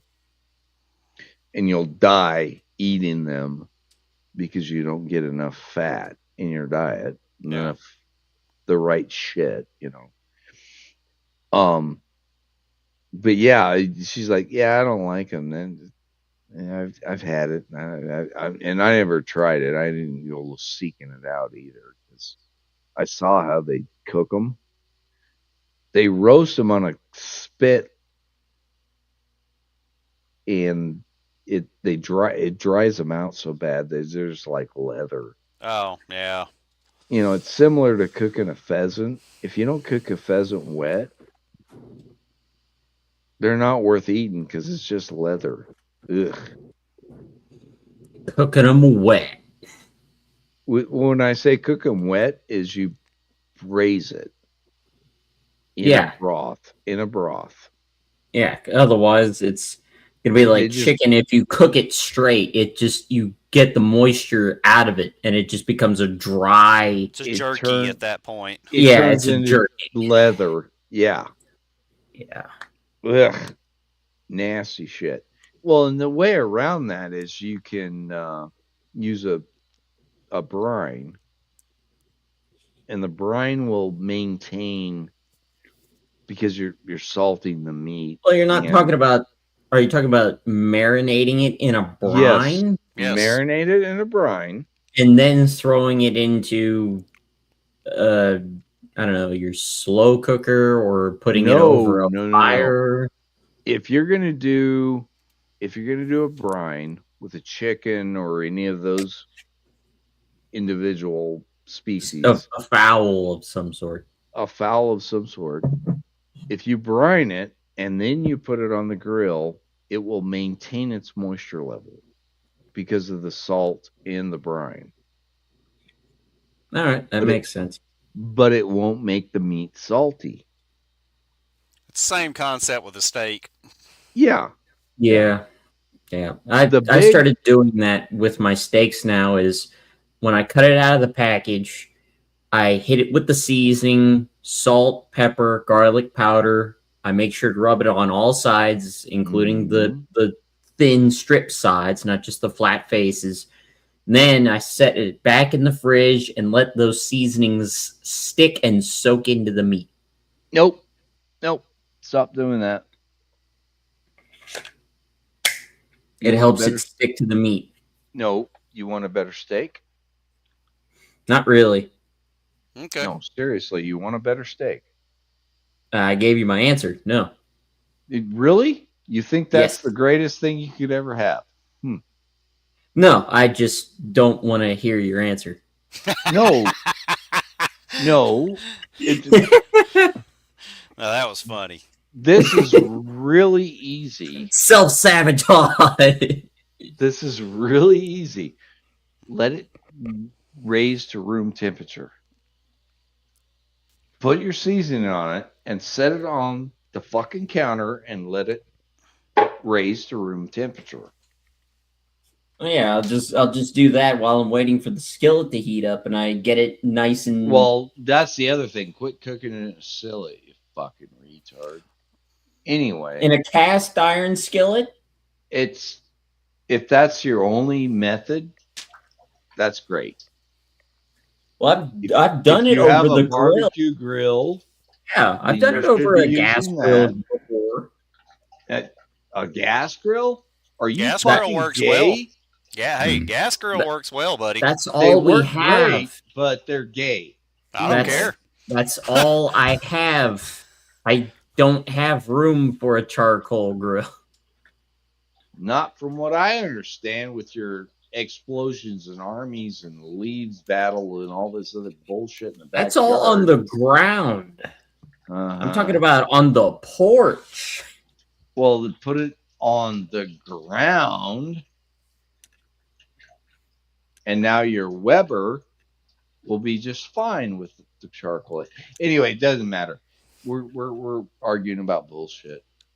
So the broiler in the oven works well too. Skillet frying is good. Just make sure it doesn't have a bone in it. What I did was I got one of those steaks that I think it was like a New York strip. Uh-huh. I did no that. Bone in that. No bone in that. I seasoned all sides, threw it into the cast iron skillet. It was seasoned 3 times, and I only used butter. I did not use that spray-on non-stick spray, whatever. And then once I pulled that out, I pulled it into a glass dish, oven safe, and I poured all the juices from the steak that was in the skillet into the glass thing that I had put the steak in. Mm-hmm. Put a couple of sprigs of was it parsley? Man, what I think it was rosemary. That was it. That's it. Rosemary. Yeah, because I actually went to the store and bought some fresh sprigs of that. Threw 2 bits of that of rosemary on top of it. Crunched up a bunch of, I think it was 3 cloves of garlic. Spread it across the top of the steak. Threw it into the oven for about, I think around 200 or something, maybe a little bit lower than that, and just let it simmer a little bit. And then, because all I did in the skillet was just sear it. And then once I had pulled it out of there, I cut it into fine little strips, and I put it on top of I think it was an Italian rustic oval loaf. Olive loaf, yeah. Yep, and before I put the steak on it, I drizzled both of them with a Tuscan infused olive oil. Mm-hmm. And then I put pesto on it. And then that was my sandwich. Yeah, that sounds pretty damn good. I was going to get fancy and take a couple I was going to say that's a little fancy. I was going to go fancier and just use a couple of small tomatoes, not cherry tomatoes, but just small tomatoes, and bake them a little bit until they're nice and soft, and then put them on that sandwich too. Oh, God. If you're going to do tomatoes, you got to put the mozzarella on them. And I did. I got fresh mozzarella from the store, and it came in a big ball, so I had to actually slice it. Mm-hmm. And then I put 2 slices on it. Yep. Yeah, I know what you're talking about, but I'm talking about actually roasting the tomatoes with mozzarella on them on a grill. Yeah, well, I've done it. It's good, but it's a pain in the ass. The best steak I've ever eaten was the one that I cooked, and believe it or not, the McCormick, one of the McCormick steak spice mixes, and the directions on how to marinate it with it, and it doesn't take long to marinate it. No, it's McCormick is a trustworthy company. They've been doing that shit for a long ass time. I shit you not, I accidentally burnt my steak. It was well done, and it was unbelievably juicy and delicious. Yeah, because you basically seared the outside to where it created almost like a sealing effect. Well, I do that. It doesn't state to do that, but I will do that. Yeah. Well, yeah, and because I never stare until the end. When you burn the outside like that, you basically create a shell that locks in the juices. So the middle may still have some redness to it because the outside is basically locking in the juices, so you're not getting that really dry, jerky like steak. Yep. Well, I don't know how it worked, but it worked so well. Oh, it's like flash frying it. That's the way to do it. It's like you flash fry it. You put it at a high temperature for a short period of time, so you get the outside done. Yeah. And then you put it in indirect heat. If you're doing it on a grill, you put it in indirect heat for the remainder, so you can cook the rest of the inside without burning it. First of all, that's how I've done every steak up to that point and beyond. But with that McCormick mix, it was phenomenal.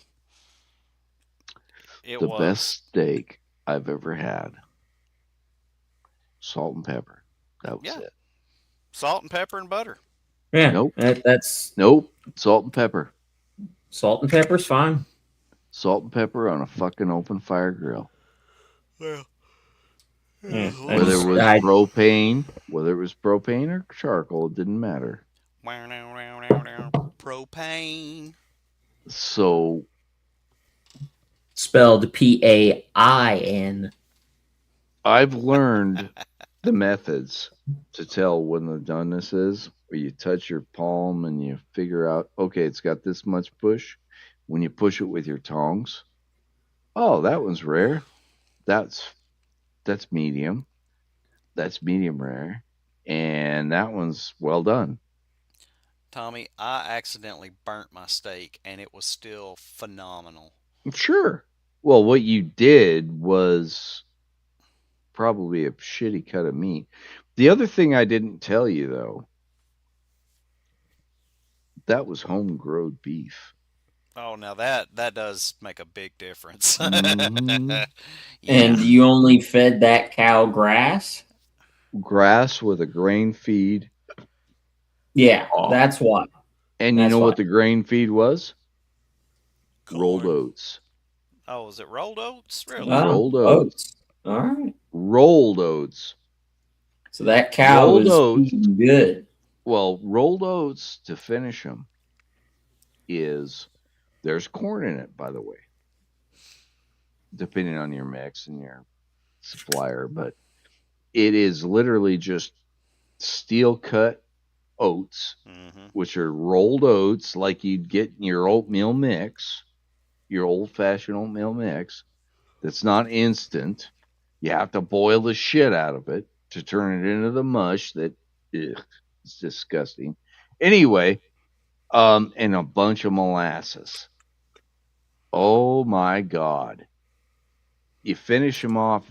So you feed them all year on grass, give them some grain, the same rolled oats all through the year, just a handful. They come over and they eat the shit out of it. They love it because it's sweet. And then they go out there and they eat the shit out of the grass. And then the last 3 months when you're finishing them is, you're finishing them for butchering. Yeah. Fatten them up. Set the fat. Set the fat in the muscle. That's what you're looking for. But yeah, you feed them 3 times the amount of the grains. Well, you're going to kill them anyway, so. Well, yeah, but the whole time they're out there eating the grass still. Yeah. Yeah, and all we those had grains. We had a good pasture for that, so. Yeah, those grains just add extra fat. Oh, yeah. Well, the grains that's just carbs. That's all that is. It's just carbs. It just marbles up that meat so well. Oh, my God. It just sets the fat in the meat. Ugh. Making me hungry, and I'm not even hungry. No, I'm not either, but I just went downstairs and drank some. You had some grape drink? Juice? No, I had orange juice. You're gay. There's Coca-Cola in the fridge, but yeah, I don't feel like drinking a pop this late at night. Oh, what?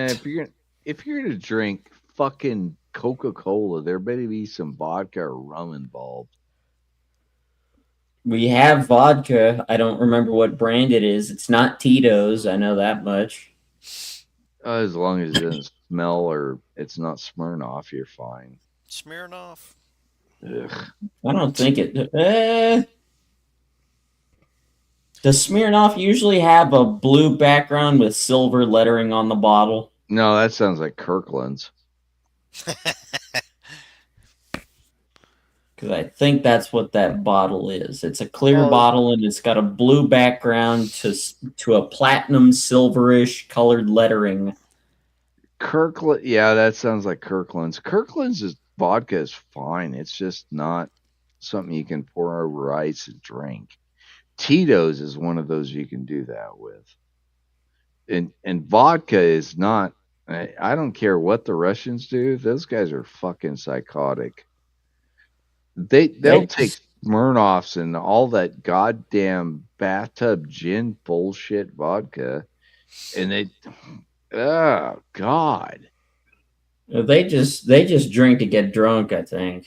Yeah, I think so too. You talking about for effect? It's drinking. Well, no, they just drink to drink. Yeah, they're drinking for effect. Ugh. They're just probably drinking so they can put up with their women, I guess. You guys were asking me about my sobriety level, and it's like, I'm not that fucking drunk. Jesus Christ, man. You can't taste it? You don't care what it tastes like? Or you just don't, it doesn't affect you? There's something fucking wrong with you. Yeah. They're probably aiming to die is what they're doing. Well, yeah, that's part of it. Especially if you've ever met Russian women. No. I did once, and I have once, and I wanted to reach for a pistol and shoot her in the head within 5 minutes. Most of them are very nagging, demanding types. You will support them. You will do this. You will do that. And I will bear your children. And I will, no. No. Well, she wasn't mine. She was my friend's, and I made it very clear to him. She liked you better, and she was all over you, wasn't she? No, she's just an asshole. Oh, she's just a bitch. Okay. Yeah, that, like I said, I wanted to reach for a 45 caliber pistol and just put one right in her forehead. He sounds like he got a winner. Ugh. Yeah, it was a foreign girl that he had brought home, and that was a mistake. Mistake. Don't ever do that unless she's on a visitor visa. Yeah, no. Because then you could send her home. Then you get rid of her. Get rid of her. Exactly. What he could have done was sold her to the Yakuza for target practice, but that usually comes with complications. Then they want more. Because they never stop. Oh, God, those motherfuckers. And you're thinking, if you say Yakuza, that's Japanese. Yeah, he was Japanese. That was it. I told. So you're a Japanese boy, and you bring a Russian girl home. What is wrong with you? What could go wrong? Oh, God. You go back 80 years ago, and the Russians were threatening to invade your ancestors' homeland. What is wrong with you? Well, and the Sino-Japanese War was won. But the Russian-Japanese War that happened before that, the Japanese got their asses handed to them.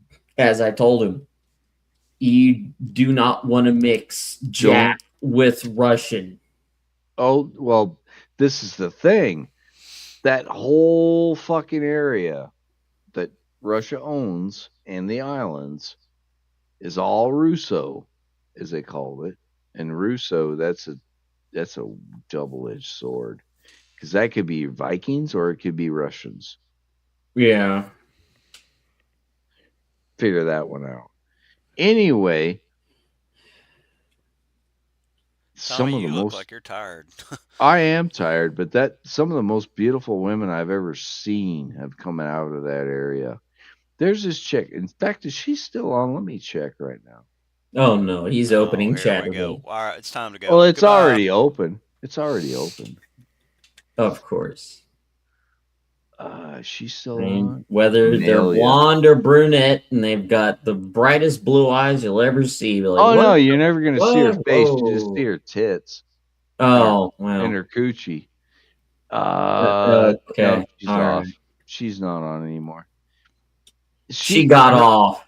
Well, her name is Amelia Jap. That's her name. And she is Northern Japanese Russian. And she's got the sweetest pair of tits you've ever seen in your fucking life, man. Well, those are the tits that would have fed 1,000 babies. All right. So what? You mix Russian genetics and Japanese genetics together, and it looks pretty goddamn good, dude. Okay. I mean, when you mix European and Asian, you get Eurasian hybrids. I guess they're good. I don't know. I don't know if you know, Jackal, but they've got a island just above Japan, and I believe that's what he's talking about. That's probably where she would be from. Yep, they are gorgeous, and they don't age. That's the other thing. They've got the Japanese anti-aging thing. They always look 13 until they're 50. Literally. 13 to 50 is a long. They look like they're 13 until they're 50, and then it's like, bam. Oh my God, you smoke 5 packs a day. Yeah, they just. Oh, good grief! It's a flashbang, and when the flash is gone, you just find a. But you got 40 elderly. Years, you got 40 years of beautiful 13-year-old Japanese girl. Call me sick, but that's kind of seductive. They all look weird like that. You run over there. It's a 30-year-old woman hitting on you, and you're thinking, "Kid, what are you doing out here this late? Don't your parents have you on a curfew? What the fuck?" She whips out her ID, and she's like 30 something. She's older than you, and it's like, what the hell? What did you take a bath in fucking Shangri-La? What is this? Right. That's what I ran into when I was stationed there for 6 months. I know. I've been to Tokyo. I know. There are plenty of women. They're considered leftover women because they're single and childless past 30. And they think that because they still look it, they can hang out with the kids. So they'll dress up in cosplay and hang out at night with the kids out on the street, just fucking around, getting drunk, being stupid. Mm-hmm. Oh my gosh. And you don't want to be a foreigner in there because they see American boys and they're like, oh, they got money. They're like, they got money. Yeah. They got money and they got money and they got dick. All right, let's go. Bigger dick than what we get. Big dick. Exactly. Yeah, you're taller, you're big dick, and you got money. No, you need to stay back, you little nip. Oh god. Or we whip out the M2 fucking flamethrower and start giving you ancestral pain. Your grandfather will be feeling the pain that you're No, you just gotta lay the pipe, man. I'll just run back here to my house and stay here. Pussy. Yes, I am. At least I stay away from the rice pussy. Ugh. When you finger an Asian girl and you pull your fingers out and they're covered in rice. Oh. You hope it's rice and not worms. Not worms and maggots. Never had any of those issues because I didn't touch it. In fact, I almost made a mistake. There was an incident, if you will. I just sit there confused, and then I farted and walked away. No, there was an incident in our deployment. This one dumbass guy from Hawaii, he was stationed in Hawaii. He decided he was going to make fun of somebody that had a purse. Oh no. Two guys that had purses. Japanese guys, by the way. Oh no. They got pissed off and beat his ass. Let me guess. They used judo to beat his ass? I don't know what the fuck happened. Karate. I wasn't there. I didn't go to the bars. I don't know what happened. All I know is the stories I heard. So anyway, they beat his ass, and then he got court-martialed, and he got run out. So we had to bring in a replacement for his particular specialty training. I think he was some sort of fucking radar tech or anything. Anyway, he was a dumbass anyway. Yeah, he got fucking railroaded out. It shouldn't ever happen, but yeah. Because the guys were gay. And they had purses. Anyway. Oh, okay. So somebody that was probably gay took offense to it, and that's how he got...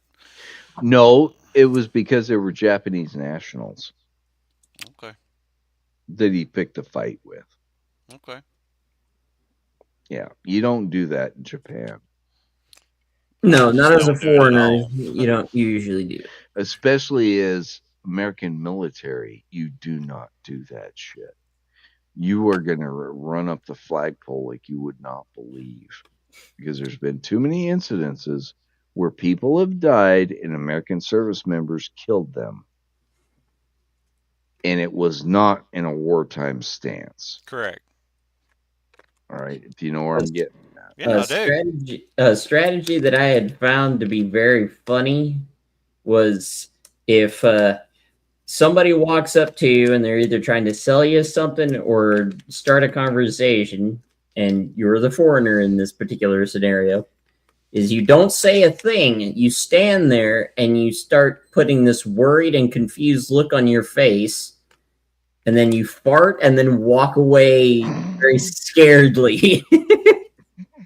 And I know this works because I've seen it done. We had a dumbass in our group when we went to Akihabara, and a girl had walked up to him and she was promoting something. He couldn't understand a word she was fucking saying. Mm-hmm. So he just thought, I'm gonna stand here and look like I'm about to have a panic attack. Right. Wide eyes, looking back and forth all around, looking for something that could the escape. Yeah. For the escape. And she could tell that he was starting to look distressed, and she started to back off. And I think I heard her say, "I'm sorry," because she didn't want to scare him or anything. And he farted as loud as he could and ran away. And she just stood there confused. This basket in her hand full of pamphlets. Right. And she still got the one in her hand that she was offering him. And he just stood there so confused. And he was doing this all intentionally. He's like, oh shit, I don't have to deal with this. All right, what do I do? Look scared. All right, so he's like, oh god, what the fuck's happening? Then walking away. And you could tell he really forced the part out too. It's probably wet. It was loud. She could hear it. He ran away. Oh god, yeah, because he had to go wipe. Whoops, that was a little more than I thought. Backblast area not clear. Bram. No, I had fun in Japan, but the little bit of cultural shock that I had with the locals was pretty minimal. Mostly because I just hung around, and at the time I was doing a lot of chainmail silver jewelry. So I was just sitting in my room doing rings and shit. And when I say rings, is like chainmail rings, not rings. And my mama-san. Yeah. And yes, that is a real term, and they wear it proudly. When you accept them as your mama-san, they are your keeper. And they wear it proudly. So you didn't have a ring? You wasn't making a ring? No, I was making bracelets and stuff like that with gemstones. Even. I'm just pulling your little thing where you do grape drink. Yeah, it's all right. The grape drink. Yeah, you're pulling his thing. Whoa! The same prank that he does. Oh, well, that's only for him. That's only for the black guy. Hakami, our watermelon felon. Anyway, watermelon felon or charcoal face? I don't know. No, guy. I love him. I don't think he's that black. Like, he's black, but I don't think he's charcoal black. I don't know. I don't care. All I know is he's a brother. He's a brother to us, and he's on the spectrum just like we are. Anyway. Oh, he's in trouble. Oh yeah. So I was at the time I was making all these chain mail jewelry pieces, and this gal took care of me for 6 months.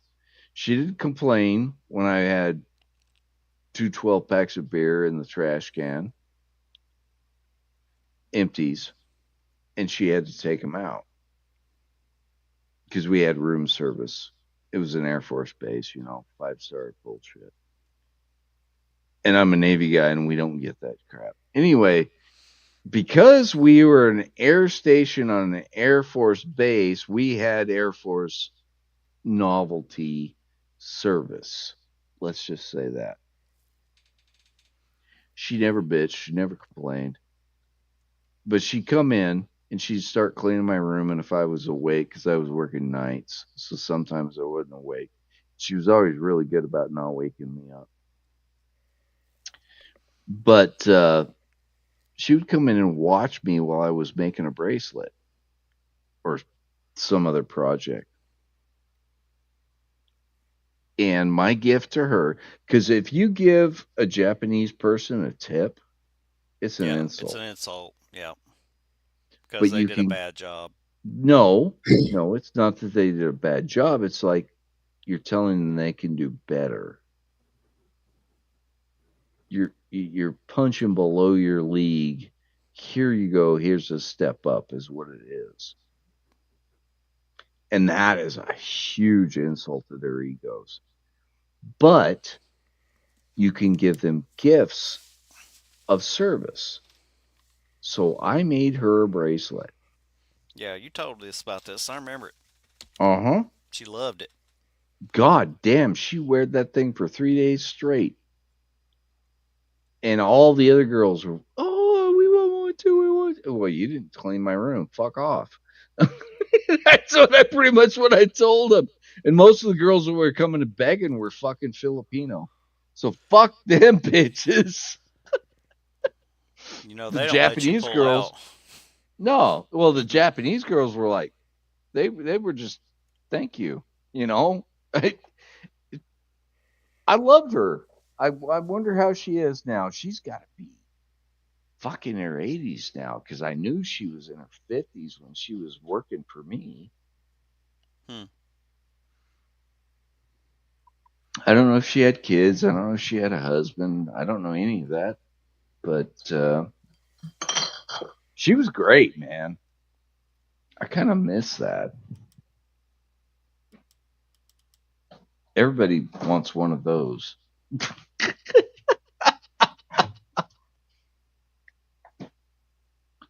Well, everybody just dipped off Chaos's. Oh, did they? Did he finally piss everybody off? I don't know what happened. I just know that everybody dipped off of it. People probably got tired of him playing Pal World. Oh, God. It's just a repackaging of Pokemon. I even know that Pokemon actually tried to sue the developers of Pal World because they said, "Oh, you just fucking copied us. All you did was tweak a few names here and there and call them pals instead of Pokemon." Mm-hmm. And you added okay. guns. That's all you added was just weapons.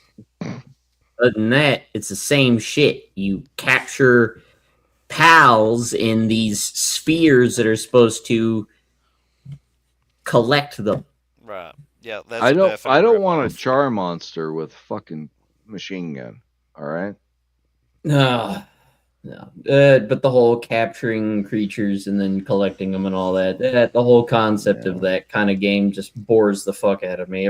If I'm collecting beasts, it's usually so I can use them in my army or something. Like I did that in Minecraft. I'd actually collect horses and then I could arm villagers with weapons that I made and put them on those horses and turn them into cavalry. La la la la la la la la la la la. You all right there, Tommy? No, I'm just getting to the point. I did that with real people. Oh. You collect the fucking crack whore in the corner. You get her boyfriend to mow your lawn and not steal your lawnmower or use it.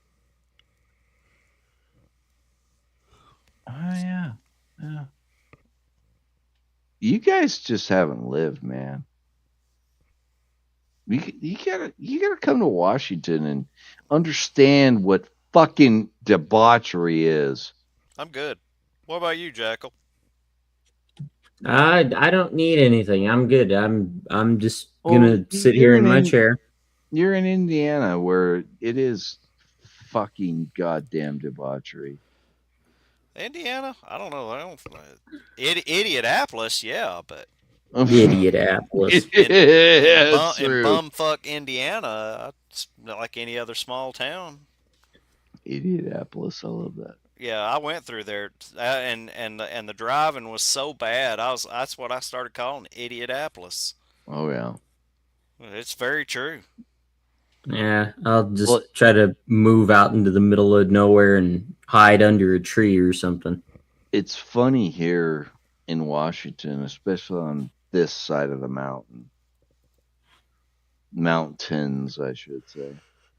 On the west side of Washington, you've got all the fucking Seattleite idiots and all the fucking leftists and all this other I know. shit. It's a shithole up there, dude. So, what you do if you're traveling anywhere is you get up at the fucking 3 o'clock in the morning, you get on the road at 4, and at 5, you've already hit the east side of the fucking mountains. That's how I get back and forth from Idaho in 7 hours. Yeah. Yeah. When I drove through Chicago, I'd make sure to be there in the city as I'm going through it, like 12 a.m., 1 a.m. ish. And that is about as low of traffic density as you can find. Yep, and that's the scariest time too, because all the fucking gangsters are out there shooting each other. Well, I mean, you're on what was it, I-90? Well, on the freeway, yeah, you're on the freeway, so it's not so bad. It's not impenetrable. It's not absolved from getting gun strike, but yeah, that's the ideal time to go through there. That way you can avoid a lot of nonsense. I learned after I spent time at Great Lakes, the Navy Training Center. Anything to do with Chicago, go to Midway, just 60 miles away. It just blows me away. And they call it close proximity airport to Chicago. 60 miles from O'Hare. Really? Yeah. I'm going to bed. Yep, I'm not far behind you. All right, see ya. I'm going to be probably banging out of here too, so. But yeah, I couldn't believe that shit. And what we used to do is just pull the money and we'd fucking rent a limo and get to Midway, because the airfares were so much cheaper. The wait times were nothing compared to O'Hare. Compared to Chicago? Oh, yeah. Chicago O'Hare was terrible. Well, I mean, that's an international airport, isn't it? Well, so is Midway. Well, what I'm getting at is, it being in a big city and an international airport, it's just it's a bad combo. Well, it is, and O'Hare is one of the biggest hubs in the United States, for one. That and Atlanta. I'm sure there's others I can't think of. Oh, yeah, Denver. I've been through Atlanta at least twice. Atlanta wasn't so bad, though, because I had a really good, easy connection. How long ago was that, Tommy? Shit, that was... I think when I went through Atlanta, I was coming out of Palm Beach or Palm Springs, one or the other. It was the town next to Pensacola. Shit, I can't remember. Next to Pensacola? Yeah.